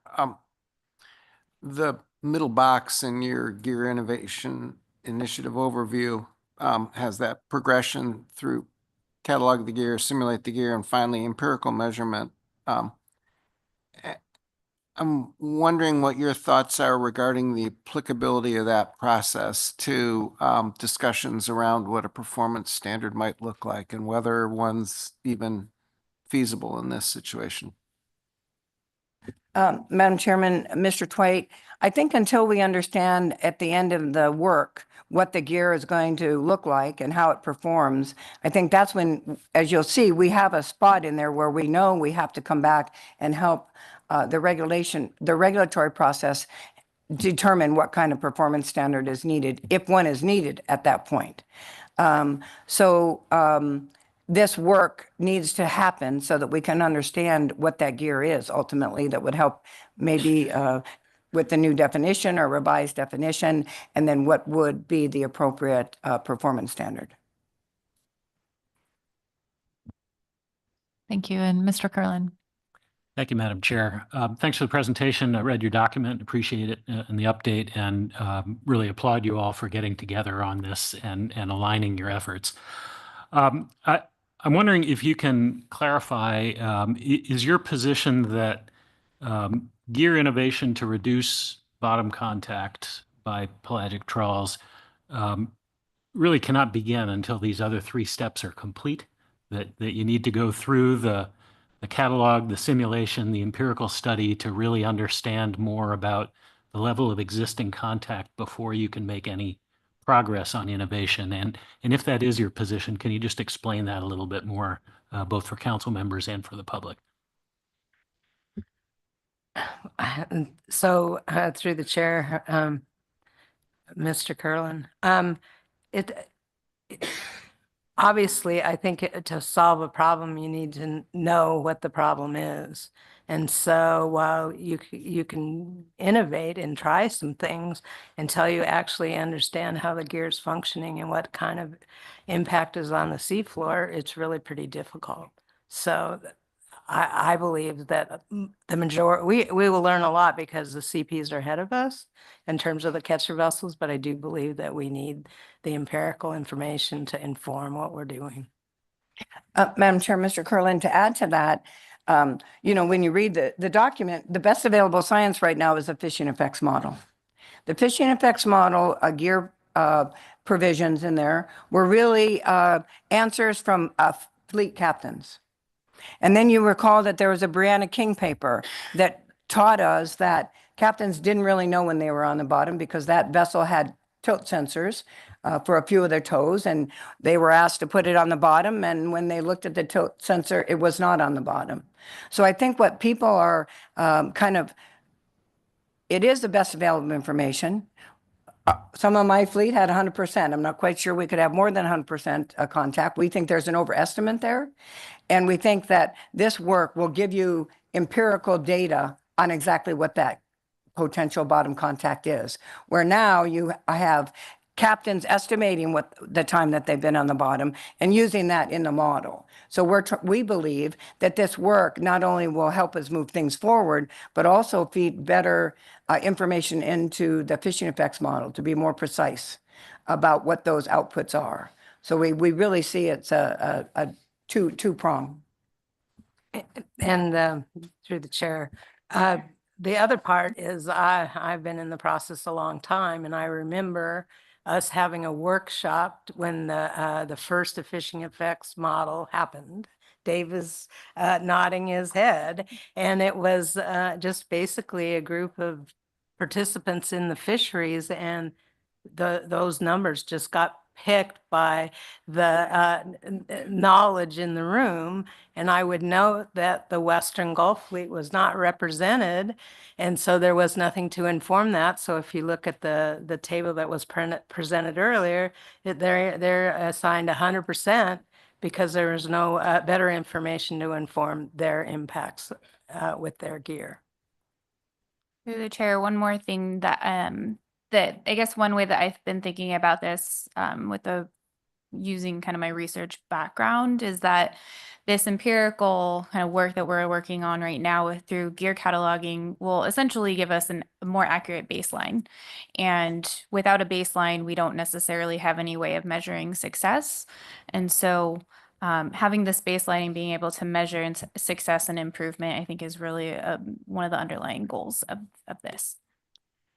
And just one final point on this, Madam Chair. You might think, well, why didn't you do this earlier? Well, the fishing effects model said that any fishing effects from on habitat were temporary and minimal. So we believe that we do have an idea about what the impacts are from the potential bottom contact. And that is the best available science. What we are now trying to go back to is try to be more precise and have empirical data that really gets down to exactly what are those percentages. Are they correct? What do we know? And I think that's the benefit, one of the benefits of this work. And I also think that the modeling and then the field test is actually going to identify areas of the net that we may need to evaluate in terms of any future gear innovation versus just trying to pick something because we think that's true.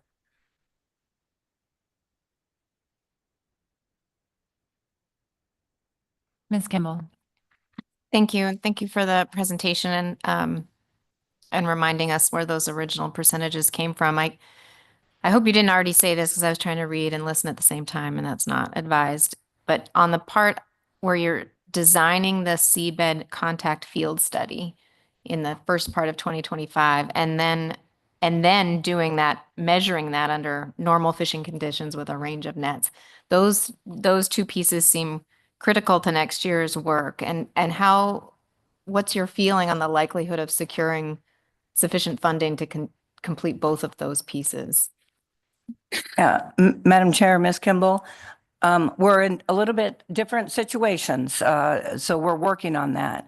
For example, as many of you know, the catcher processors pay landing tax, and we're eligible to use the state's education tax credit to fund science. So we've been able to use that education tax credit to some extent. There's still a hefty contribution on that, but to fund some of this work. So we're pretty confident that we're going to be able to continue to use that funding source. But we are also looking at helping the Gulf catcher vessels and the Bering Sea catcher vessels. And I think one of the funding sources that we're looking for on that is the North Pacific Fisheries Research Foundation that has been funding the salmon excluder work in the past. And hopefully you're going to approve an EFP and a chum excluder coming up. So we've been talking with that foundation board and exploring opportunities to help those that don't have other opportunities to get funding. Thank you. Yes, and Ms. Baker. Thank you, Madam Chair, and I'd like to thank you all for this presentation. It's very responsive to the council's request for regular updates on this research, and it's very helpful. And so my question is somewhat similar to Mr. Curlin's, Madam Chair, so please let me know if it's not appropriate. But I am wondering specifically and very appreciative of essentially this gear innovation plan, as you stated in your presentation, really being responsive to the council's February 2024 gear innovation motion.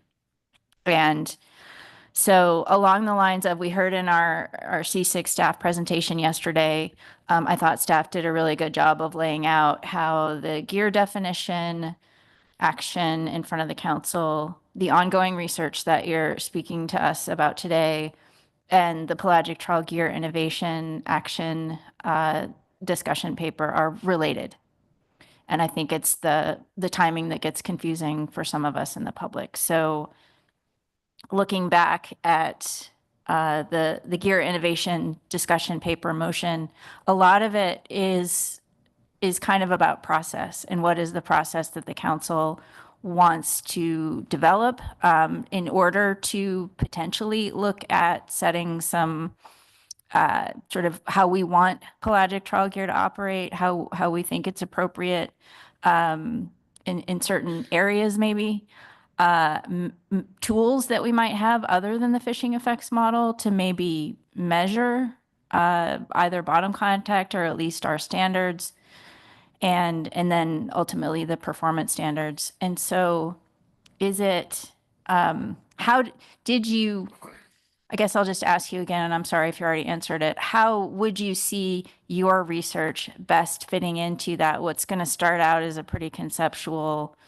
discussion paper, as I understand it, and then maybe moving through the process. Have you had a chance to think about that?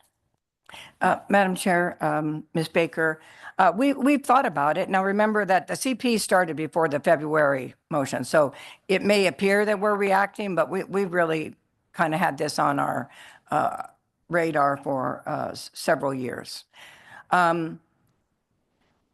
I guess we're at a little bit of a loss, Ms. Baker, because we're doing all this work ourselves and we're bringing in gear experts. We used to have a little bit of support at the Alaska Fisheries Science Center. They had gear innovation, that's, you've heard from Craig Rose. So we don't really have that kind of support or relationship. Not blaming the AFSC, they're probably hard to come by, which brings me to another point. We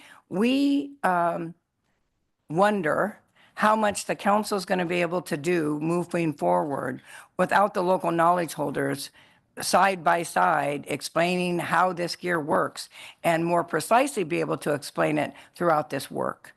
So I don't think we disagree with the way that you characterized it, but I do think the timing might pose an issue in moving fast and not having gear expertise or local knowledge holders on staff. So it's going to have to be a very cooperative approach. And we strongly believe that the work that we're doing here is going to better inform the work that the council and agency want to undertake. And to add on to that, if you really look at the timeline where you've launched the discussion paper and then the steps that we're taking in terms of moving across the 3 goals, right? Hopefully, as we move forward, they will kind of merge together. Since if you look at the way the outline is for target, it looks as if we'll have some simulations available for the CPs right before the discussion paper comes to you in June, and then we should have the majority of the the cataloging for the catcher vessels done, and that starting to stand up to do the simulations for that as well. So it would seem to me that you would want to be keeping updated with what we're doing so that the 2 pieces can kind of merge at the end of the day. Mr. Ritchie. Thank you, Madam Chair. Thank you for your testimony. First, I want to compliment you on this document that you've provided here. It really provides some useful context, and I think it's a clear logical flow, so I really appreciate it. My question is on the 3rd, 4th quarter that we see here, and then element 3. I guess I'll provide some context for my question. So you, in your testimony, you noted that we were using one of the inputs for the fisheries effects model is an estimation provided by captains while they're fishing on the grounds. And we went out to ground truth that with a study done by Brianna King and found that may have been an overestimation. There's a likelihood that it's not accurate. I'm looking here and it says empirically measure seafloor contact under normal fishing conditions. And I'm wondering if under normal fishing conditions, is this still in a tank though, or are we going to get a chance? This is on the grounds. All right, that answers my question. Thank you. That's very useful. For the record, Miss Bonnie shook her head yes.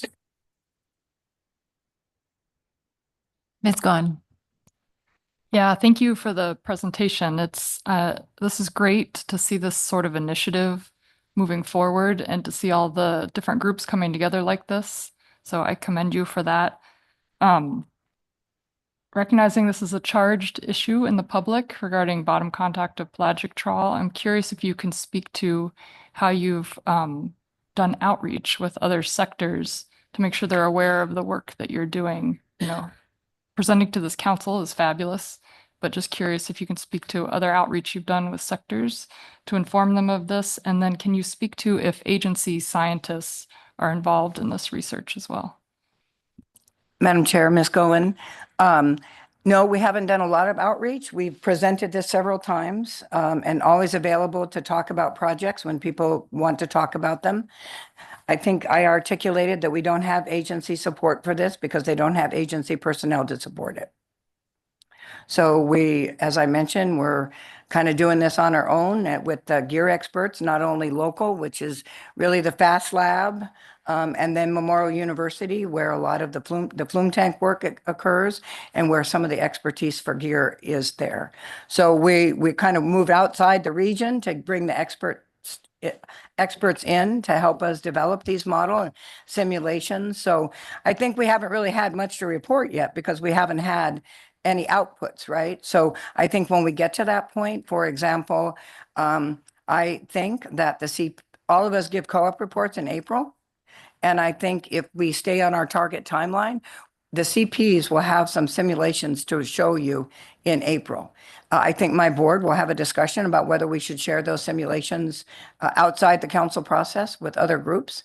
That's not out of the question, but right now that's not on our work plan. We're going to get our work done so that we can be very clear in updates to other sectors.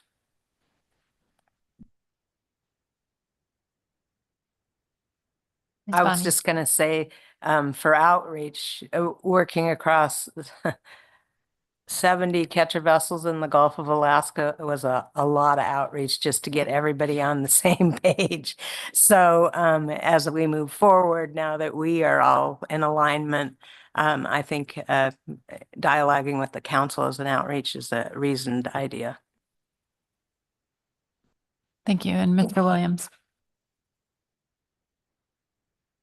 Thank you, Madam Chair, and thank you for the presentation. It's an impressive piece of collaboration to bring that many people together to do anything, but something of this nature, it certainly is impressive. But the question I have is, has any work like this been done anywhere else before, at least, or is this kind of the first time it's this kind of approach to this has been taken on? Is there anything else out there like this?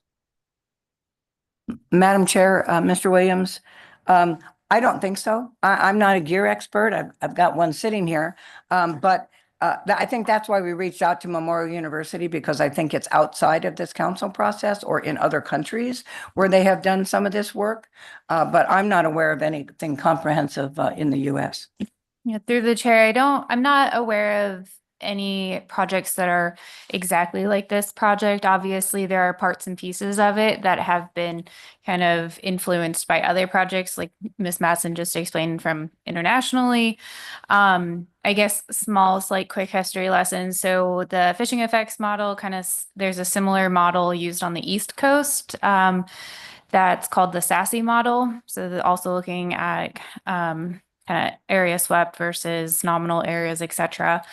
And then this simulation software and modeling is from essentially, there's some groups in, I believe it is France, but that they have the software, but it's used in Newfoundland at the flume tank. And so it's been having to kind of been brought over to the US. And so there's definitely partners that the FAST Lab are working with to be able to run these simulations to understand the software and use the software. And that's my knowledge of it. I don't want to necessarily speak for the FAST Lab, but that's kind of my knowledge of how everything's been incorporated to then become this larger project that the FAST Lab has taken on.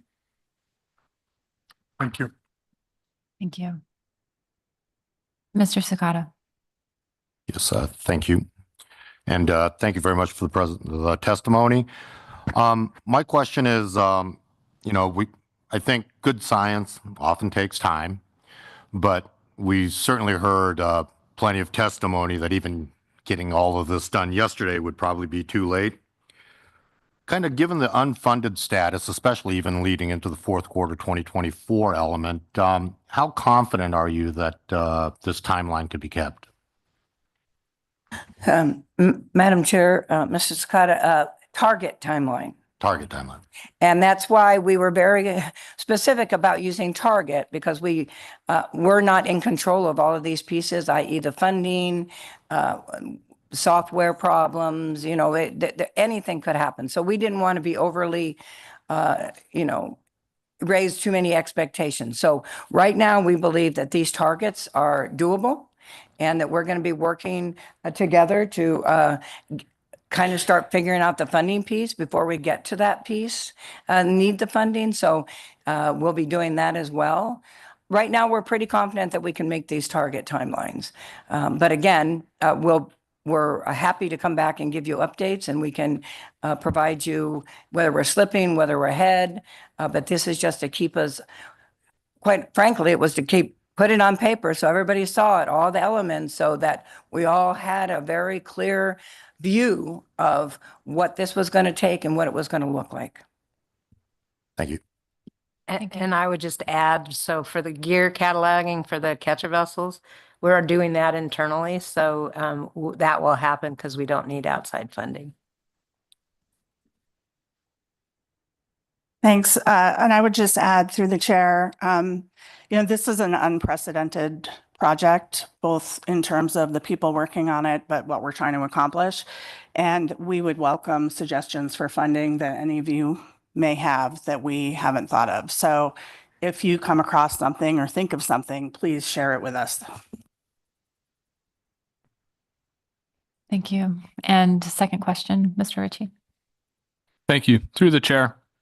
Looking at element 4 here, it says if gear modifications are warranted given the updated fishing effects modeling outputs, CVs and CPs may develop an EFP to submit for the May EFP cycle to test new pelagic gear designs that may not meet the current regulatory standard. Thinking about that, based on all we've heard this week and going through this, I'm just wondering if having or finishing the changes in the regulatory language, potentially finishing the changes in the regulatory language for the gear definition of pelagic trawl. If that happens sooner, is that going to be helpful in informing an EFP in the future of this nature? I'm just wondering how that ties in. Madam Chair, Mr. Ritchie, are you referring to the cod end and that the ones that the regulatory fixes, so to speak? Yes. Yeah, I don't think that we need them to be in compliance, but I don't think that's going to have any effect on this work. Thank you. Okay. Thank you all. Thank you for being responsive to our request for an update. Appreciate it. Thank you. So next up is Rebecca Skinner, followed by Paul Jones.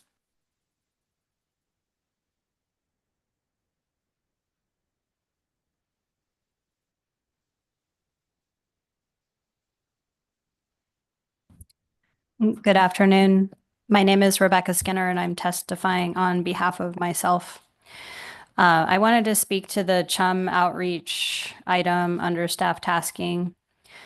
I serve on the Kodiak Aleutians RAC, and in March was elected as chair of the RAC. And what I wanted to ask the council, if the council is going to give any feedback on the proposed outreach for the Chum item, that the Kodiak Aleutians RAC be included with the other 3 RACs that are listed for proactive outreach. As far as timing, or I guess how much time that would take, I think for the KRAC, having a virtual presentation would work fine. We can set that at a time certain, and it could be no more than 30 minutes. So I don't see this as a huge time commitment, but I do think that it's important to make sure that the impacted communities are aware of what's going on and part of the conversation. What we saw at the All-RAC meeting in March was that there was a definite disparity of information in regards to the salmon issue. I know for the KRAC, we were definitely caught off guard by some of the joint RAC letters that were requested, because some of the racks were getting presentations and having conversations, and we weren't part of that at all. That's not the council's job to fix that, but I do think the council could help by including the KRAC in some of the targeted outreach. And then I will note that our next Kodiak or KRAC meeting is in Kodiak, March 6th and 7th, 2025. And for those of you that don't know, the KRAC region includes Kodiak, the Alaska Peninsula, and all the way down the Aleutian chain. So it's quite a large, very spread out geographic area. And I'm happy to answer any questions. Thank you for your testimony, Ms. Skinner. Are there any questions? Thank you. Thank you for making us aware of the date. Appreciate it. So next up is Paul Jones, followed by Chris Woodley.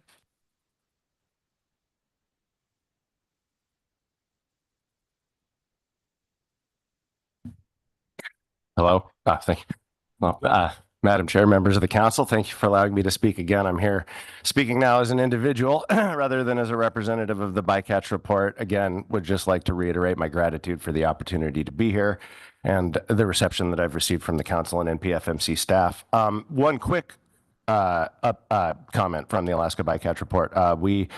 We echo the statements of appreciation for the council's responsiveness on C6, and we also appreciate statements from council members validating the importance of an examination of performance standards for pelagic trawl gear. With regards to the presentation that we just saw, the Gear Initiative, the Gear Innovation Initiative, this is extremely promising, and it's great to see such vast cooperation on this issue. All the same, it's our hope that this council will not delay a discussion of performance standards for pelagic trawl gear to wait for results from this study. It looks like under the best case scenario, it'll be several years, and since funding is still unsecured for, I think, everything past Q4 of this year, even this timeline is unreliable. There was one other thing. Okay, now back to me as an individual here. I don't know how much time do I have. I don't know if this is important. It was just something I noticed as I've been watching the meetings that I thought I'd mention. This is with relation to the prioritization of SCC agenda items report that was discussed, which I'm looking for now, having to do with lap reviews.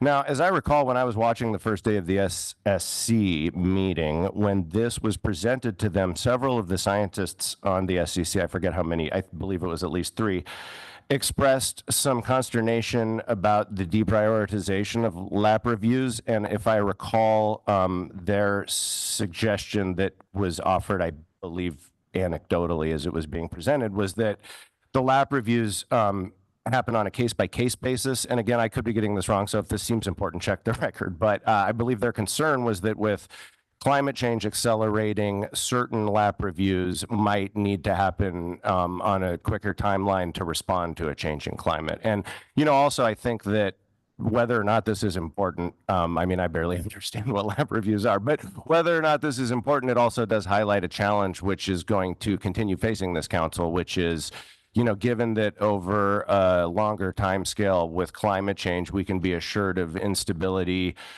future crisis events, and unpredictability in the fisheries, there will be situations where there will be an increased workload and a real need to be able to respond extremely quickly. So that's just, you know, I think it's just important to highlight that as a challenge going forward. And I've had promising conversations with council members, you know, affirming that as well. So that was everything I wanted to say. I've got 6 seconds, so I'll wrap it up by saying, you know what? Actually, while I'm here, I would also like to just echo Melissa's comments about the importance of a dedicated tribal seat on the council, at least one. You know, I'm a little bit of an Alaska history buff, and the exclusion of tribal leadership from state government is an injustice that's woven into the fabric of this state's government, and there's countless examples of that through our history.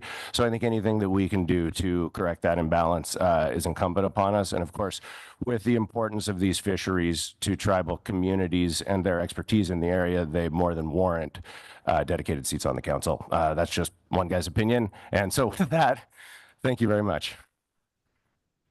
Thank you for the testimony, Mr. Jones. Any questions? Seeing none, I appreciate your time. So next up is Chris Woodley, followed by Olivia Hanai Irwin. Okay. Olivia, followed by Julie Kavanaugh.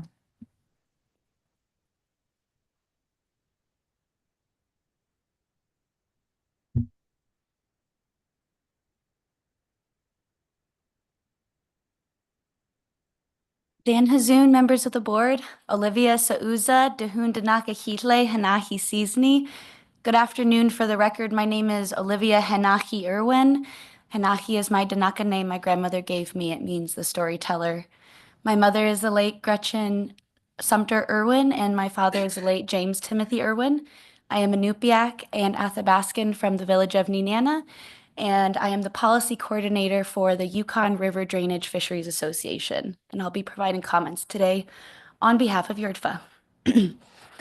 Madam Chair and members of the board, the Yukon River Drainage Fisheries Association works for the people and the fish of the Yukon River, which is home to more than 50 sovereign tribal nations spanning 9 distinct native cultures.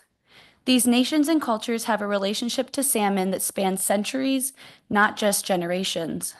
For over 10,000 years, Alaska Native people have relied on salmon for nourishment, food security, transportation reliability via healthy sled dogs, education, and cultural ceremonies. Salmon are not simply a resource, they are foundational to the existence and identity of our communities. We write today in response to the ongoing discussion regarding the Chum Salmon Bycatch Outreach Plan and deepening engagement with tribes and rural communities throughout this process. The Council holds a unique responsibility to protect these critical salmon stocks. However, the Council is not the only body committed to rebuilding and managing these stocks. We appreciate the multiple Council members who have spoken to the need for significant tribal and rural community input, as well as the clarification by staff that the engagement on this outreach plan is separate from NOAA's formal government-to-government consultation requirements to tribes. And while bringing in tribal governments to the process prior to choosing a preliminary preferred alternative may result in a more extensive decision-making process, it will pay off in the long term. Putting in extra effort and work to integrate tribal voices into the decision-making process from the beginning will build trust between council, staff, and tribes. Acknowledging that the wisdom of our elders and knowledge holders carry is valuable to incorporate from the first meeting promotes collaborative, engaged, and sustainable management of the resource itself. In reviewing the Chum Bycatch Outreach Plan and the staff's suggested engagement strategy, we asked the Council to move from outreach to active co-management. In the discussion paper, staff recommended undertaking outreach and engagement after the Council identifies a preliminary preferred alternative and before publishing the draft environmental impact statement. However, including tribes and other participating organizations from the onset is essential. Tribes should not just be invited to participate in the process. They must help shape its direction, priorities, and goals from the beginning. We commend the recent Regional Advisory Committee meetings where members reached a consensus on a Chinook and Chum cap. These are promising steps, and we encourage the staff not only to continue attending these meetings, but implement the advice and incorporate the knowledge into the draft EIS. Outside of the public process, Council has more tools available, tools that should be actively employed to mitigate bycatch and allow salmon to return safely to their spawning grounds. The Chinook and Chum salmon populations continue to suffer, not just from bycatcher mismanagement, but from broader ecological factors such as climate change and predation.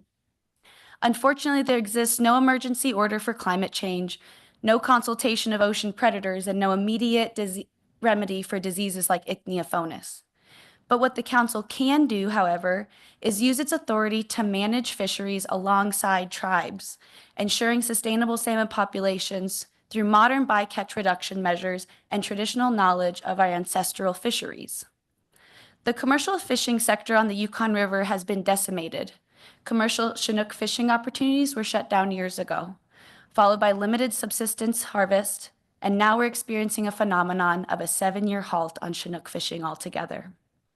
Now fall chum fisheries are facing the same fate, with entire fisheries closed this season. a species previously fed to our dogs, we as tribal people have now come to rely on without access to Chinook. The economic impacts of these closures are severe, but without action and collaboration, the losses have deepened to severe food insecurities, malnourishment, increase in diabetes, fading ancestral practices, disconnection from traditions and communities, and a depletion of a once sustainable salmon run. We echo Native people's actions invitation to public forums such as TCC's Salmon Rally and AFN's Subsistence Resource Committee, as well as the Fish Commission's recommendation to attend the Tribal Unity Summit. We support staff attendance at RAC meetings, regional Native nonprofit conventions such as TCC's annual convention, and the Yukon River panel meetings. We also ask that council members prioritize valuing the enormous knowledge shared by our tribal spaces. When possible or invited, please take the time to visit our people, our community, and our elders. When you take the time to listen to our story, you hear the story of the salmon.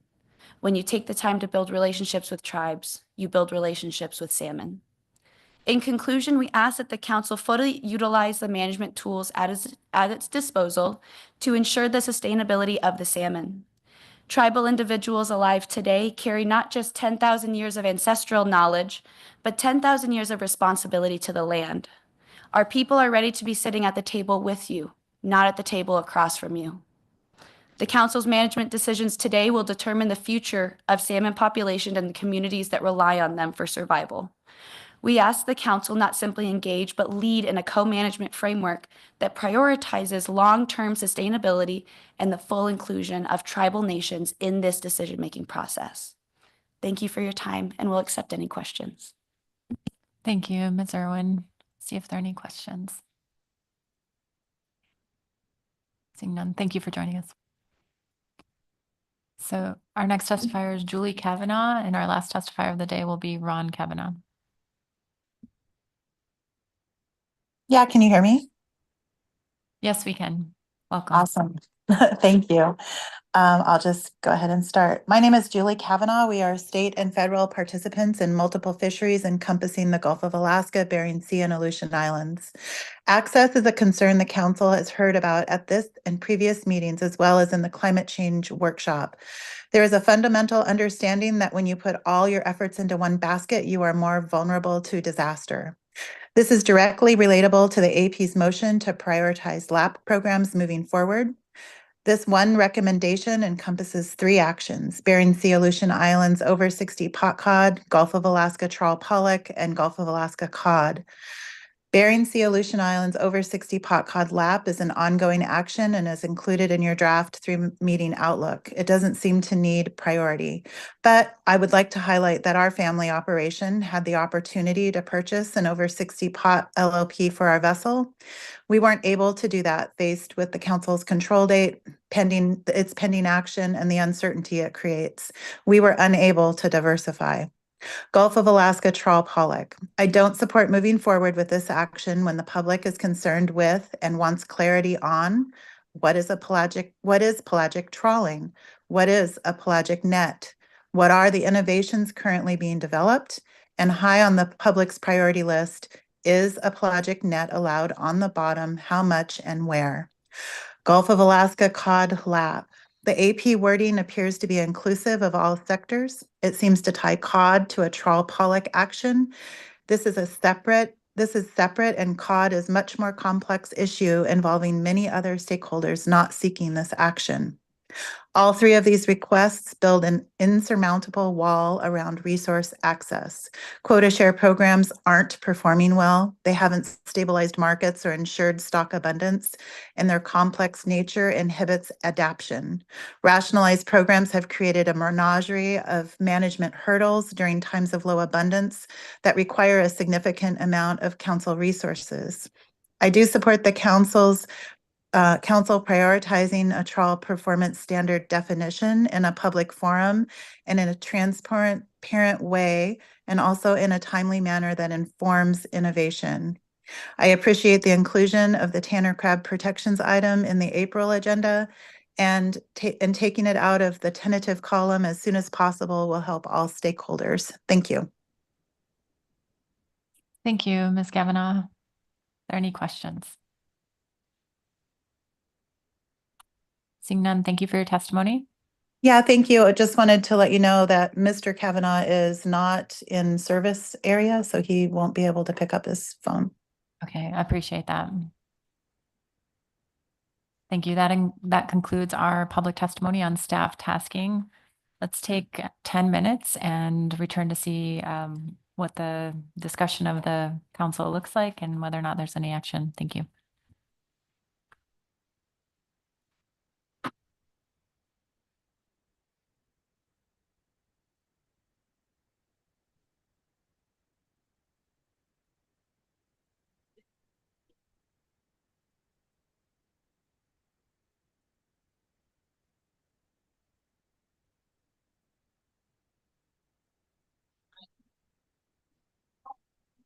Yes, had it. I just used my inhaler.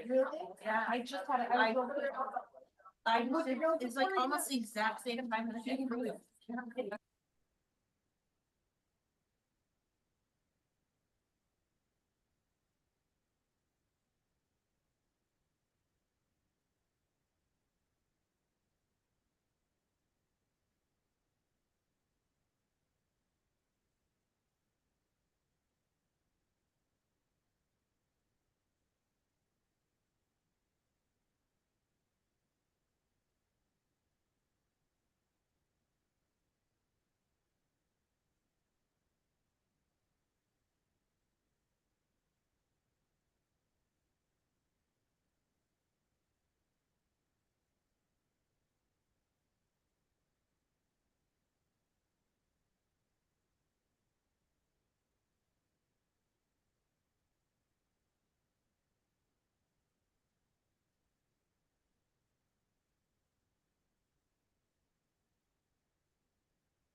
Council members, please come back to order.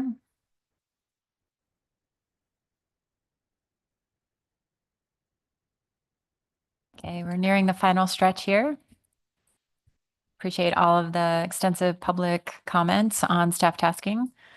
So I'll just open up the floor for discussion or any necessary actions on staff tasking. Yes, Ms. Kimball.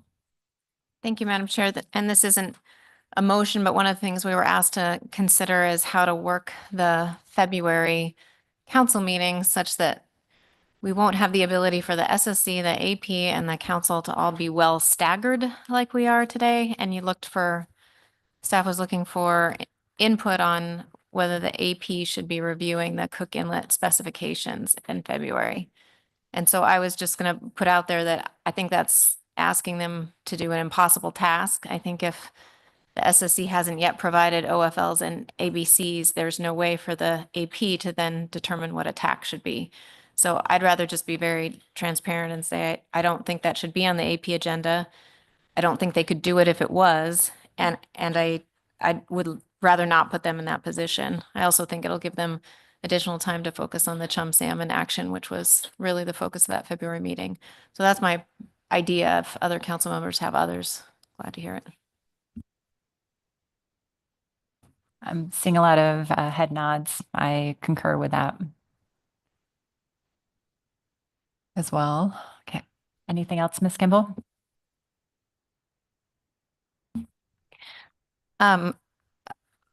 We were asked to provide comment or at least a head nod or not on the SSC prioritization. I know that's also not an action issue that requires a motion, but I thought it was very helpful to have that document from staff, and I went back after we received testimony too on the SSC minutes on that item, and I just wanted to, endorse that general support for that look. I think it's a really important issue for us in order to retain a strong and viable SSC. So I'm really glad you took a hard look at that for the SSC. The one thing I wanted to mention was I did agree with the LAP program reviews that does make sense to bring back to the SSC if there are significant changes to the fishery or it's a new LAP program. Similarly, with the observer items that I brought up during that review or during that report, I don't think those are annual items that need to go in front of the SSC, but if we saw significant changes to the deployment methodology that the Science Center was using, or if we decided the annual report comes to the SSC every 3 years, those kinds of choices seem appropriately left to the ED and the chair. But the general direction of the SSC prioritization document, I thought was the right way to go. So also opening that for other council members or seeing if they agree. Thank you. And Mr. Twite. I do agree. It's a thumbs up from me, but it's a little bit more than that. As I was thinking about the current sort of state of affairs with the SSC, with a lot of members who are just kind of at the edge of what they can accomplish, and we know we're going to keep having challenges rolling at us that we're going to want the SSC's advice on. I think this needs to just remain an open and active item of discussion between SSC leadership, the ED, and yourself, Madam Chair. I think this is a really good start. I think it's solid, but I'm pretty sure it's not going to go far enough to really help us with our fundamental goal, which is giving SSC members a manageable workload, ensuring that they have a manageable workload so that we can continue to attract the quality of SSC members that we currently have. Thank you. Okay. Great. Anything further? Ms. Kimball, do you have anything further? No, I do not. Okay, thank you. Yes, Ms. Baker. Thank you, Madam Chair. I believe staff has asked for the council to consider adoption of the legislative committee terms of reference. Am I correct on that? And as I understand it, the updated terms of reference for consideration has been posted under, is it under the E agenda item? So I don't have a written motion, Madam Chair, but I would move we adopt the terms of reference for the legislative committee. Second. Thank you for the second, Mr. Toy. Any questions on the terms? Any comments? Any objection? Okay, that motion passes without objection. Thank you, Ms. Baker. Thank you, Madam Chair. I wanted to speak to the Chum Salmon and programmatic outreach and engagement issue. And I just really wanted to first appreciate the staff putting together the Chum Salmon Bycatch Action Outreach and Engagement document to help us consider some of the options there. And I'm also very appreciative of the testimony we received to help us understand the potential additional opportunities out there that the council might be able to engage in addition to what was proposed by staff. And the paper also does a good job of reminding us that outreach and engagement activities necessarily have to be balanced with the staff's work in terms of producing analytical documents and meeting our other requirements when taking management actions. And so I don't have I don't want to make a long recommendation. I think I will try and start and hopefully other council members will weigh in. I would just like to be specific in terms of the staff seeking guidance that I am interested in and would recommend that staff pursue the in-person attendance options at the racks as proposed in the document. I know that staff were looking for that sort of recommendation to go forward and do that. I think the advantages of staff and potentially maybe some council members attending those RAC meetings would be beneficial if that lines up and if the RAC agendas can accommodate presentations from our council. And I would also, I guess, not quite sure how to do this, but we also heard her testimony that in addition to the 3 racks that are identified in the discussion paper, the Eastern Interior Rack, the Western Interior Rack, and the Yukon-Kuskokwim Delta Rack, that we also received a request for consideration of a staff presentation to the Kodiak Rack. Or that's probably not the complete name. I will use the KRAC acronym that we heard in public comment to perhaps look into the possibility of a virtual staff presentation there. I also would like, and I think the council supported this when we discussed this before, but I think the council was fairly aligned on being supportive of and generally inviting invitations for community visits and understanding, again, resource constraints and scheduling constraints, but that those invitations are welcome and that we will certainly consider those and attending with staff and perhaps a few council members wherever possible. And so that was essentially what I just wanted to speak to and see if other council members had other suggestions. But I really wanted to be responsive to the staff requests, at least start out with that, Madam Chair. Thank you. Thank you, Ms. Baker. And Mr. Mueller. Or did you have a response to Ms. Baker's statements, or was your hand up? Okay. Go ahead. Thank you, Madam Chair. Completely support what Ms. Baker just articulated here, including adding the Kodiak Aleutian Islands RAC to the list.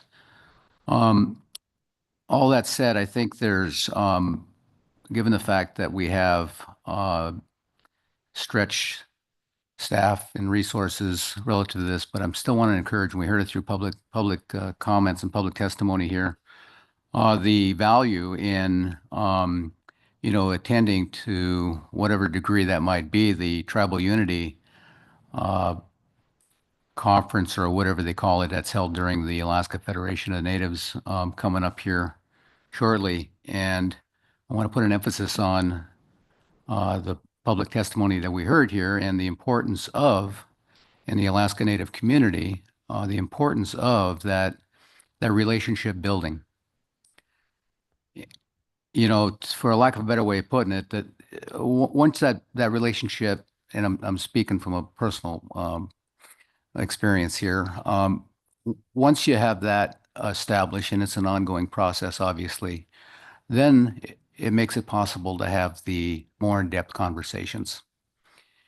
And so, that being said, I am encouraging that those that can, and where we have the resources, attend the Tribal Unity during AFN, as well as the possibility of meeting with the Tanana Chiefs Conference, meeting with the Alaska Village Council presidents, the tribal tribal consortiums that represent tens, if not up to 50 some tribes. So I think it's a great avenue and venue for us to, one, develop these relationships, communicate the issues. And so I would just add that to Ms. Baker's comments relative to this topic. Thank you, Madam Chair. Thank you, Mr. Mueller. And I think Mr. Witherall was writing a lot of dates down as we're receiving public testimony, so maybe he can distribute that in an email. And we do anticipate a formal invitation for at least one of those events forthcoming from one of the testifiers. Mr. Dwight. Mr. Curlin may have had his hand up before me, I think, if you don't mind, Madam Chair. Sure. Thank you. Mr. Curlin. Thank you, Madam Chair. Appreciate the comments from both Ms. Baker, Mr. Mueller, and agree with all of those. I also wanted to come back to something that came up in public testimony, which had to do with a perception of how we may be treating some of the engagement and input opportunities from Alaska Natives in particular. And this, I didn't want to get into it with the testifier, but this had to do with the opportunity to include information in an appendix to the environmental impact statement.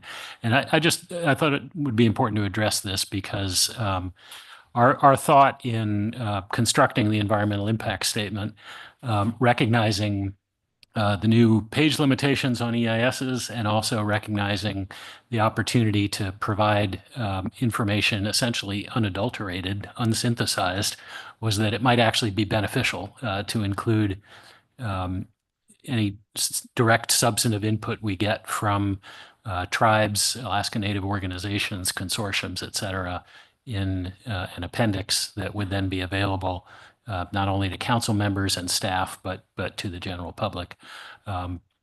So this was not at all intended as a way to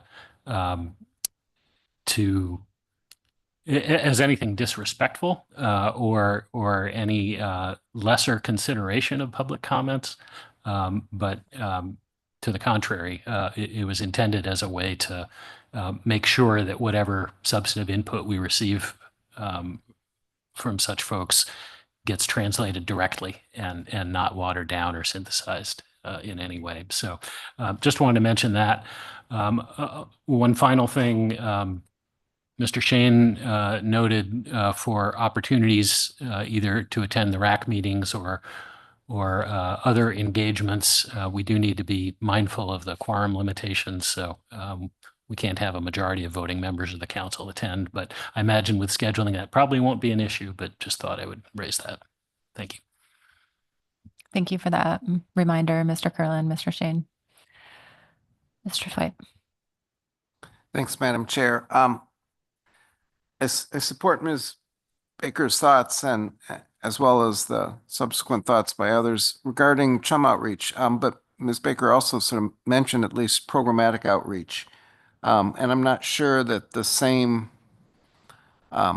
we want to do the same type of outreach effort for both. I think certainly taking advantage of some of the big statewide gatherings to also describe where we might be going with programmatic is good, but I'm not sure the racks, for instance, those rack visits are the right venue for that. And so I was hopeful that we'd get some more discussion at a future meeting about how to do that. I recognize that the need right in front of us right now is the Chum outreach. And I certainly just want to, in closing, say that I had the good fortune of participating in several of the Chinook outreach efforts now about a decade ago, where we met with some of the racks and their winter meetings in the villages. And for me, at least, I learned a lot, not just about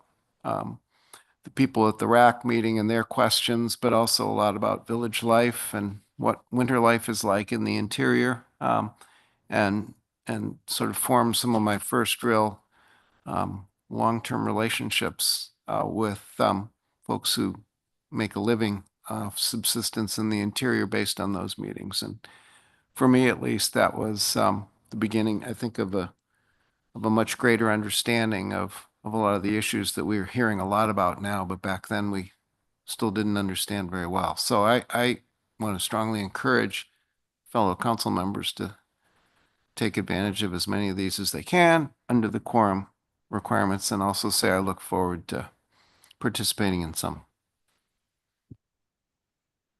Thank you for that, Mr. Twite. Yes, Ms. Kimball.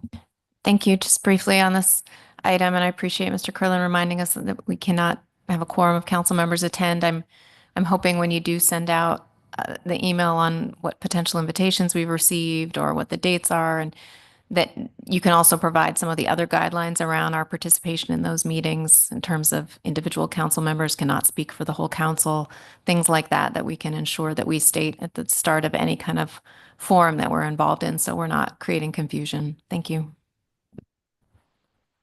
Thank you, Ms. Kimball. We'll make sure to do that. Ms. Goen. Thank you. Is this the appropriate time to speak to the 3-meeting outlook and make comments on that, or does that come later? Let me see if there's anything else to check off the list first. Thank you. Ms. Baker. Yep. Go ahead, Ms. Baker. Thank you, Madam Chair. And this is a little bit unusual because this didn't actually come up at this meeting, but I'm essentially following through on a commitment that I made at the June meeting to look into the issue that periodically comes in front of the council in terms of rental boats used for sport fishing, largely in Southeast Alaska is where we hear about it. There's been ongoing concern from members of the public about potential growth in this sector and the impacts on effort and harvest, because we don't track, at least in this process or in the state process, harvest. We don't segment those users. And so I just wanted to update the council because this issue, and the public, because this issue has come in front of us before, to just let you know that ADF&G staff and the commissioner met with members of the Sitka Fish and Game Advisory Council over the summer to discuss some of the challenges and potential options with perhaps filling this data gap with this group of anglers. And the Sitka AC has also submitted a proposal to the Alaska Board of Fisheries. It's not clear whether that proposal will be taken up this regulatory cycle yet, because it may be considered at the Board of Fish's upcoming work session at the end of October. And of course, it would be up to the board to decide to take any action. But I really just wanted to let this council know that ADF&G plans to continue exploring with the Sitka AC members and other members of the public to quantify harvest data for this subsector to help inform management decisions. So, thank you, Madam Chair. Thank you, Ms. Baker. Ms. Cohen. Thank you. Just a couple of comments on the 3-meeting outlook in particular. I was pleased to see that the pelagic trawl gear definition and performance standard issues is scheduled for the June meeting. signaling the council's prioritizing this work. And really encourage the continued collaborative research going on in parallel with this. That's great to see that research coming forward. I want to note urgency to move forward with performance standards that are clear on what the objective is, whether it's on or off the bottom, and how that might be monitored through performance standards while gear innovation continues. And we heard that a lot under the agenda item for that issue. I also want to clarify that that work on pelagic trawl gear definition and performance standards covers both the Bering Sea and Aleutian Islands and the Gulf of Alaska. We had some question to that in public testimony. And also note that the Gulf of Alaska Tanner issue, I see that that's on the 3-meeting outlook for April, and that can also potentially inform this pelagic trawl gear work. We heard in testimony encouraging that that not just be tentative, but be prioritized for April, and I would echo that. I think that would be helpful. I want to also speak to the arbitration discussion paper, which is scheduled for December. I would encourage that it's important to keep this action prioritized. We heard in testimony some of the challenges the crab rationalization program is facing in times of low quota because of the structure of the program. And notice that the only processor, or we received notice that the only processor on St. Paul Island won't be open this year. And if the regional landing exemption and emergency relief is not reached by October 15th, it may strand snow crab quota at a time when our fishery is really struggling and we still don't have disaster relief dollars in hand. I want to encourage harvesters, processors, and stakeholders to work together to reach agreement by October 15th, and also discuss possible longer-term solutions in times of low quota ahead of the council's December meeting, where aspects of this issue will be brought forward under the arbitration issue. And I noticed the crab folks are not in the room right now, so I'm hoping they're huddled in a corner figuring this out right now. That's all I have. Thanks. Thank you, Ms. Goen. Yes, Ms. Baker.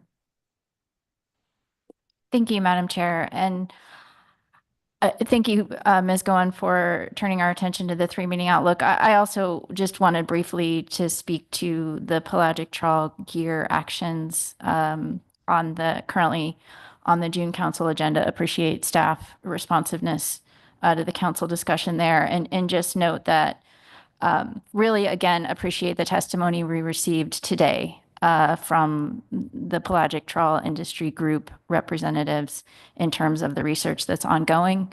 I agree that while the gear innovation discussion paper is a high priority, it is my intention and it is my belief that the ongoing industry research will feed into that process, and that it's important for it to do so. And so I think the timing, as I think one of the testifiers mentioned, is not always certain. But given what we know right now, I believe that the June scheduling of that gear innovation discussion paper is a good balance of the need to sort of move forward and identify a process and some of the other management tools and items that were identified in the discussion paper, so we can get started on that. And yeah, thank you, Madam Chair. Thank you, Ms. Baker. And Mr. Twite.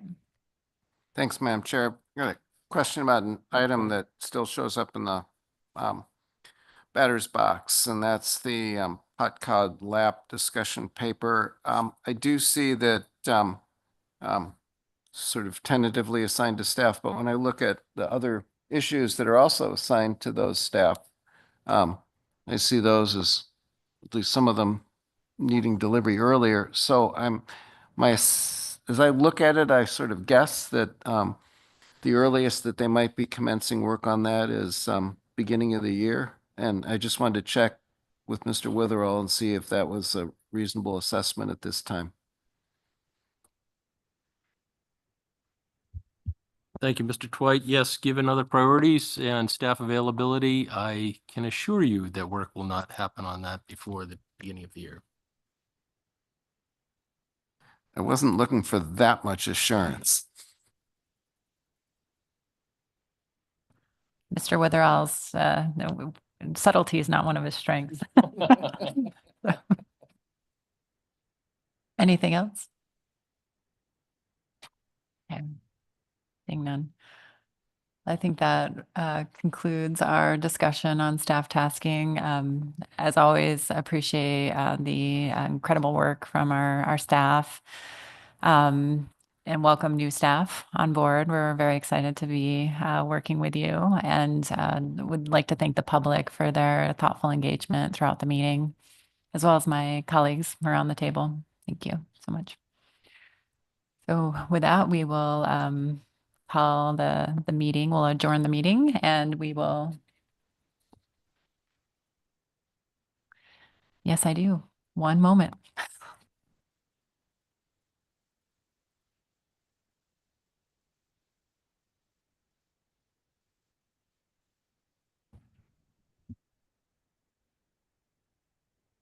I have some appointments to announce. Apologies. We do interim appointments, so the final appointments sometimes slip my mind.